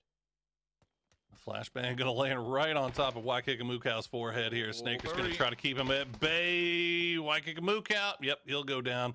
Snakers will get credit for that kill, and Oath will keep one alive with 3 kills in the bag already. And TSM finds Clib, and Clib just destroys them. There goes TSM down in 11th, and now Oath has gone down, and a well-placed grenade from Gen G. They're not done yet. Not at all. There's still kills to be found. They knew they had opponents up here still. Now that they've cleared them out, that's going to leave them a little more room to maneuver. They still have to get down the hillside, though. I'm not sure if they still have vehicles inside the circle. They should be able to fetch them if need be, and I would assume to see Gen G full speed it down into the city to some extent. Question is whether they make it far or not. Whole lot of city still in play, as it looks like Buriram has taken that both southern compounds. Actually, I think they're sending Canaxi over to the left one as Heroic kind of pinned down with their backs up against the blue. I'm not sure who is shooting. I know SSG is taking shots over in this direction, maybe GBL in 17, maybe Gen G as well. I mean, everybody kind of has vision on where Heroic is right now, and Buriram doing a good job of taking advantage of that and taking over this southern side. And this is the smart thing from Natro's position. You can see he knows that he's got his back free in looking down towards that southern side towards Heroic. Smart play to try and isolate and try and prevent them from getting in. But I gotta say, I mean, if Heroic full commits on one of these buildings, Edie will have little to no impact if Heroic manages to make their way to the wall, unless if he's got a ton of nades he can lob, because it's going to be a while before he can cross on over. And once they start fighting, I'm looking at an SSG that could potentially, even Gen G, that could potentially try and pull up on the south side. Yeah, I mean, it's really a question of how many smokes Heroic has, and can they set that smoke wall well enough all the way to the wall and make it so that Edie can't get that flank position here. SSG will reposition their vehicles. Looks like they've got Roth out in a scout position just off to the east, and we wait for this next circle to collapse. Where are we going? Well, you like city endings, Toby? No. Was my hesitant answer enough of an answer? Let's get a double hard shift to the west now, shall we? Just for the sake of things. Let's also, I mean, how do you scout there to be only 2 players of where 17 Gaming are right now? Because that's really the somewhat prime real estate here. I'm surprised to see Heroic not up to use vehicles on this rotation on, and maybe their tires are popped and they aren't parked in a way that they could make use of them properly. But playing this one on foot, I was just gonna say that's gonna be close to impossible. Now they lose Corexi. Beam is down as well. Page is alive but on his own and not in a position to rest them, and there you go. Clip, the 3rd team to charm on in, takes down a Heroic member, and they fall. I feel like there was a chance for them to make an aggressive vehicle play on the houses, but they opted not to when it comes to cost them. And now a team that does manage to find vehicles is Gen G, but Adder again with the mini in hand doing damage. I was about to say, Adder might be the only one that knows how many players for 17 are up, because he knocked 2 earlier. As we see, SSG will take the shots down at Asura, making his way through. Big shots landing for SSG. He might actually make it, but Roth is really, really close to mine. And Roth actually going to push onto him. He's going to get that knock. Well played by Roth. And SSG, don't go knock. Don't go down there. Got to be careful. They've got a spot inside the circle where Roth is, and it looks like Sharpshot going to come and provide him with some support. Solid aggressive play to take control. Runs into a molly. That's all good. No worries, no worries. Just back off, back off. You're inside the next circle. You got a rich line to play around, and here I like their priority right now. We don't care about the city. As long as that hillside is empty, we can play the ridge line free. But we're not going to play the ridge line before we know that the hillside is free. Yeah, it could still be a snake up there. So why not just wait for another 1 minute and 3 seconds until we know for a fact that there can be no one up there. The fact that they don't peek city yet, I think, is amazing. Very heads up, where other teams would have easily, maybe not got a player flush, but got a player knocked by being too eager to try and see what they could find inside the city. SSG pushing all their chips into the hope that this circle cuts over to the west and leaves that city and gives them a nice little ridge line to work with. They would be set up absolutely beautifully if that indeed ends up being the case. Buriram, meanwhile, going to leave the western compound, just headed over to the eastern. They don't have to cross the street just yet. Did Olta spot that? He's looking in this direction. Maybe, I hope he saw that happening, because that's them potentially getting, maybe not inside next circle, but having a place to play from coming into the city. Yeah, just knowing where that team on the other side of the road is, if nothing else, will be huge information there for SSG. Let's see, next circle. Where are we headed? Are we giving SSG a little bit of help here? Are we headed inside? Oh Nope, my they could God. not get any worse for SSG, to be honest. Depends, of course, on how much they're willing to gamble on this one, because there is an empty apartment building on that southern side. They will be met by both 17 and Buriram Fire. But if there's a building to go for, that would probably be it. And remember, Buriram were the ones that had control of the glass house earlier to then right back, and they could potentially cross over there as well. But that cross is going to be a difficult one. And now ends, of course, a team inside the city, but they are outside the next circle. Well, look at this. 17 has actually left that the building that they were in. So SSG has a pretty free, clear path in. I just don't know if they know about it. Is Mixie going to hit a nice shot onto Diggory? They've got the follow-up grenade. Ooh, it's going to land, but look at this. Rustamar using his headpiece and moving Diggory around, making sure that follow-up grenade doesn't land. Looks like they've spotted out Tixu, though. Big damage coming through. Not going to find the knock. Cliv going to send one more. See if he can find it. Oh, it hits the fence. That has perfect cook on it, too. Buriram, yep, they will cross on over. And SSG, okay, opting to cross on They get it here. That's a little dangerous, but they do it. They get two in safe. Let's see if Sharpshot and Roth can make their way in there as well in the meantime. Pio still alive, trying to find some placement points. He's found his way to one, but that's also going to be it for him. Genji, their first time inside placement points, will only let them one. Well, let's step in the right direction if you're in Genji, as the smoke wall will come down for Ents as the cross over this savior fence. Easy for fence as Team Liquid. Yeah, Liquid does kind of back off a little bit here. I think they knew that they weren't able to confirm anything on the Ents side, so they pulled back instead. And, ooh, Kanaxi going to get spotted by Chaibe. Nice shots coming out from him.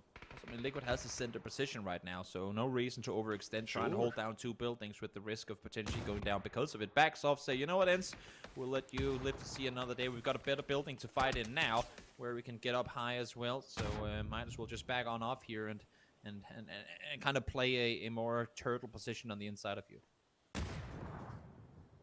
Ghibli going to go for the res onto Renba, make sure that they stay 4 up.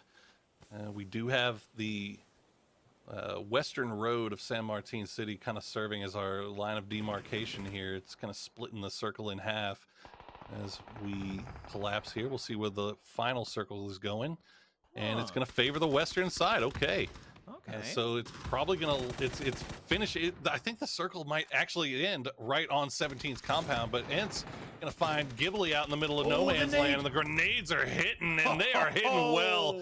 There you go. Ents cleans up Ghibli. Yep, not only do they get to stay alive, but now that they wipe a team across the road, there might actually be a place for them to go should they somehow manage to cross. If they can time this with Liquid and KPI potentially fighting, they get a free pass and crossing towards the west. Maybe not free, but freer pass in trying to make the transition on over, because they know they're going to have to cross the road eventually, so why not do it should KPI start fighting here with Liquid? And actually, no, they stick around. Rustenma finds EB, in the meantime making his way towards the Liquid compound. They're going aggressive here.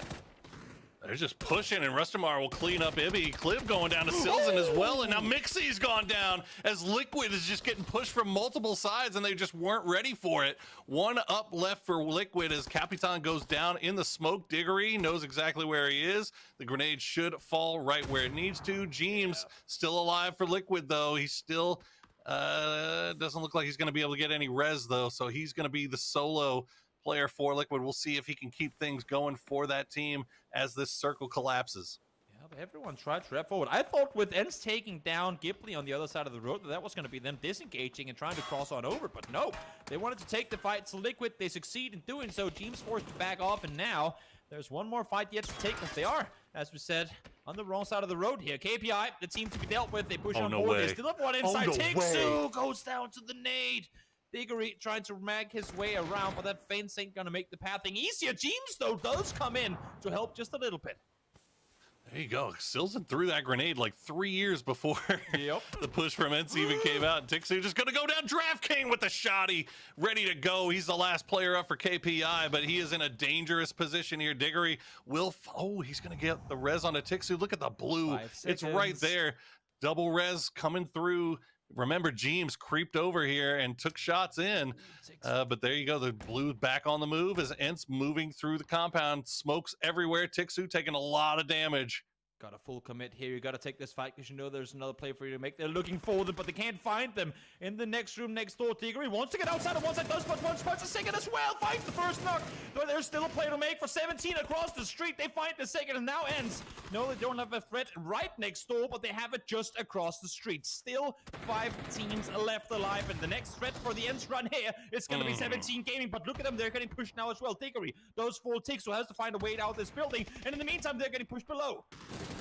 Oh, Sharp Shot gonna get the knock on a Diggory as James is cleaning up Buriram. He's gonna find Edie, get the knock and the flush as SSG is pushing into 17's compound. It's down to just Shabe, and SSG picking the perfect opportunity to go for the good spot here as Buriram down to 2, but James proving to be very difficult to take care of. The pre-fire coming through. It actually works. Naradra's still alive. He's going to shut the door, and now he's going to try to push him. James with the shot from the barrel. He's got 6 rounds left. How are you still alive, James? That is absolutely insane. Fully flashed, hip fire sprays the door down, finds one, swaps over to the SLR, gets the second, and somehow they've made it into top 3. But look at this, SSG, they were the last team to join the city. They've played it smart around. Somehow XBay doesn't find a knock there. I thought that one was that giveaway, but 4v1v1. James has proven not to be easy to take down. We'll see if 17 has anything to say against the 4-man NA push here.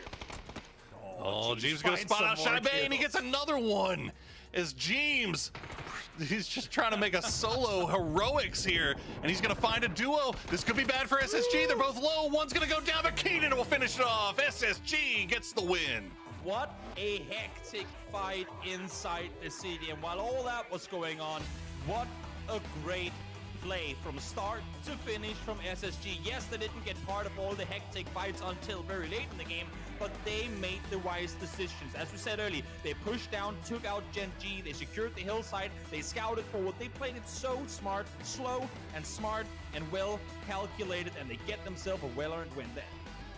I gotta be honest with you, Toby, when I saw that hard shift over to the east and SSG was left out in no man's land, I thought it was done. I thought it was over. I thought it was either going to be 17 or Buriram, maybe take care of them, but they scout it out properly. They take their time. They play it patiently, and the push onto 17 was exactly at the right time. But man, shout out to James for the solo play. But let's throw it over to the analyst desk to hear what they have to say about game number 4.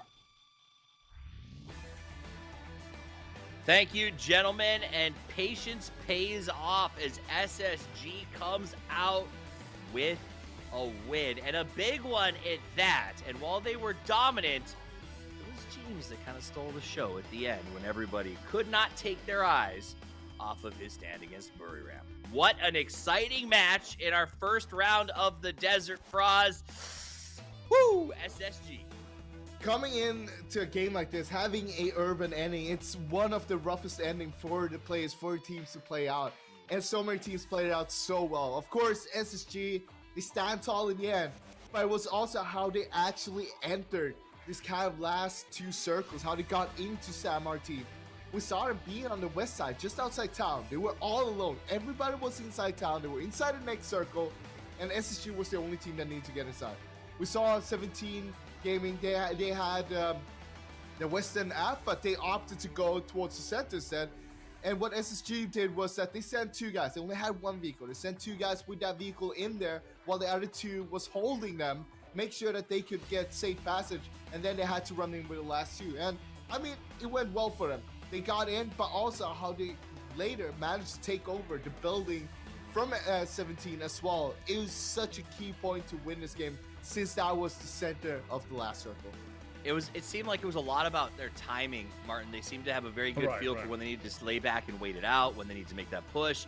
Ultimately, I thought 17 was in a really good spot there in that center. They were literally a compound on the dot. Right. And SSG managed to dig them out. Yeah, and I gotta say, I absolutely love these urban endings. It's a slaughterhouse from start to finish. But the way that SSG, they actually managed to get into that late game with that many kills and 4 guys alive was extremely impressive. They played that so well. 22 points from this game, 12 kills.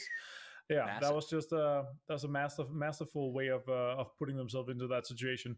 And also, even if you have the house on the center dot, it often ends up you having kind of being surrounded with everyone. But I didn't expect it to be kind of a last stand like that from 17 Gaming. I expected a bit more kills coming out of them. There were obviously not that many guys alive, but yeah, it ended up being just a shotgun hold. Absolutely, and it was what it was. You see Jeems there with a massive amount of damage. Early on when we learned this was going to be Urban, Liquid had a really good center position for us. They seemed like their spread was strong, and I saw what felt like a lot of ball dropping, and Jeems sort of just recovered that at the end out of honestly just pure brazenness. Yeah, what we saw was that Liquid actually had a 3-1 split, where Jeems was the solo player in that 3-1 split. He was in another house a little bit more to the south, and he wasn't getting pushed, while we saw the others, they were getting pushed by Ants and KPI. Now, Jeems managed to stay alive, not only that, but he also managed to clutch, I think it was like 4 placements in total, and adding a few kills on top of that. That's so many points for Team Liquid there to add up on just this game alone. It's just amazing to see such a performance from just one player. And I mean, he was flashed out and everything, but just like hip fire shooting and everything. He did everything he could, even towards the end there. We saw a little glimpse of hope that he might be able to get maybe one more flush, but it didn't happen on SSG. Yeah, I mean, it definitely was good to see the flushes, the amount of points he was trying to put on the board. Another team that we saw again, Martin, in the mix at the end was KPI. These guys just don't seem to have a die mentality. Every time we get to an end game, they're in the mix. Tell me, like, they played well again. They were 4th, 6th, 3rd, and another 6th place. These guys don't finish outside the top 10. No, and they get kills every single time. Let's look at the total leaderboard, though.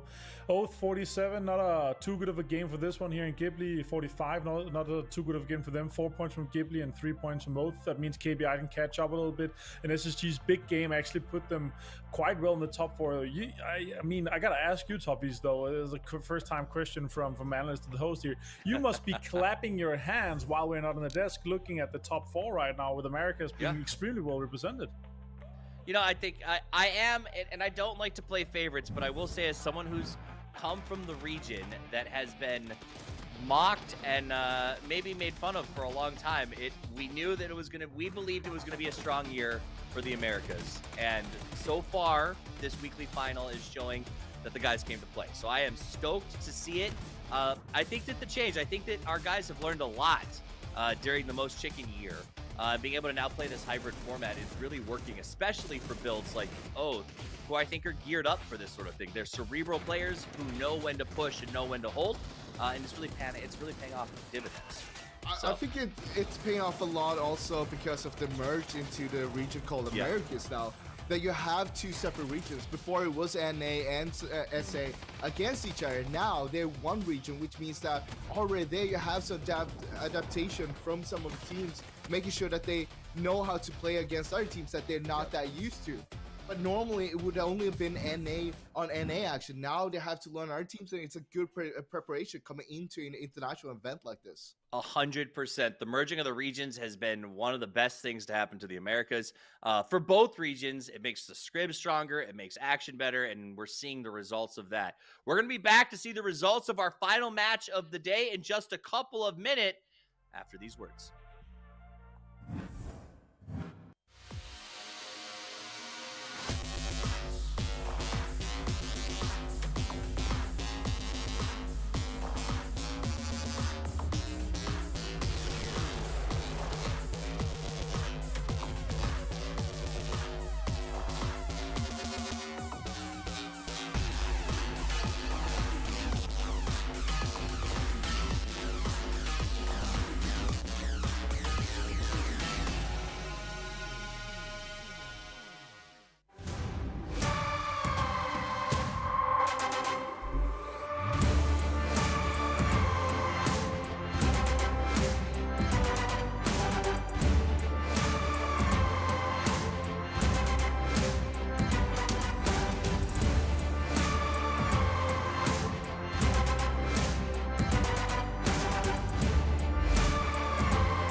Hello， 大家好，我们是17战队。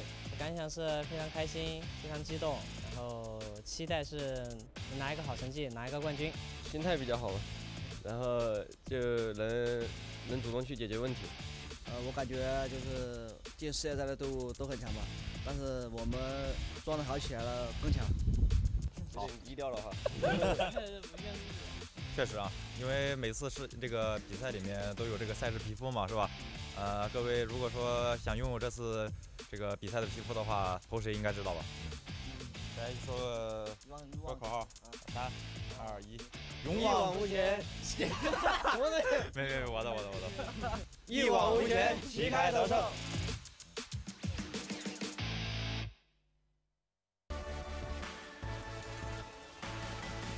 저희는 기블리라는 팀이고 옆에서부터 에더, 저 람부, 램바, 스피어라는 선수가 있는 팀이고 되게 공격적인 거를 추구하는 팀이에요. 그걸로 인해서 이제 상황을 만들어내고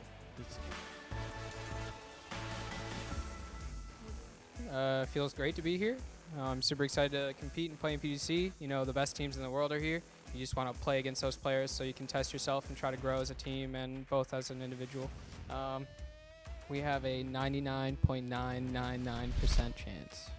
What's the 0.0001%? Sometimes Roth dies for free. No, he's 100% factual. So our biggest rival in the tournament is GNL. They think they can take our drop spot on Miramar. GNL, we will never leave Monty.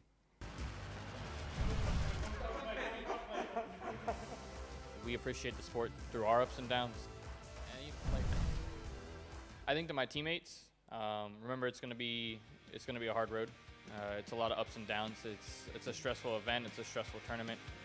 I know I've been in this situation last year, and I'm more than ecstatic to be in this situation with these guys. I wouldn't have won a better group, and I don't think there's a better team in the world. So just be ready. SSG's, we're about to be on top, baby.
the PUBG Global Championship 2021. The first weekend final well underway with one match left to play. My name's Toffees. I am joined by Martin and Patrick here on the desk as we break down the action. It has been a day of unexpected stories. Gen G at the bottom, unexpected heroes like KPI at the top. Ghibli playing one of the most consistent games, but also one of the biggest throws in history. It has been nothing short of exciting. Martin, give me your take on day one so far.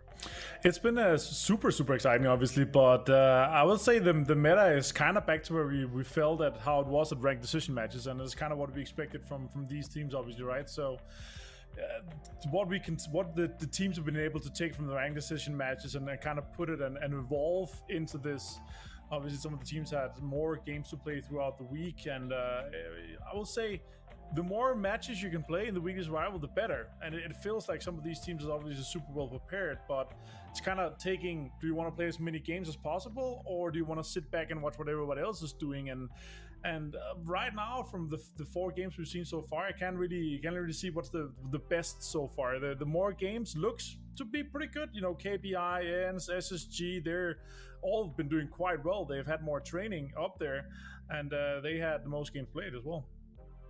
Froz, the road to greatness is paved on the bodies of those who fall in front of you. What team has blown your mind and looks like they are paving the way to heist that trophy based on early games? I mean, looking at it, I gotta say, Ghibli has been surprising me a little bit how well they've been able to play here today, but I hope it's not just a fluke. I hope they can keep this up, because I know this is a great team. We've seen a lot of greatness from them, but I didn't expect them to be this good, this quick into the tournament here. Of course, they can do it. We've seen it. They are one of the best teams here, but at the same time, seeing teams like VP, Gen G down towards the bottom after 4 games, and it's way down the bottom. That's not what we've been expecting at all. But there is always going to be a little bit of surprises here and there, so we'll just have to see what happens here in the last game. It's time for the last game of the day. We're halfway through the first weekly final. Let's get it on with our casters, Porosaurus and the Toby. Thank you very much, Toffees. And yes, we are here for the final game of the day. The first weekly final, week 1, match number 5 of PGC 2021, presented by Alienware and Toomey. I am Porosaurus. Joining me again is Toby, and it is a very North American heavy top 5 so far, but will it end up the day that way, Toby? What do you think? All I can say to that is that I remember people taking screenshots of all of EU being down in the bottom 5, and remember what happened. Remember what happened, everyone. Yeah, it's real hard to trash talk after 4 games. There's a reason we play 10 of these things.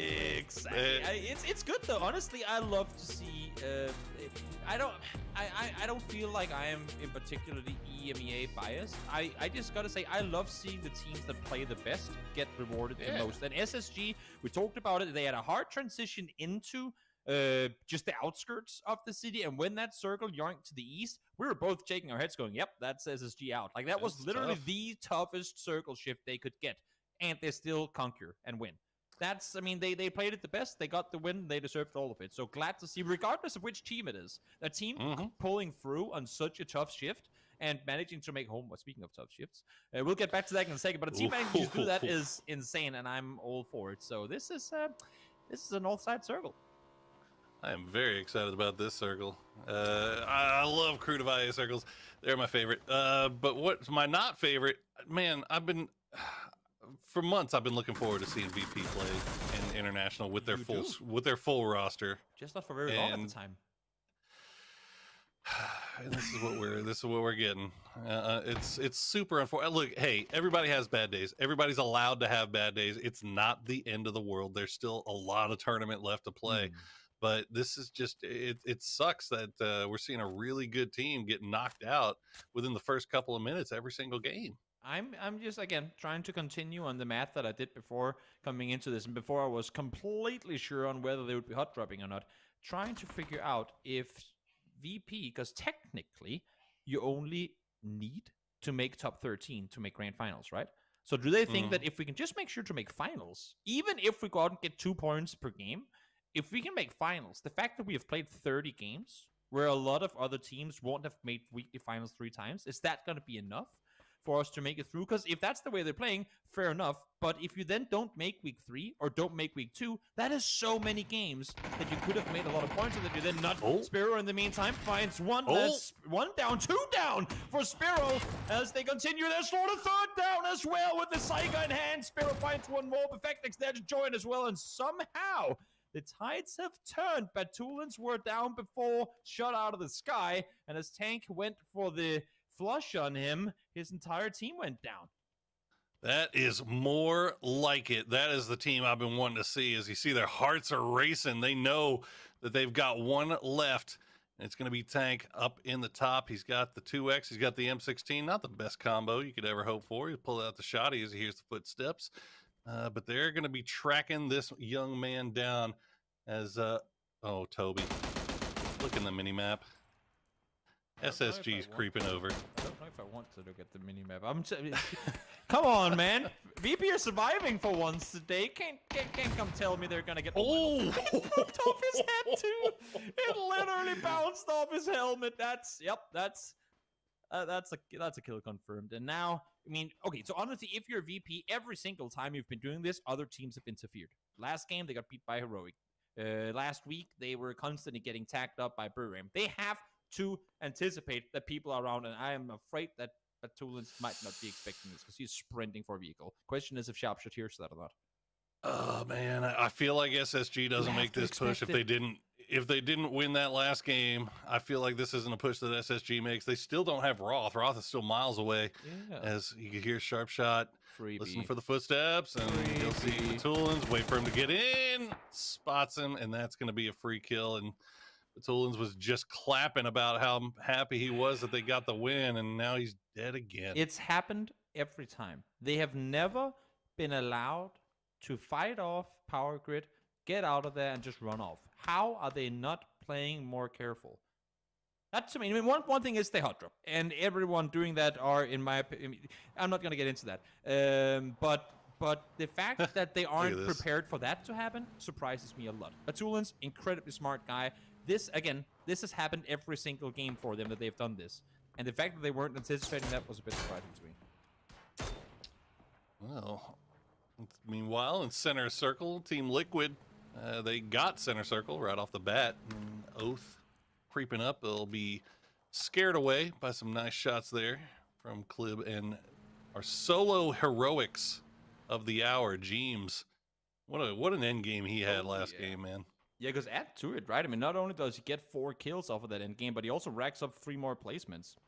So a ton of points accumulate in this situation where, I mean, once they started going down to ends, I thought, well, that's Liquid out in 7th place. They're not going to be able to make it out of there. But somehow Jeems gets 3rd. That is incredibly impressive. Oh, 2nd place actually make that, so even better. That is a hell of a lot of points racked up in an end game that should have been sort of a salvage from one guy maybe get the knock on one, but you're going to get traded immediately after. No, he racks up something along the lines of 10 points for his team after the teammates all dead. City endings, man. Yep. City endings, anything feels like it's possible. As we see the kill proportion for each team, Relo getting 33.3% of his team's kills. It's kind of a cool stat, isn't it? Decent. Yeah. Remba has half of his team's kills, so I guess that's your, if you're looking for fantasy, these are the guys you want to pick, right? Oldest going to take a few shots at Shu with that AK all over the place, but look at this, Chabe creeping up to see if he can maybe catch Oldest slipping. The rest of 17 ain't there, so it's got to be a quick knock and a getaway, I would assume, because that position is somewhat exposed. And now his teammate caught in the open. Focus fire has to be elsewhere. Shu fortunate to land some good shots, but will get tagged up in return. Xiaobei does manage to find the knock and Oldest, but it ain't gonna hold him from peeking. As I say that, Shu should never have been allowed to get keen in there, but he manages to do just that. Almost able to take down Sharpshot too. Hasn't even committed to healing himself on up. He's just continuing to apply pressure to SSG, and they're falling apart. What a turn from Shu and Soju there, as Sharpshot now in no man's land. He's by himself. He's got a bolty. That is gutsy, I guess. Just M24, and here's Little Ghost pulling up, and Little Ghost, that's not what you want to do. Jaibe, what are you guys doing there? Just sending it in, trying to go for the drive-by, see if they can get it. Okay, he'll get it. And that'll be it for Sharp Shot, as Roth and Oldless still off in the distance, as they are miles away. They should be safe. They might. Do they push this? I don't mind. Shoot, why not? Play, but there's no reason to go 1v1 where you can go 3v1. Like greedy for a kill, fine by me. Greedy for a suicide is just, I mean, it's ugh. Fortunately, I think Little Ghost will be able to get back on his feet, but he should never have full committed like that on his own. Well, now Oldest and Roth creeping back out, see if they can collect what was knocked. Looks like Little Ghost will get rezzed. The 17 back up to full strength, and now I think Space Station has to realize that, and yeah, they're just going to hop in vehicles, pull on off, play the rest of this out as 2. Getaway should be able to do just that. Remember, there are placement points to fight for now, so despite that you might not be able to win the game itself, you should be able to get something away from it. Should you be able to stay alive for longer, and I think understandably so. And as you said too, chasing them. I mean, no. I mean, technically it looks like it, yeah, but they're going in the direction that the only direction that is the direction towards the circle. It's, I think. I mean, what better than being able to backtrack a team? I'm not even sure if Soldier's going to be shooting at them now. I mean, he probably will. Won't he? No? Oh, no. He's gonna, no, just backtrack. Backtrack. He knows exactly what team it is. So if he sees them in the kill feed, just use them as your kind of tripwire or as your feeler. Use them as your sensor to make sure that you have a safe rotation going in. Okay, well, PO going to take out a tire on Sills, and his KPI making their rotation just past SKS in the hands of PO. Okay, I'm convinced. Is proven. I was just yeah, I don't know what else I don't know what else I got to do. I'm so glad that you caught on to that too. I was just gonna say that's all that that's the only ambassador I need on an SKS in order to tell you that's the best team. We're excluding MK14s. But that is the only advocate I need. He is my endorsement, and I think I just won. Fine. Yeah, I'll say that until the QBU comes in a worldwide gun. Then all of a sudden everybody's going to be tripping. All right, let's see where the second circle decides to take us. We've already gone pretty far north. Are we going to cut south, or are we going to stay center? Where are we going to go?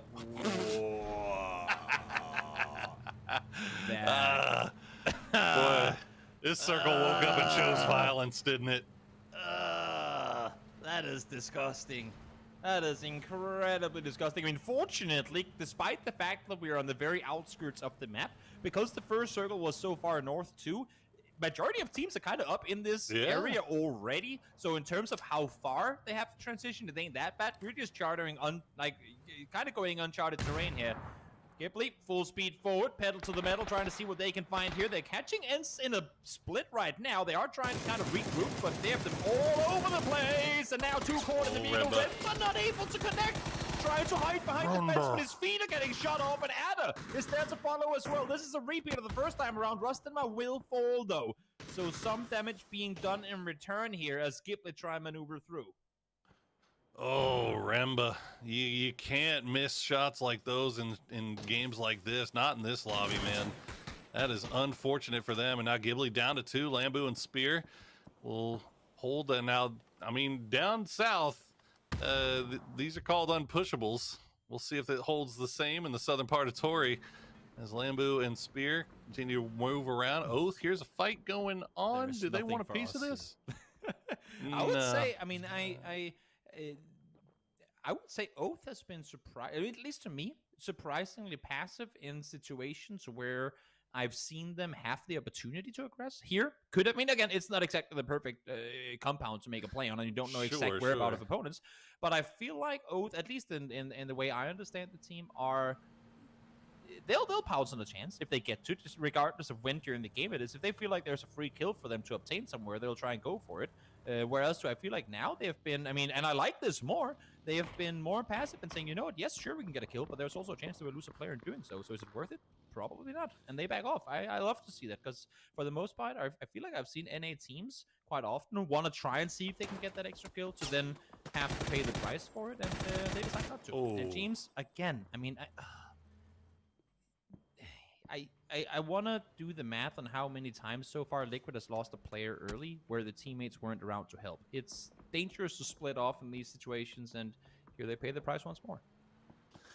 I mean, in my opinion, and again, this isn't specifically trying to target Liquid or anything, but just the teams that do that kind of those rotations where half the team's gone and the one guy's just kind of trailing. It just feels lazy to me, but. They pay the price this time around. The rest of the three, they do have a good compound though, just off to the south. We'll see how Liquid can play this out as three. Donovan on the move. They've got Fury right in front of them. Would love to see Fury put something together. They were such a dynamic team in the opening weeks, and so far today it's been a little bit slow going, but Insight will start things off. But Donovan flipping it up real quick. Nice response on that one. I thought with the swing around them and them going down, they would be completely torn apart, but they get the kill on in, and now, I mean, Waikikamuka is nowhere near to help on this, so they thought they had a good lockdown of where Danawa were, but all of a sudden, Solan's the loot comes around, the side gets down too. Now let's see next circle. How much worse can this get? That worse. You had to ask. And I didn't even know just before. had. This is You just had to ask. Okay. Well, this is going to be a new experience for all of us, Chad, as I don't think I've ever seen a comp game end up here. I mean, we've seen it over at Oasis, but this is the farthest east I think I've ever seen it. How does Gen G group up? I'm not even sure. They're sitting at a 2-1-1 split, and you've got to think that where Esther and Esther and Asura are right now, that's going to be priority spot. But now everyone so stressed that they start running their teammates over as well. Tixu will fall, so 2 down for Ents as they try to make their way into a better spot here in Tora Omata. Not a city we get to play around a whole lot often. And now KPI, that's been finding success today, trying to continue to do just that.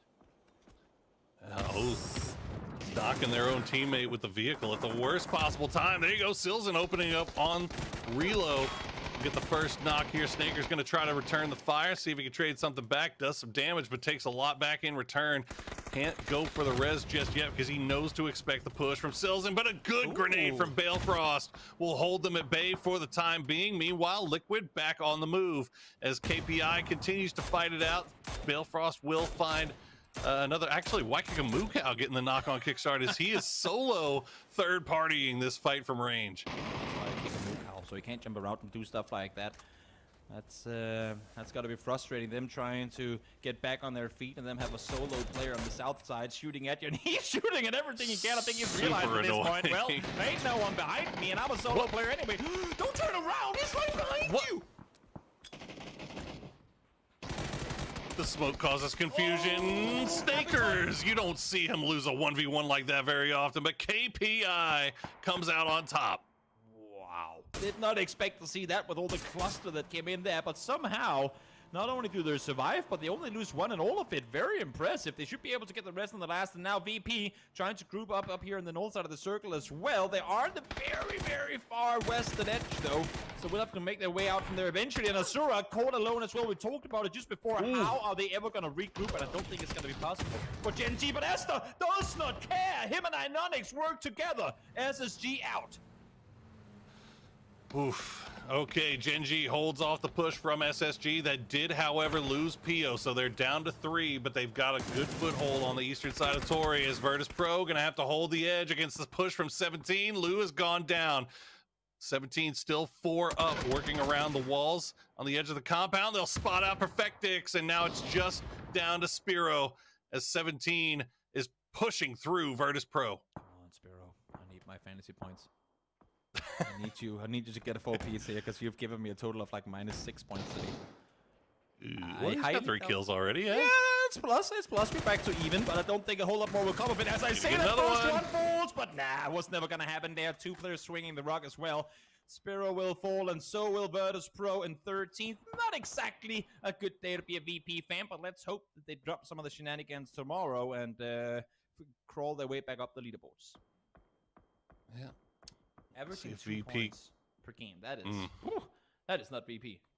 Well, if there's a team that I think is fully capable of pulling off a one-day reset, it is Virtus Pro. They are very, very disciplined. Well, I don't want to say disciplined. They are disciplined players, but they've experienced, I think, is the word I'm looking for here. And you know, that's what you really need to lean on, is your guys with experience when you have a day like this.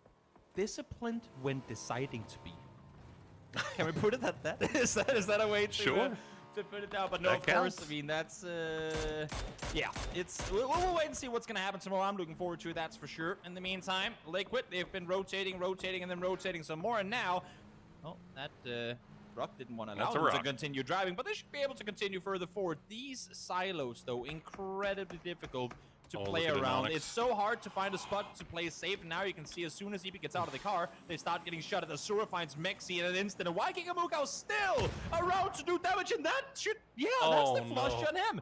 So Liquid trying to wrap their way in towards what looks like the middle of the circle, but getting butchered with every single move they make. And Waikikamuka would still be there too, were it not for Heroic way off in the east, still 4 up, and they've got a big wide split on this eastern side, taking lots of shots over in, as the rest of our lobby basically is inside Tori. 17 gonna try to send it, but TSM ready and waiting.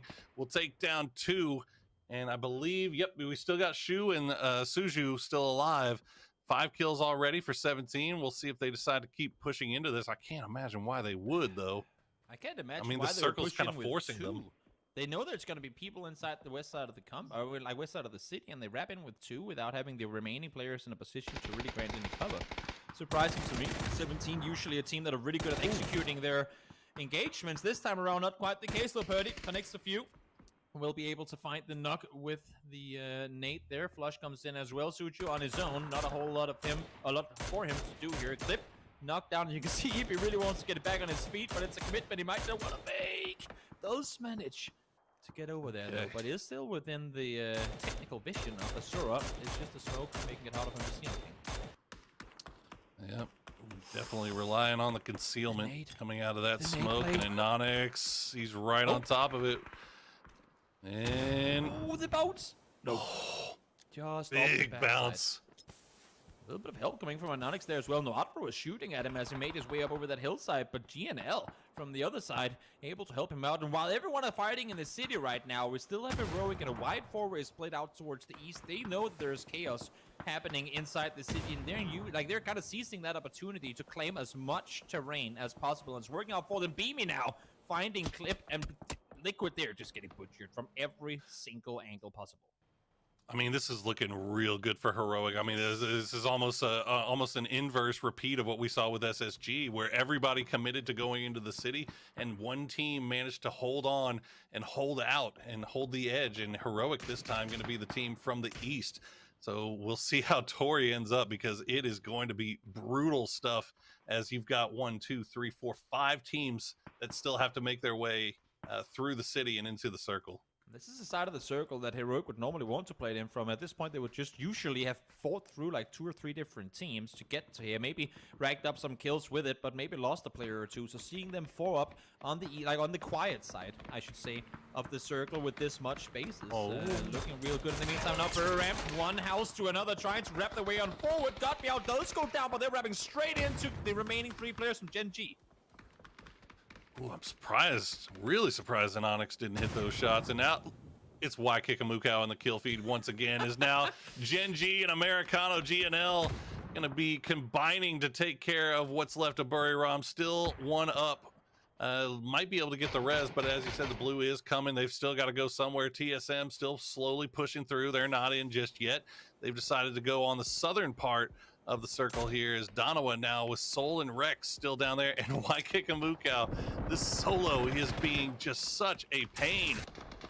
Somehow still alive as well. Surprising to me. Enough people should have been frustrated with him that they would have focused him earlier. In the meantime, Puram, they continue their bouncing rotation around the north side of the circle, and this time around, I don't think that vehicle is going to be one you want to use any longer. You know, that's for sure. Now, let's see TSM. They know they have to fight their way forward. Luke, able to find the first one on towards Rex.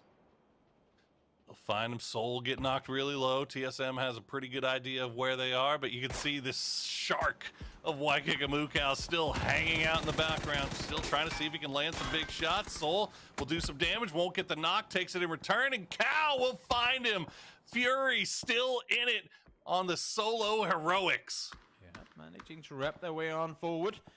On the southern side, KPI in a decent position down south. You can see how much they're shooting over towards the TSM side of things. Let's see now where the next circle is headed. Who will be granted a shift here? Is it going to be the people inside the city, or are we headed into the fields? Well, why not just let everyone have a chance at this one? Straight up the center, but I still feel like Heroic and KPI are the real winners of this shift. Oh, absolutely. Heroic is in a fantastic spot now. I don't know. I mean, I don't think they're sitting on many kills, but there's just nothing really for them to shoot at. They just hang out on that eastern side and wait as GNL will clean up Ents.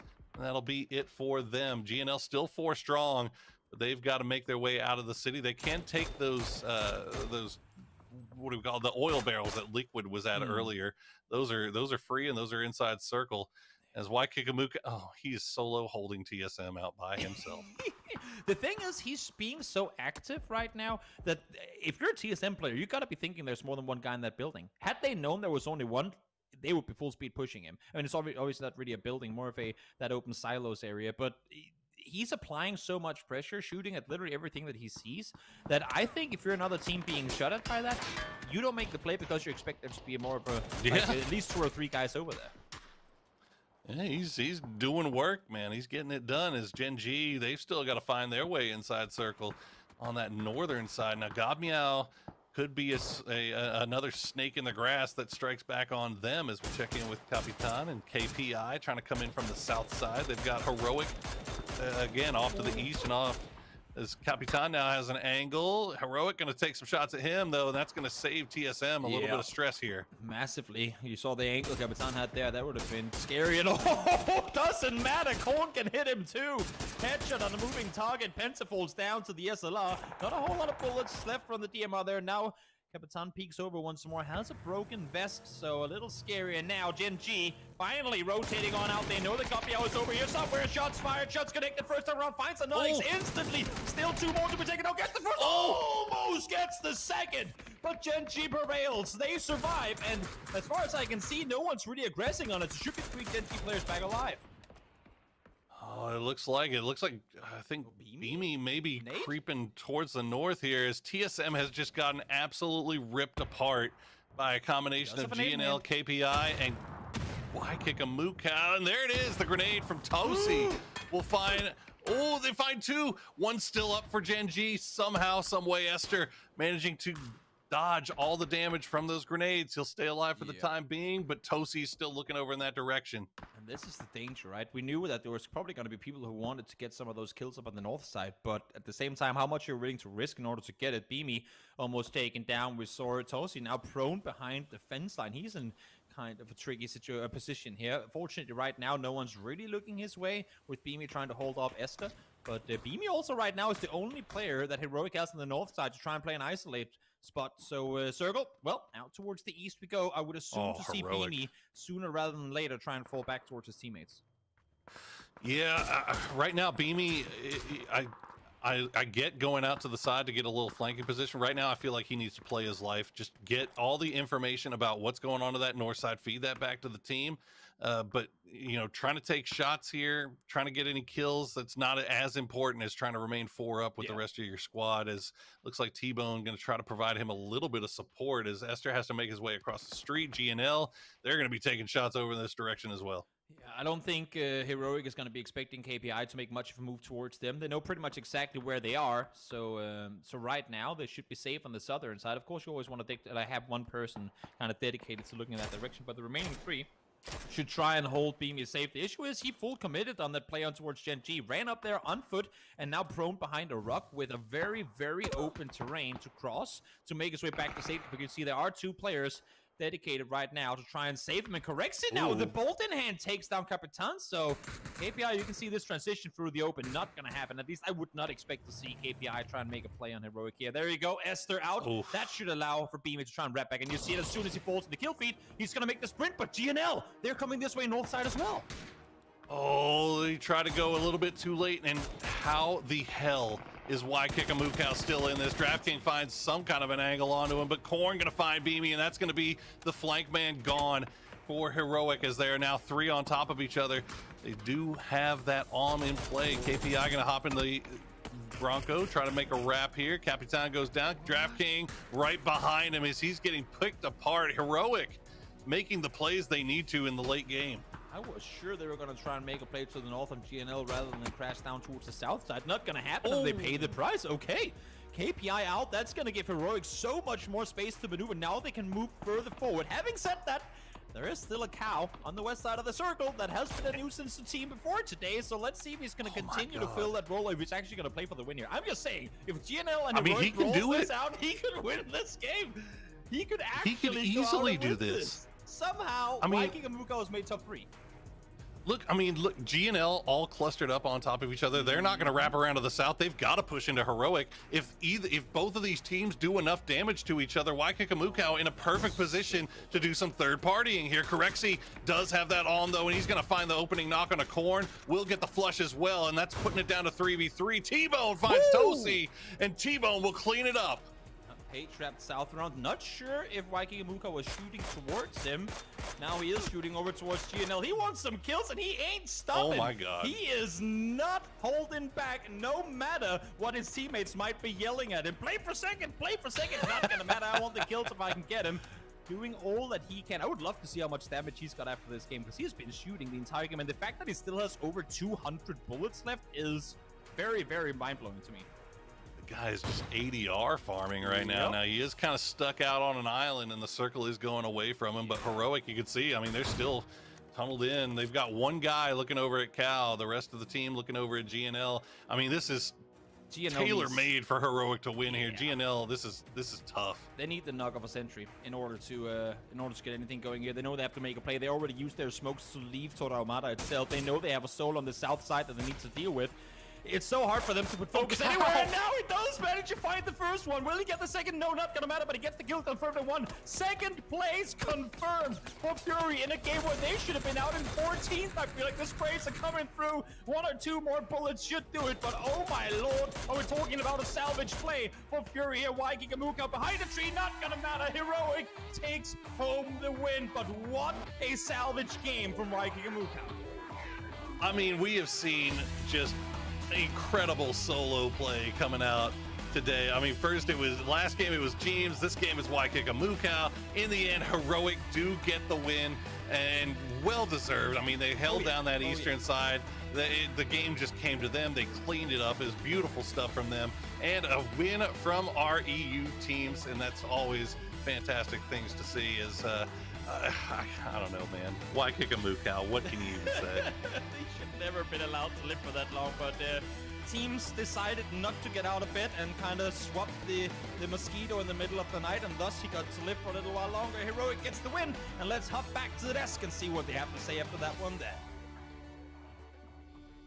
Thank you, gentlemen. It was a moving performance by Heroic as they come out on top. They found a good spot. The circle worked in their favor, and they dealt out death and defended their position. An excellent win for a team, Froz, that you said we should be keeping an eye on at the very start of the day.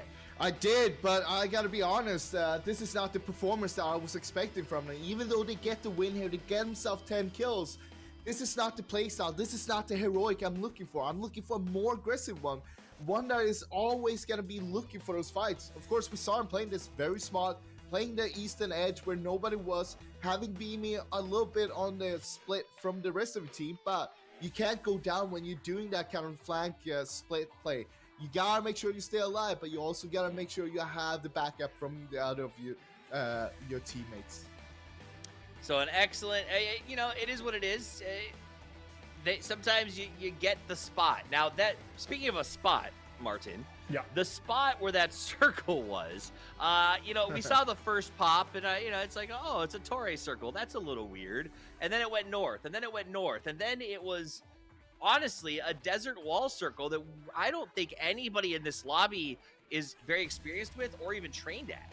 I gotta be honest, I've never seen a circle this far north of, it was literally northeast of Torre Almuda. It's so north, and it's extremely hard to play, especially because you have to consider rotations as well, right?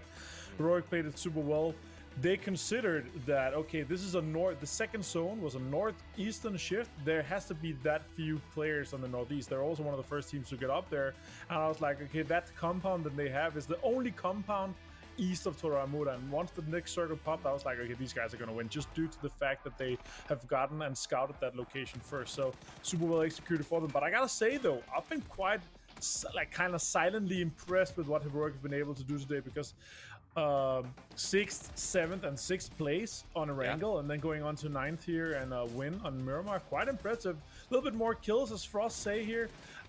Then it's going to be quite a big success for them, because we've been very used to seeing them quite explosive and quite aggressive, and that's what I want to see a little bit more of them as well. But it's like they've improved a little bit more since Frost coached them.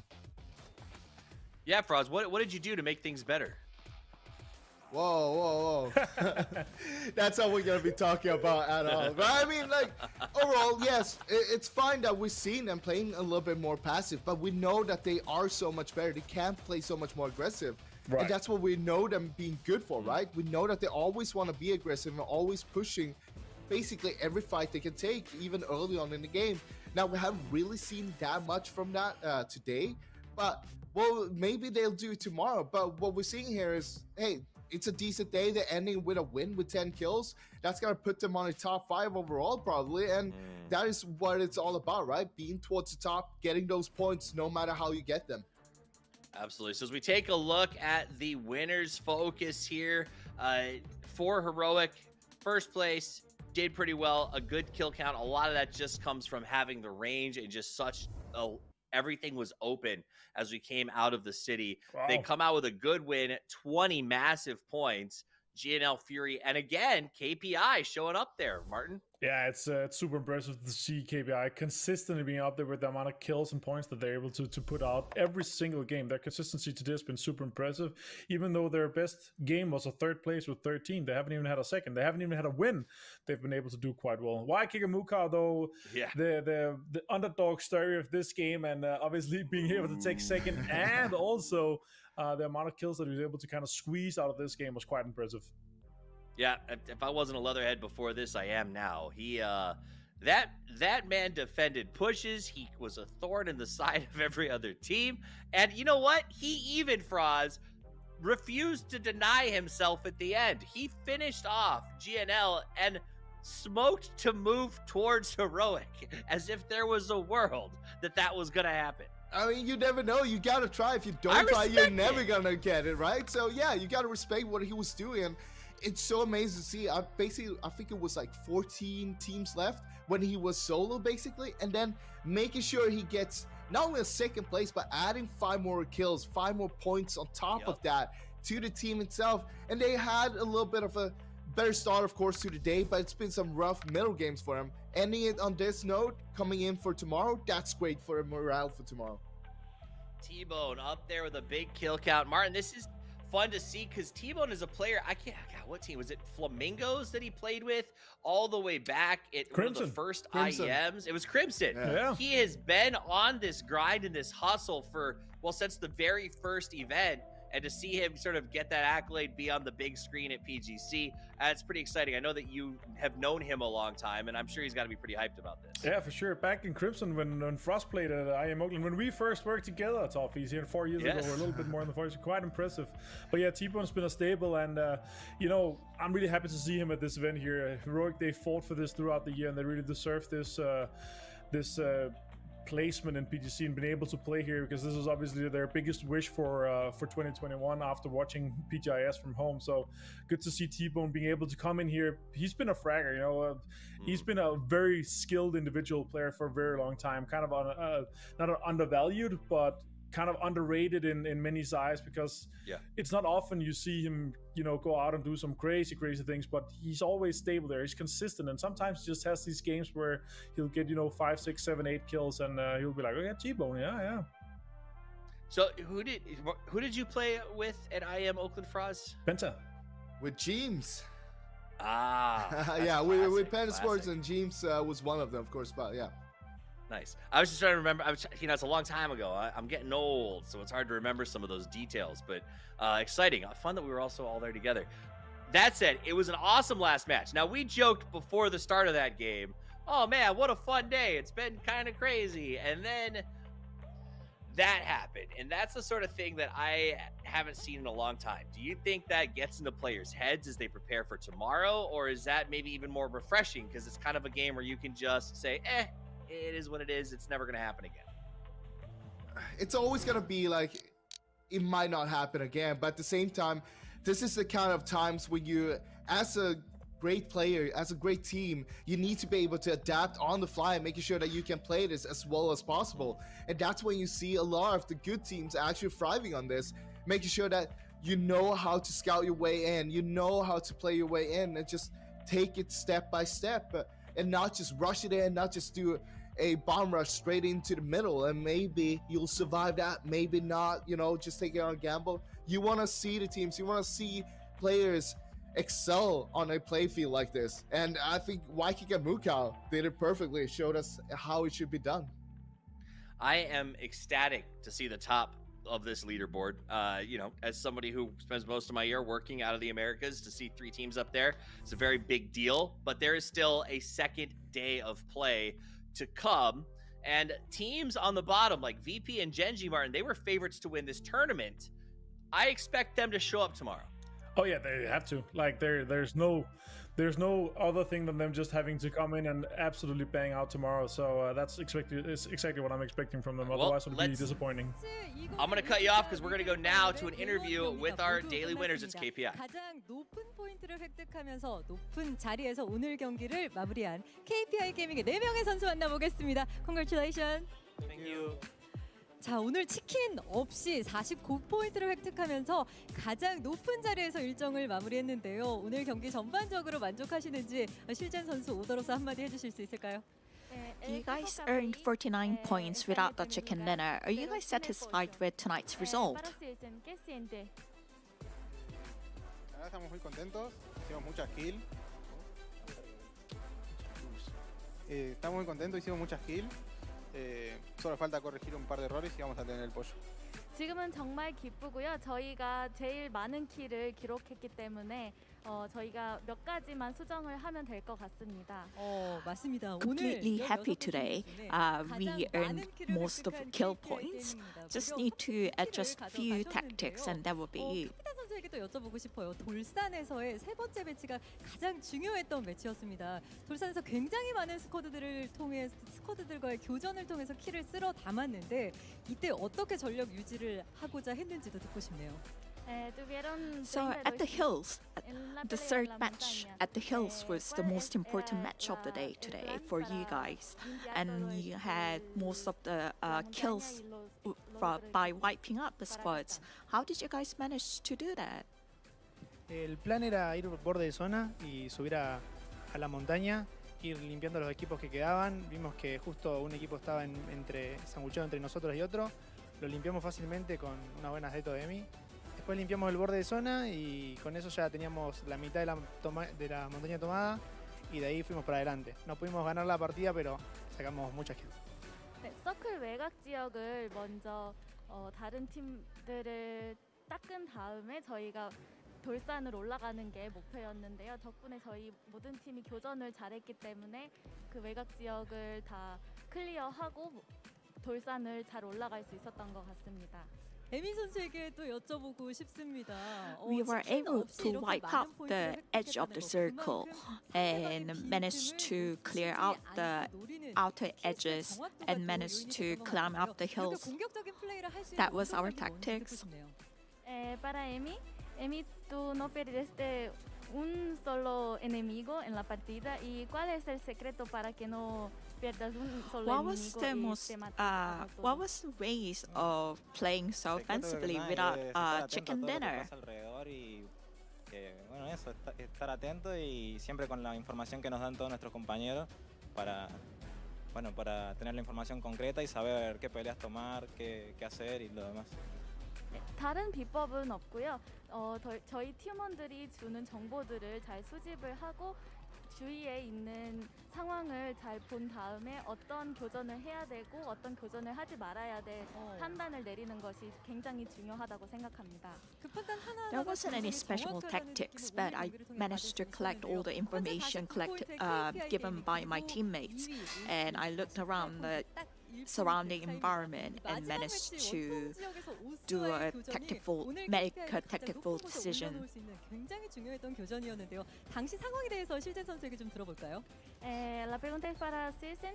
En la última partida tuvieron una pelea con Oak, que está con un solo punto. The last match where the odds was most important. Please tell us a bit more about the match.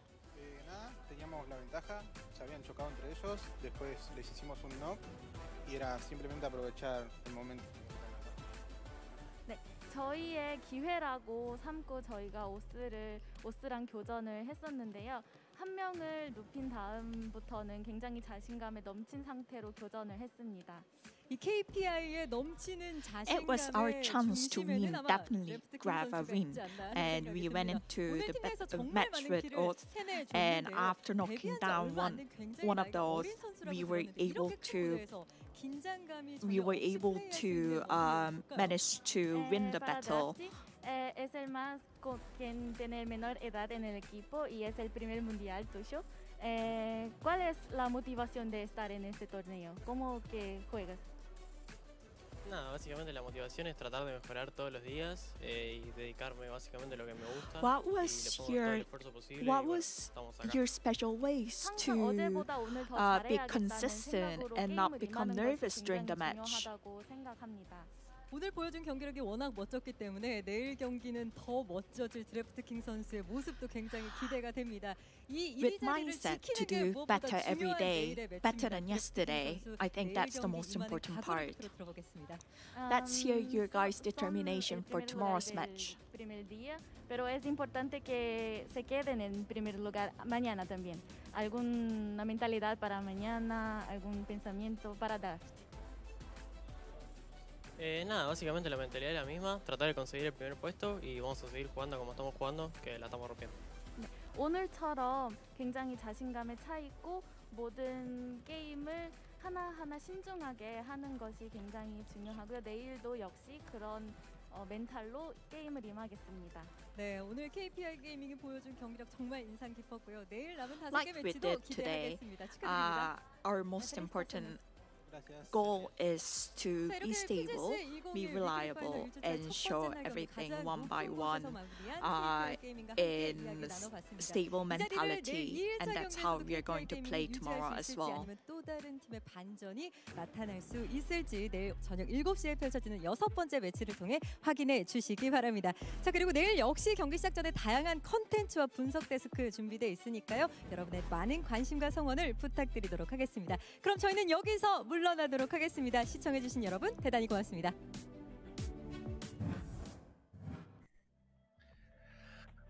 Congratulations to KPI, a great interview. And Martin, I think Lee really nailed him to the wall on that first question where she said, you know, you're the only team in the top 5 without a chicken dinner. Are you okay with that? They said yes.